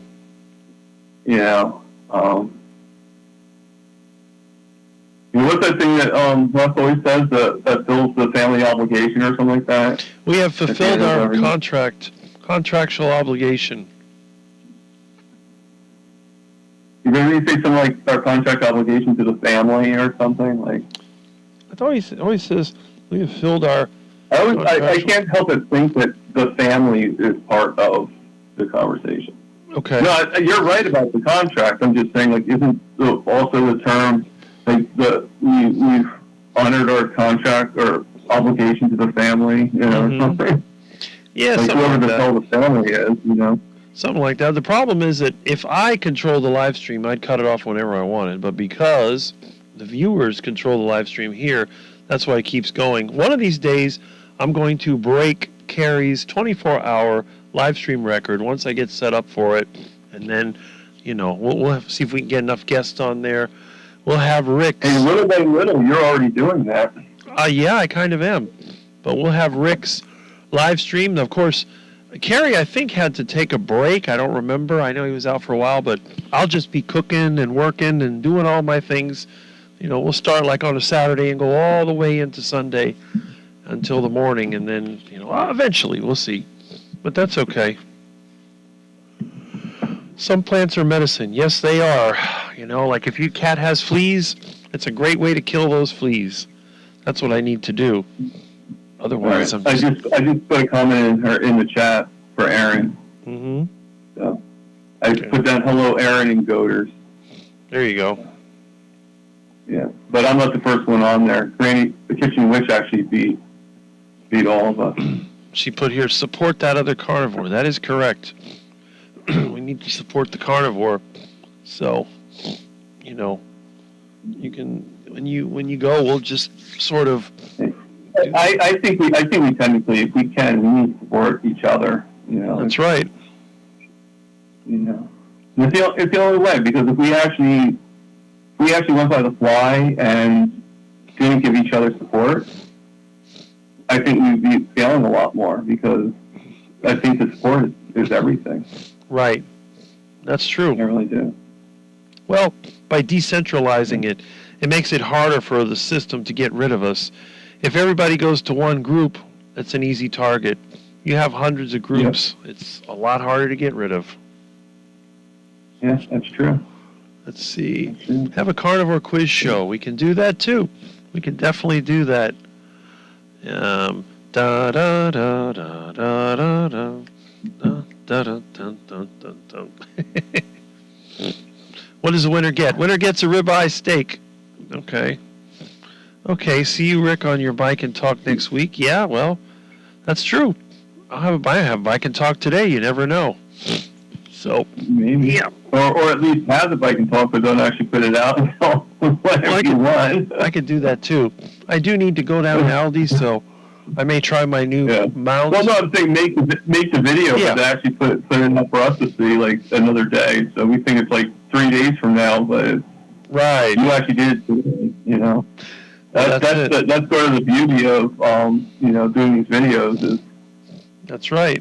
that's why I sort of have to be careful. Like when I speak sometimes, like I have to be like, oh wait, no, I did that yesterday. So I'm kind of referencing it for so I have to I try not to I say like, oh, I went to the doctor's yesterday and I put the video out.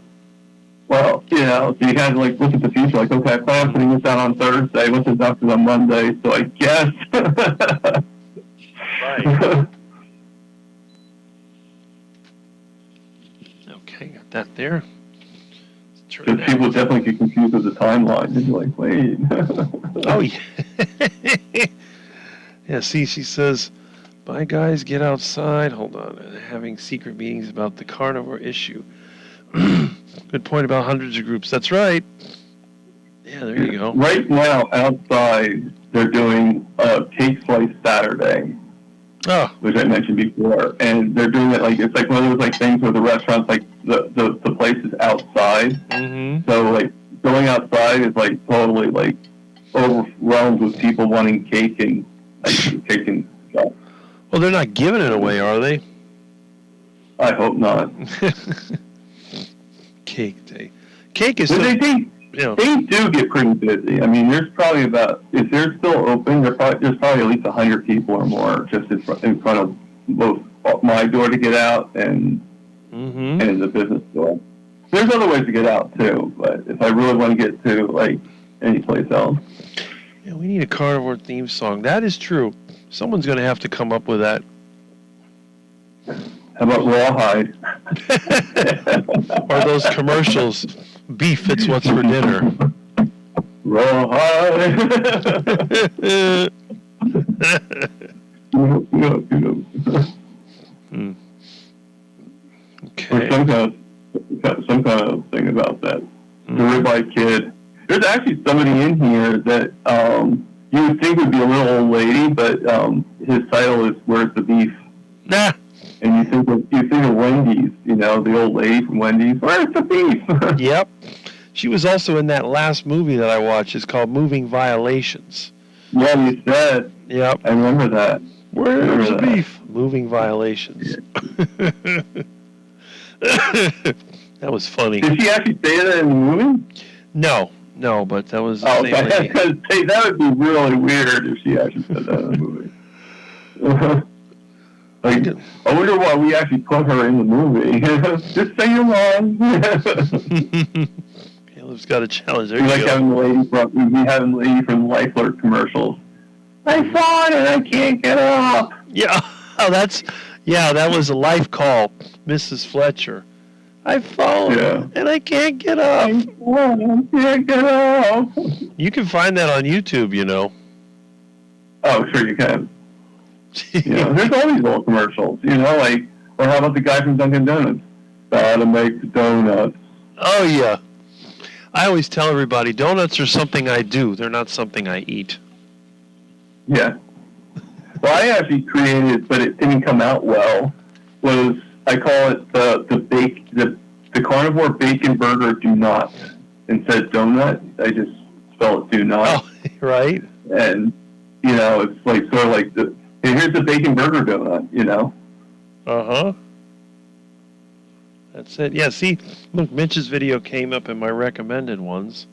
He's already got 1,000 views, so that's good. Yeah. He's only been on for an hour? 2 hours? Something like that. Let's see, what else have we got here? Oh my goodness, where in the world?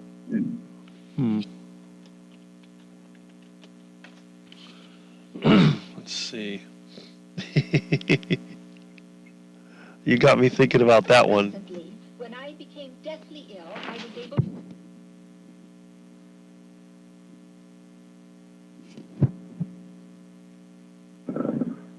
I'm supposed to be on getting another interview with Adam. So I think we were talking about that before. Right. And then that's the last of the interviews for I don't know for how long. Mm-hmm. I don't know how many more people there are to interview me, to tell you the truth. When you run There's not out, a lot of people. you run out eventually. That's just the way it is. Yeah. You'll be in the background. I mean, I guess there are a lot of people out there, but Mm-hmm. I just, you know, I mean, I guess if anybody wants to, I'm willing to, you know, like I think most people were like, you know, it was on their lives and he said, if you want to tell your story, just email it, and that's how it happened, you know. Mm-hmm. I mean, it's definitely how it happened for me in DC. You know, he said I took his information, and the same thing with Nia. Uh-huh. You know, Right. Gary was a little bit more involved because it was Papa and Aaron that said you should email him. Ah. You know, and then Peter actually sent Carrie an email saying that he shouldn't, telling him he should email me. So it's like, I think that was like a little bit of a push Oh, okay. in that direction. Yeah. Yeah, because, I mean, I've never actually been interviewed by Carrie, but we did the 24-hour where I explained my story. So that's old news. Okay. But people may have forgotten about it. It's been so long. No, I mean, I to tell you the truth, I thought you were interviewed by him. I know Papa was, and Aaron, but As far as thought I you were know, actually- I was not, but I was interviewed by Adam. So if you look at Carnivore Okay. Today, you'll see me there. And I've been interviewed by Chafee, Baker. I mean, I've been interviewed by a lot of people. I guess Adam was, if you're going to go by Human Humanity, I guess Adams is supposed to carry us. You know, it's like sort of like two ends of a bookends. You know. Right. That's right. You just, yeah.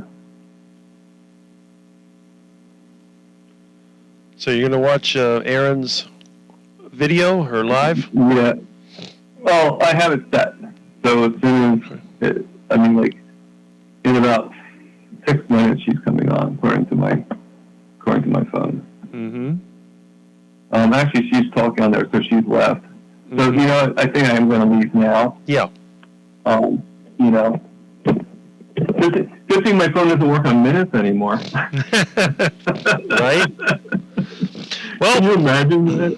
back when they had Your long bill is distance, $700,000. back when they had long distance, I had voice over IP set up. In fact, I used to have my own virtual number. There are ways you can call in using Asterisk and other programs.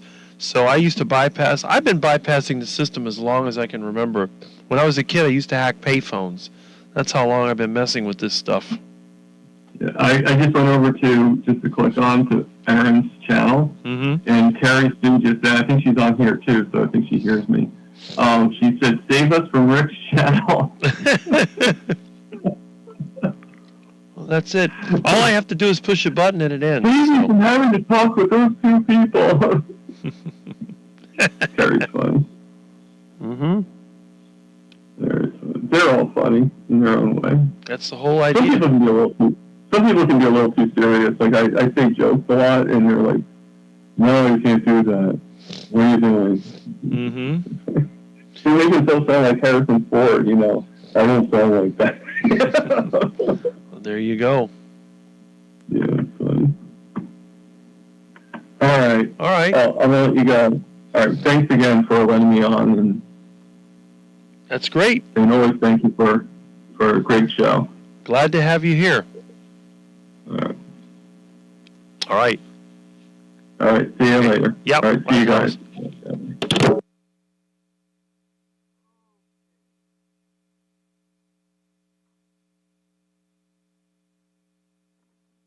All right. So we have another one of our world record shows. Let me just make a few adjustments here. Anyway, we got a lot to do today. Now, I have managed to spend almost, 8 hours? 8 hours that I could have used to do other things, but I'm here. The day is not over yet. There's probably a good 3 hours maybe of daylight.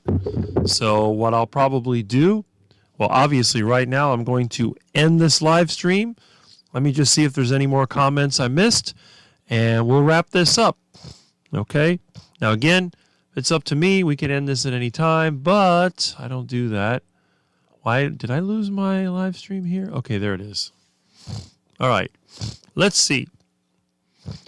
You know, we're being too sedentary. Well, I've been moving. I cooked my lunch. I've been moving around. Let's see. Butter makes your pants fall off. Good old Butter Bob. Too bad he disappeared. I'm going to go outside and play, y'all. Thanks for asking me cool questions. You're always welcome here. Don't you worry. This is the place for all of the, let's say, carnivore quacks. If you're a quack, you belong here. Detective E. Falls. Yep. So he's like life call. I've fallen and I can't get up. Rich is moving around. Mitch, I meant. Yes, but don't you worry. And he says Space Force. There we go. 7-hour live LOL marathon. Now you need to de-flea Milton. Yes, I got to get rid of the flea bag problem. Awesome show. Thank you. Well, thank you, Jiffy. I didn't see you comment much, but I'm glad you were here. I've done laundry, cooked a meal, unloaded, and I wondered why I was tired. Well, there you go. You don't think about that stuff.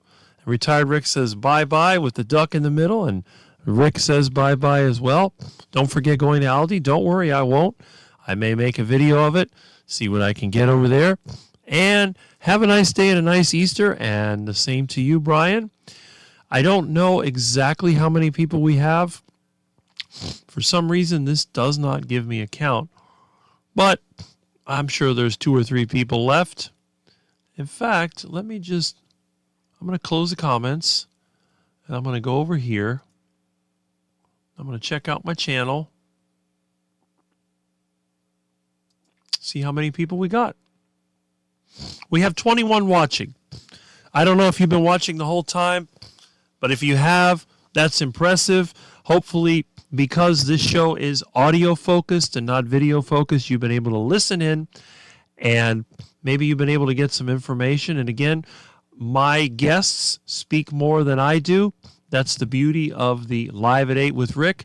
It's not called Live at 8, Rick Live at 8. It's called Live at 8 with Rick, which means you are a part of it.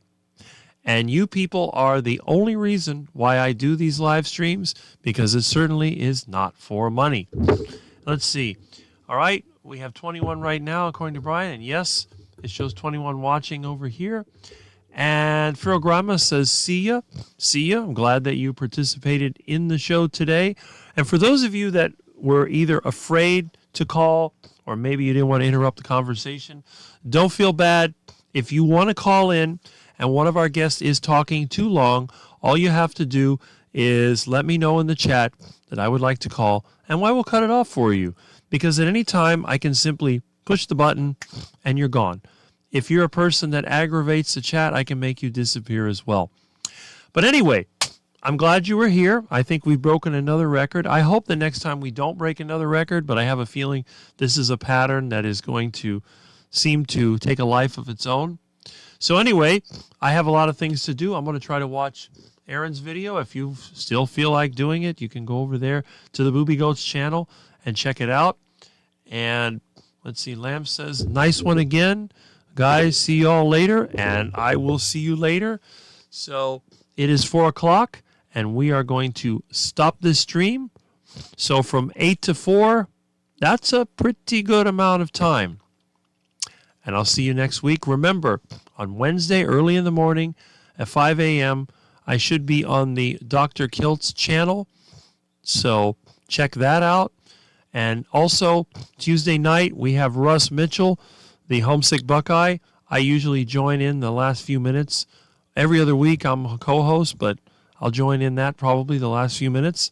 So again, it's not like I'm going anywhere. And at any time, you have my number, so when you see me, you can feel free to call in. And thank you. I see Lewis also says that steak is resting. Good. I'm glad your steak is cooked, and I hope you enjoy it. And that's great. We still have 21 watching.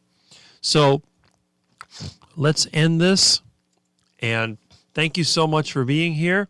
And hopefully, in the not too distant future, some of us will be able to meet in person. But until then, goodbye. Have a good afternoon, what's left of it, and I'll catch you next time.